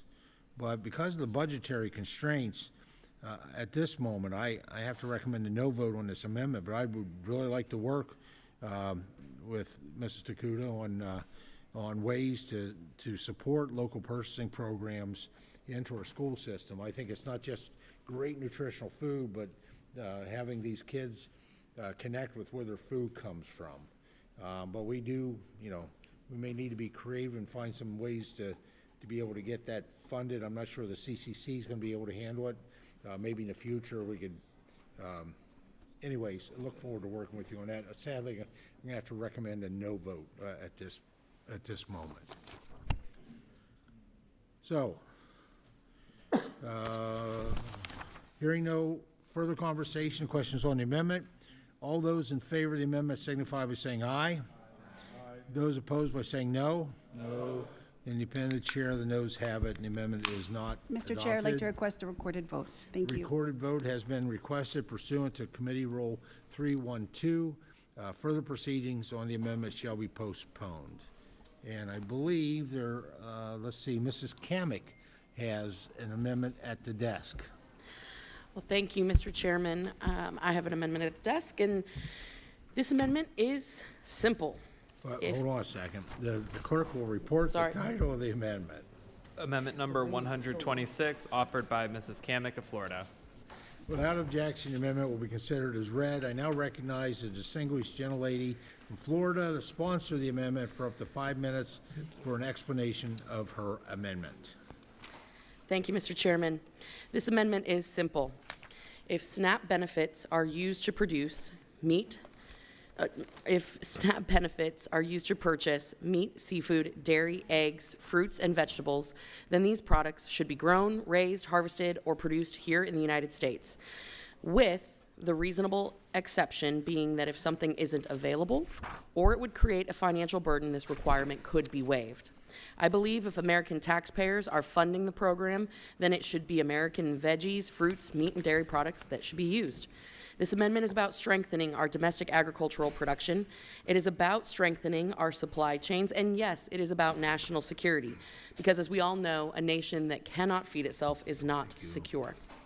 SNAP represents tens of billions of dollars in annual food purchasing power. That purchasing power should support the farmers and ranchers who operate under some of the highest labor, safety, and environmental standards in the world. It shouldn't undercut them with imports produced under much weaker standards. But that is exactly what is happening. Decades of poor record keeping can only give us ballpark estimates of imports, which is why I am grateful for the report language included in this package, which will require that data finally be acquired, updated, and maintained. In Florida, our farmers and ranchers have weathered hurricanes, inflation, freezes, and unstable markets. And they're not asking for special treatment. They're asking for fairness. When federal nutrition dollars are spent, those dollars should strengthen the American producer and our supply chain. I want to be clear. This amendment does not restrict access. It includes flexibility if products are not available or if there would be an undue burden, and I have to emphasize that because there have been questions on this. It provides time for our retailers to adapt. This is practical, balanced, and it aligns with nutritional policy and our domestic production capability. We talk a lot in this committee about food security. Food security starts with producing that food right here at home. And again, if the American taxpayer is paying for it, then it should be an American product that they are purchasing. I look forward to continuing the conversation and about implementation and jurisdiction, but my goal here today is to highlight this critical adjustment very much needed in our system today, and to continue working towards a solution that supports American agriculture. With that, I am willing to withdraw the amendment, and I look forward to working with the chairman in this committee to advance this. I yield. Well, I thank the gentle lady for offering this. All of our federal nutrition programs, including SNAP, should support the purchase of food products grown, produced, and manufactured in the United States to the extent practical. Look forward to continuing to work with the gentle lady in assessing the feasibility and the impact of this change. Any other members have, well, I know there are. We have a queue here. People have indicated. Mr. Figures from Alabama is in the queue. Thank you, Mr. Chairman. I have an amendment at the desk, amendment number 88. The clerk will report the title of the amendment. Amendment number 88, offered by Mr. Figures of Alabama. Without objection, the amendment will be considered as read. I now recognize the distinguished gentleman from Alabama, the sponsor of the amendment, for up to 5 minutes for an explanation of their amendment. Thank you, Mr. Speaker. I think this is an amendment I will be honest with. I would like to think that we can get unanimous support for because it offers every member on this committee an opportunity to put a stamp on something that we all have said and or affirmed. Regardless of how bitter the H.R. 1 process got, regardless of how divisive or how divided our ideologies have seemed over the SNAP programs, one thing I will give credit to everyone in here for doing is I never heard a single member of this committee say it was their intent or their goal to eliminate the SNAP program. Not a Republican, not a Democrat has said that that is their goal. This amendment gives us an opportunity to stand by that goal. We created a significant problem in H.R. 1 with SNAP. What we did was, we'll call it an unintended consequence, but what we did was, for the first time in that program's history, created the potential for a state to eliminate the program altogether if they cannot meet the cost sharing. We're well aware of the cost sharing requirements that have been implemented, but what was not addressed in H.R. 1 and what has not been addressed by USDA is what happens if a state cannot or does not meet the cost sharing for whatever reason, whether intentional, whether unintentional, whether fiscally related or whether politically related. What happens if a state does not meet the cost sharing? We had a hearing here with several witnesses from around this country where I asked their understanding of what happens. And this is a bipartisan panel. These are witnesses I had no hand in picking, and I presume the majority picked the majority of the witnesses. I asked each one of those SNAP program administrators, what is your understanding, or is it your understanding that if a state does not meet the cost sharing, will the SNAP program exist in your state? And their answer was it was their understanding that it would not exist. If a state could not meet the cost sharing, then there would be no federal share to come with it. And in sitting on this committee, when we went through this process, That was nobody's stated intent. That was no one's stated goal to put states in a position where they had the authority to, for all intents and purposes, eliminate the SNAP program altogether. And so what this amendment does is provide a safeguard. It provides a guarantee that if a state cannot meet the cost sharing for whatever reason, if they do not meet the cost sharing, then the federal share will still be paid. It does not mean that the federal government will take on the state's share that they were supposed to share. It only states that the federal government share will still come to those states so that the states will at least still be able to provide benefits to the SNAP recipients that otherwise would have been there, albeit it will be without the state share. So it will still be a lower amount than the state should have had altogether. This is pretty straightforward. I think this is something that no one here wants to happen. I will give that benefit to everybody here, that you do not want to see states eliminate the SNAP program. But that is the dynamic that we created. That is the potential that we created with a lack of clarity within H.R. 1 and a lack of subsequent clarity to come out of USDA. And so I urge all of my colleagues to stand with me on this issue and provide that clarity, provide that certainty, because if we do not, then we run the risk of states refusing to participate in SNAP programs. And all of the passionate dialogue and talk that I've heard in this committee today about wanting to preserve and maintain SNAP and get the benefits to the people that need it the most, we cannot stand by those words if we do not support this amendment. Because this amendment ensures that at least the federal share will come to those states. Again, I'll say this again for clarity. This is not an amendment that says, hey, if a state doesn't meet the cost share, that the federal government picks up their cost share. That is not what this amendment is seeking to do. This is seeking to ensure that there are SNAP benefits available in every single state. In every single state.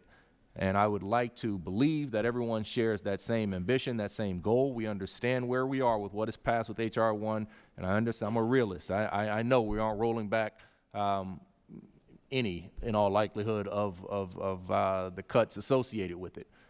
But at a bare minimum, we can ensure that the SNAP programs are not eliminated in states across this country if they, for whatever reason, do not meet the cost share. This does not cost the federal government a single extra penny than what it would already be on the hook for if the state did meet the cost share. So, Mr. Chairman, I yield back and ask for unanimous support of this amendment. I thank the gentleman who yields back. Other members seek recognition to speak on this amendment. The ranking member is recognized. Thank you, Mr. Chairman. Very briefly, I simply want to say that bipartisan governors and state and local officials have spoken out very strongly about their concerns with H.R. 1's SNAP cost shifts, and they've asked members of Congress to delay these unfunded mandates, citing fears that it will undermine the program's viability in many of their states. Some have suggested their states may opt out of SNAP entirely due to this unfunded mandate. This amendment would ensure that states that can't meet their match aren't forced to stop participating in SNAP altogether, and that hardworking families struggling to afford groceries aren't the only ones forced to pay the price by losing their food assistance. I urge my colleagues to please support the amendment by our colleague and join me in supporting this amendment. Now recognize Dr. Adams for 5 minutes. Thank you, Mr. Chair. I want to support the amendment as well, and thank the gentleman for bringing it forward. It's about protecting families' access to food while ensuring that states can continue to participate in SNAP. Now, under Republicans' big ugly bill, some states will struggle to meet new benefit cost shift. I know North Carolina is already grappling with this. This is a hard decision of possibly not being able to carry SNAP. This approach recognizes the fiscal realities that states face while keeping the focus where it belongs, making sure children, seniors, working families do not see their food assistance taken away. SNAP supports not only households, but also local grocers and rural economies. Ensuring continued participation in the program protects both families and communities. I support the amendment, and I would certainly urge my colleagues to do the same. Thank you for bringing it forward. I yield back. Joe Lay yields back. Mr. McGovern's recognized. No, I would just say to Mr. Figures, I strongly support the amendment. You know, I have a radical idea that when we deal with farm bills and we get to the nutrition title, we ought to be talking about how you end hunger in this country once and for all. And instead, we're here, you know, offering amendments to kind of block attempts to basically take food away from hungry people. And it really kind of misses the point, in my opinion. Look, I mean, the notion that we may have some states that may not be able to meet the match, and then they can't provide food for the people in their states is unconscionable. And there may be even some governors out there that may intentionally want to opt out of this program because they don't believe that this is an appropriate role for government. But what is frustrating to me is that, you know, we live in a country where we have a hunger problem. You know, tens of millions of Americans are food insecure, are hungry. That is a national tragedy. It is costly.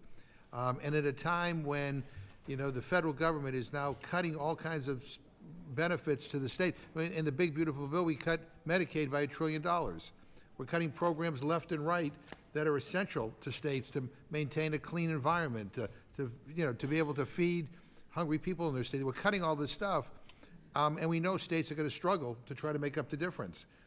We ought to be committed to making sure that nobody loses these very, very, quite frankly, small benefits. These aren't even adequate. $2 per person per meal is not an adequate benefit.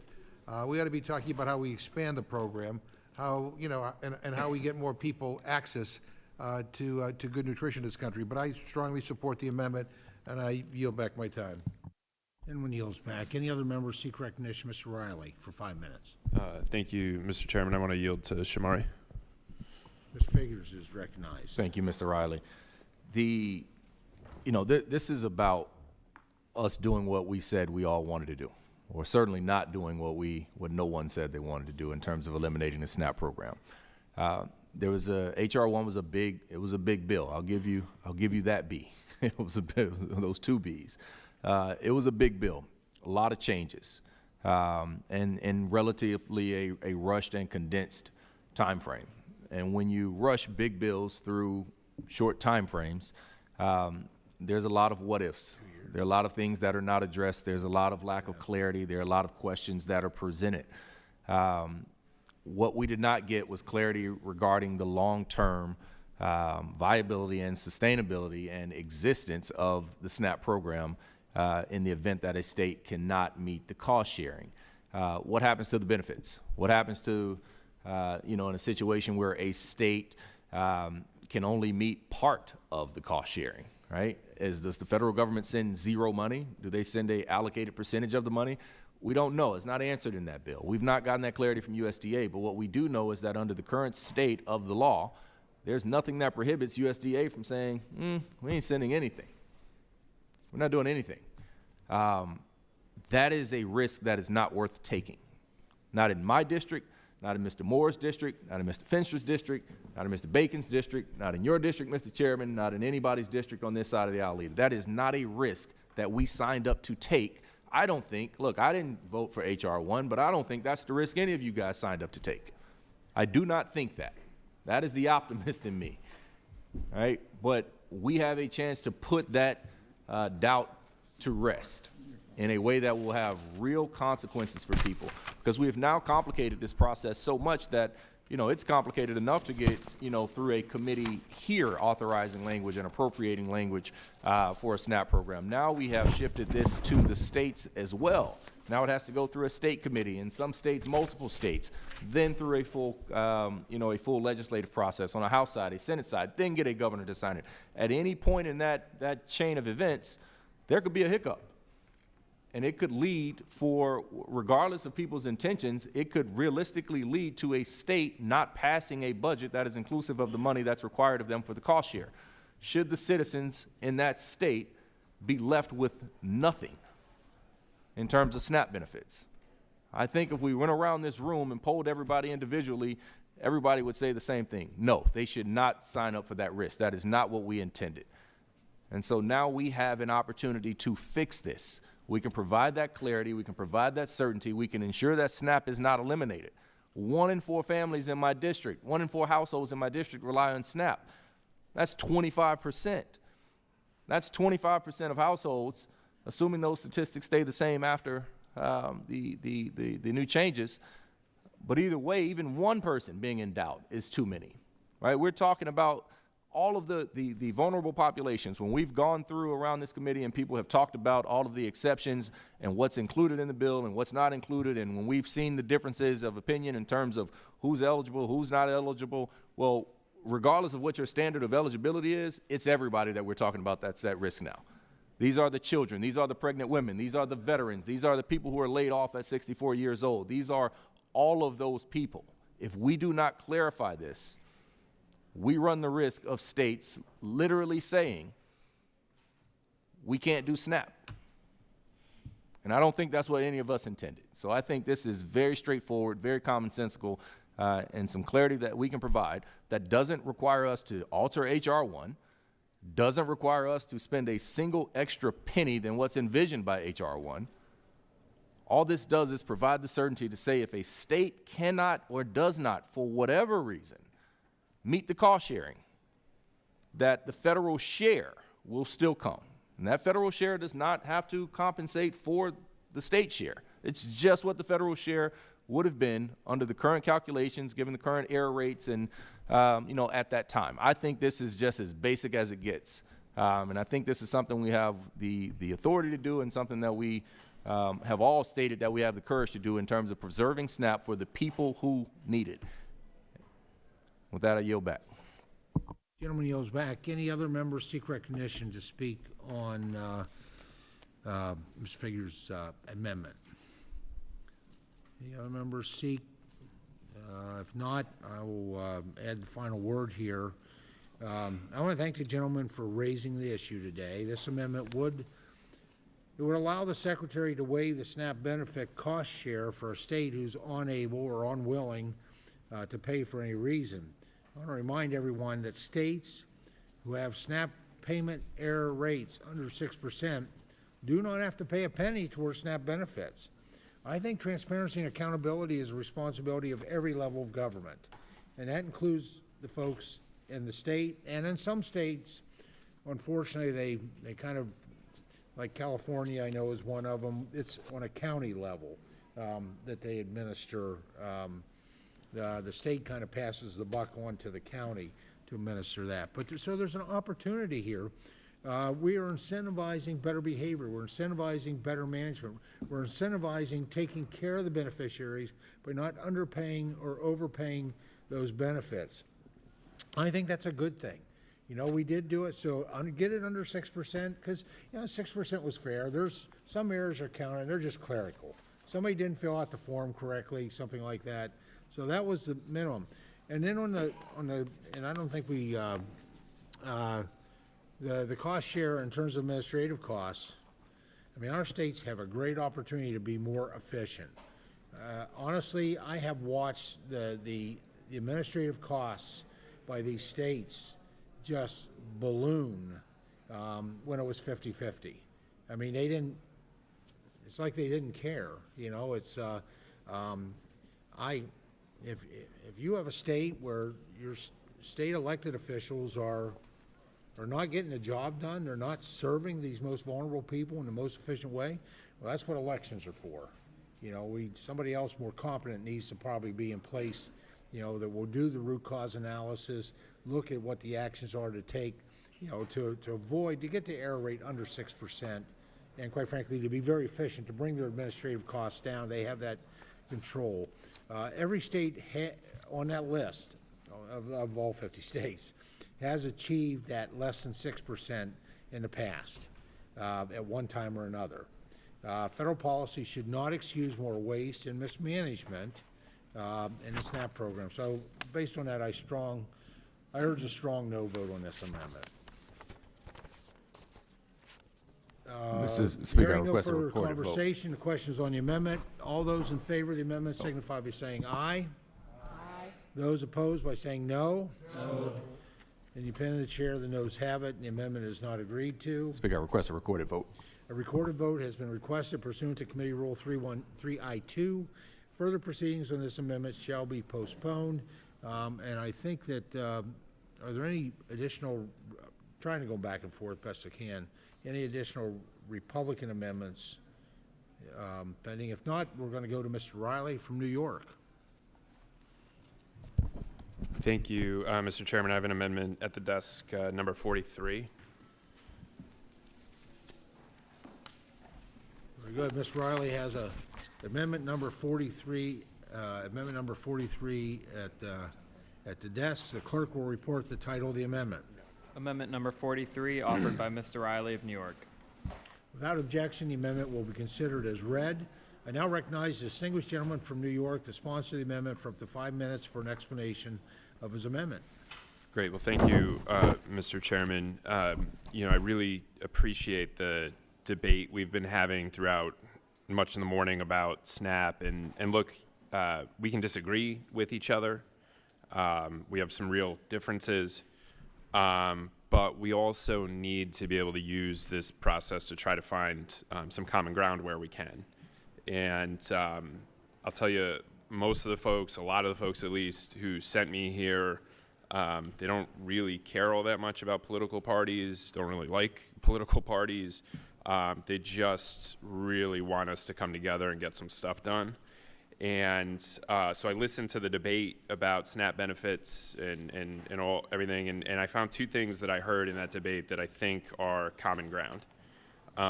One of them, just this is taking everybody at their word and giving everybody the benefit of the doubt, one of the things I heard is nobody wants kids to go hungry.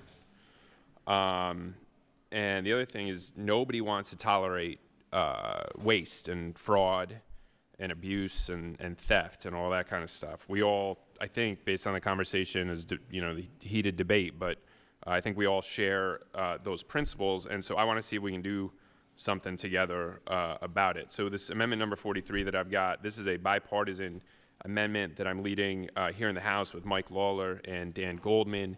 Over in the Senate, it's John Fetterman, Ron Wyden, and Bill Cassidy. So this is a real, truly bipartisan bill. About 1 in 5 of the households that I represent, maybe 1 in 6 of the households I represent, get SNAP benefits. And we talked about this earlier. They're working families trying to make ends meet, feed their kids. A lot of seniors on fixed incomes who can't afford the utility bills and the groceries. I was talking to Derek Van Orden about this earlier. It's, a lot of families like Derek's from growing up in rural poverty.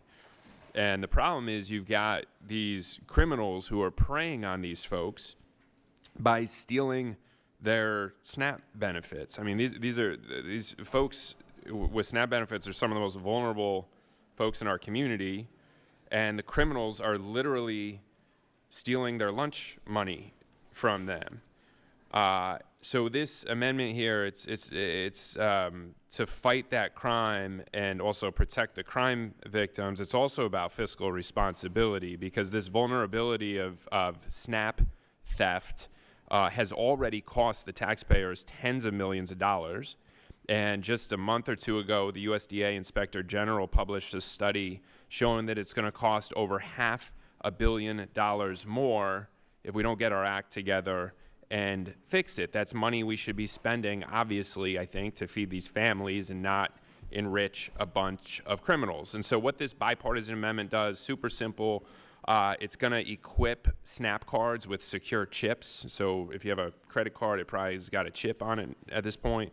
And what that's going to do is it's going to make it so the criminals can't access the cards. Because right now what they're doing, it's called skimming and cloning, where they're basically copying the magnetic strips and the numbers, and that lets people steal the benefits. And so put the chips on the cards, it's going to keep the benefits safe and make sure they're going where they're supposed to go. So I'd encourage everyone to support this bipartisan amendment. Let's crack down on the criminals, protect taxpayer dollars, and feed families who need a hand.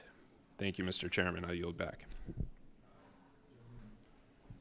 Yields back. Any other members seek recognition to speak on this amendment?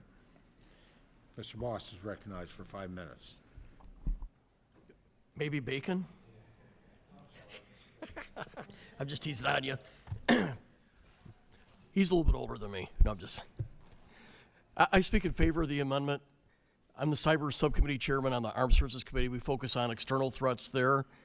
But we also have a cyber subcommittee within Homeland Security.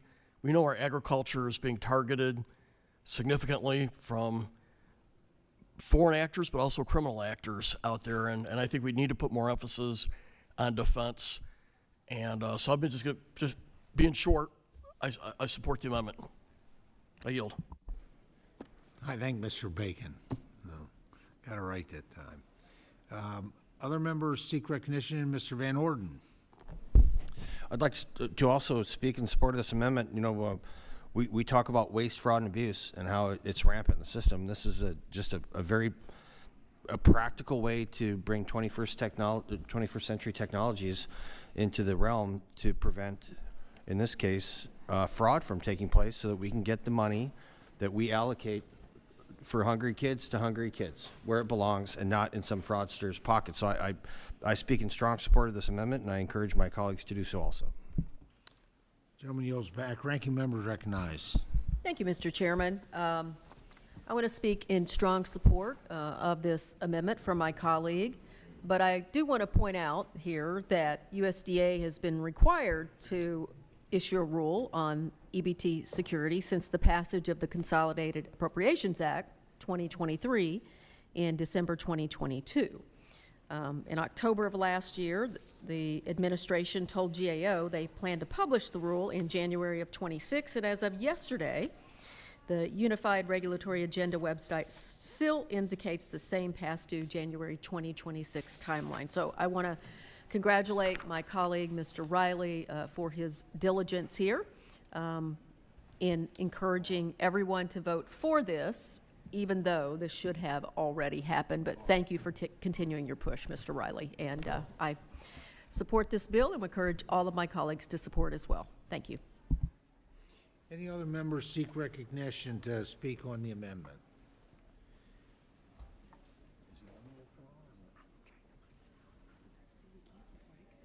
That's right. Well, I know that. Yeah. If not, I will, let me get a final word on this. You know, this amendment will require USDA to issue regulations related to EBT chip cards and theft. The amendment would also require, which, by the way, the states have always been empowered, or at least for many years, the states have always been empowered and have had the options to utilize a chip device within the EBT card, and we know it works. The fraud and abuse at the gas pump was rampant before they added those chip cards, the chips within those credit cards, and so we know it's a very effective method. But it was the states had that. This amendment would require USDA to cover the costs, all the costs associated with transitioning to EBT chip cards. So it has a scoring problem financially. I want to thank the gentleman for raising this issue. It's an important issue. We're all concerned on both sides of the aisle about increased rates of card cloning and theft and skimming in SNAP. We know SNAP EBT cards are more vulnerable to criminals due to the lack of chip technology and due to budgetary constraints. As I mentioned before, the scoring, because this amendment puts it all on USDA to pay the way for the states, which is we're unable to include it in the text of the gentleman's amendment in the bill. However, I'm proud that the Farm Food and National Security Act of 2026 does address skimming and other card theft schemes by requiring USDA to publish that proposed rule on EBT card security measures no later than 6 months after enactment of the Farm Food and National Security Act. So I look forward to continuing to partner with the gentleman in this effort. I think it's but it did run into some scoring issues that I'm not able to support at this time. Could I just, Mr. Chairman? Mr. Riley, Yeah, so just, I think whatever amount is going to be spent here to get these chips on these cards and make these cards more secure, I guarantee it's going to be less than the $500 million that the criminals are stealing from these families. This is probably, I would venture to guess, one of the smartest investments we could make because, as you noted, these families are already vulnerable. The USDA Inspector General just showed that if we don't do this, it's going to cost us $500 million. I would also say the provision in the current base text, Section 4108 on EBT card security regulations, it's basically just telling USDA to do what they've had a legal obligation to do for years now. So we clearly have to put some more teeth into this, which is what my amendment does. The current base text, at least as I'm reading it, doesn't include the chip requirement, which everybody knows is the most state-of-the-art security technology, whereas this amendment is going to be real clear to USDA. We're not screwing around anymore. You got to get this done. And so I'd really encourage everybody to vote for this. Let's get it into the bill that we're working on now, and then I'd love to work with you on scoring and budgeting after that. I'd love to work with you going forward on this. Do I agree from a practical perspective that there'd be significant savings? Getting Congressional Budget Office to recognize that is impossible, unfortunately. It can be very, very frustrating dealing with the accountants, the folks in CBO on how they score these things. They don't see that as a pay for. So I, unfortunately, at this point in time, I'm gonna have to vote no, but I look forward to continuing to work with you on that, maybe see what we can work out here. We gotta go to the floor and on the Senate side and figure out some solution to that dilemma. So, all right, hearing no more conversation, the question is on the amendment offered by Mr. Riley. All those in favor of the amendment signify by saying aye. Those opposed by saying no. No. Independent chair, the noes have it. The amendment is not agreed to. Mr. Chairman, I'd ask for a recorded vote. A recorded vote has been requested pursuant to Committee Rule 3I2. Further proceedings on the amendment shall be postponed. I believe that we have a queue here working with the ranking member of folks who have indicated. So Mr. Tandor is recognized with an amendment at the desk. Mr. Chairman, I have an amendment at the desk, amendment number 117. Without objection, the clerk will report the title of the amendment. Amendment number 117, offered by Mr. Tandar of Michigan. Without objection, the amendment will be considered as read. I now recognize the gentleman, distinguished gentleman, the sponsor of the amendment, for up to 5 minutes for an explanation of his amendment. Thank you, Chairman Thompson and Ranking Member Craig. Mr. Chairman, I want to be clear.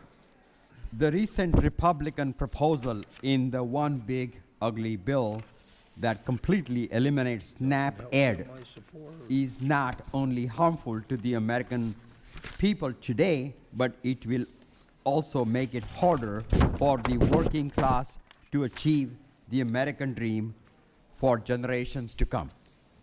The Department of Health and Human Services claims it wants to improve the health of Americans through the Make America Healthy Again initiative.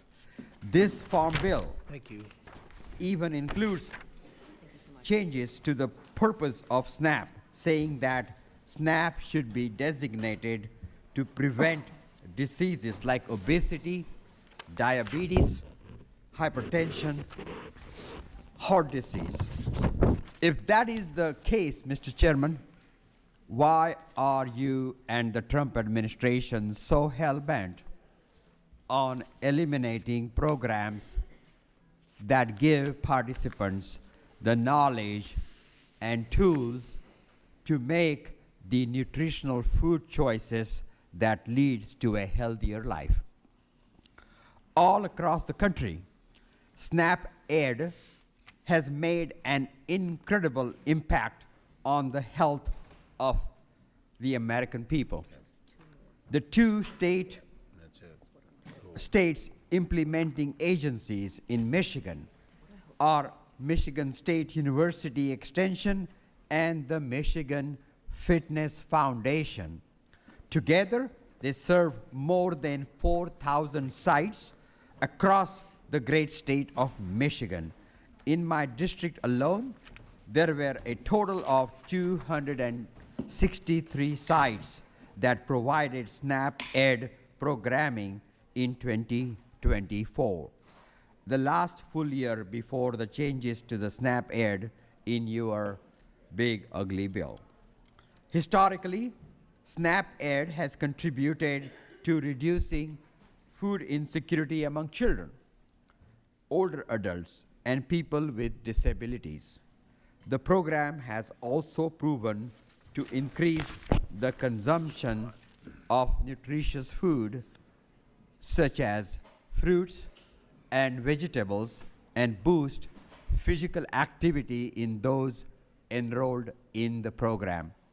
Mr. Chairman, the fact is that SNAP-Ed is a highly effective, evidence-based program that helps individuals and families make more nutritious food choices, stretch limited food budgets, increase physical activity, and make healthier choices easier in their communities. The fact that Republicans are willing to sacrifice the health and well-being of Americans in order to spend money on tax cuts for their billionaire donors is frankly disheartening and disappointing. With that, Mr. Chair, I yield back the balance of my time. Gentleman yields back.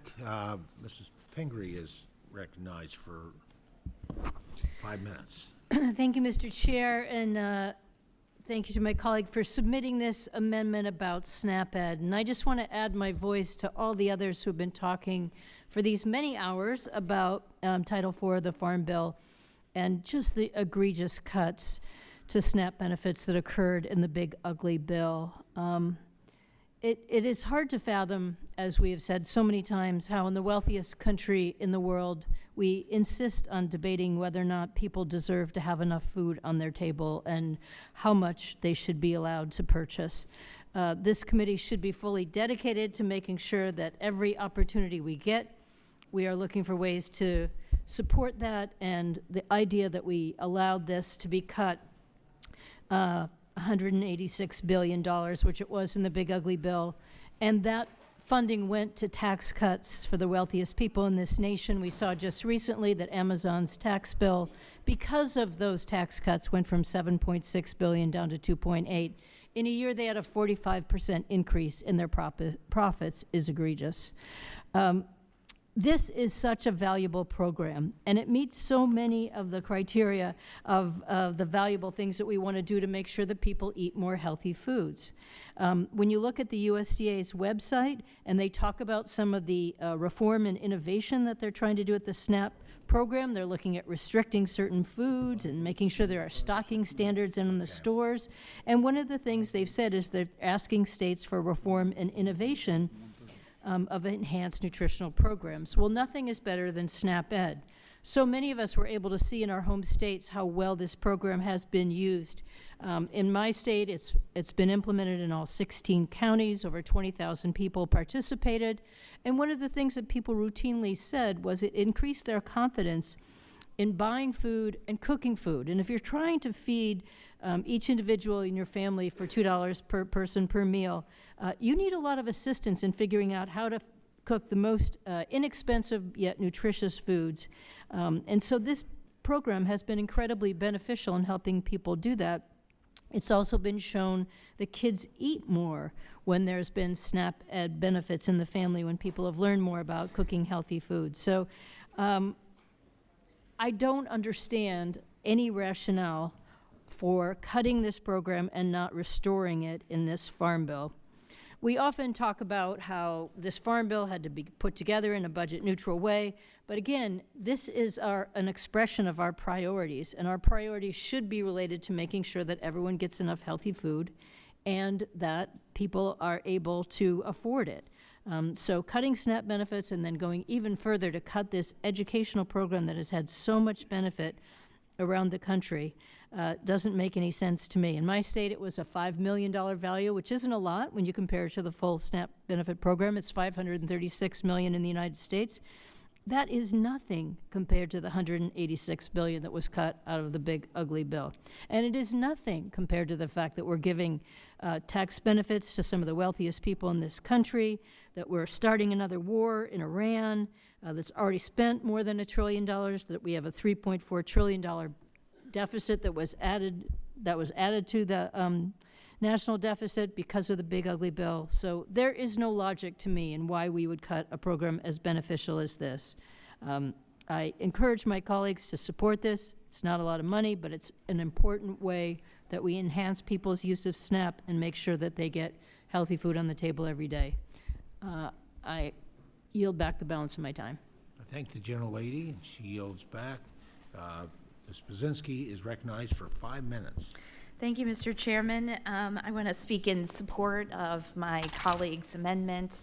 Mr. Chairman, our job is to make sure that the programs we create actually work for the people that we serve, and that when we make changes, we understand who will be affected by those changes. When the Republicans passed the big ugly bill, they purposefully cut the funding to the SNAP-Ed program. SNAP-Ed is incredibly important to districts like mine because it provides the free community-based nutrition education and obesity prevention services to families who qualify for SNAP, helping them stretch their grocery dollars and make healthy choices close to home. At the University of Illinois, SNAP-Ed has played a critical role in providing solutions for families that are struggling financially. The Illinois Extension Program hosts Illinois Nutrition Education Programs, INEP, provided by SNAP-Ed. Their program and community outreach helps families to make healthy and practical eating choices while also promoting physical activities, solutions to transform the healthy communities of Illinois. The University of Illinois Connect program works with individuals who qualify for SNAP, and they teach them how to utilize their benefits in the most efficient and healthy way. The program has reached over 300 communities across Illinois and over 130,000 adults and young people through their classes.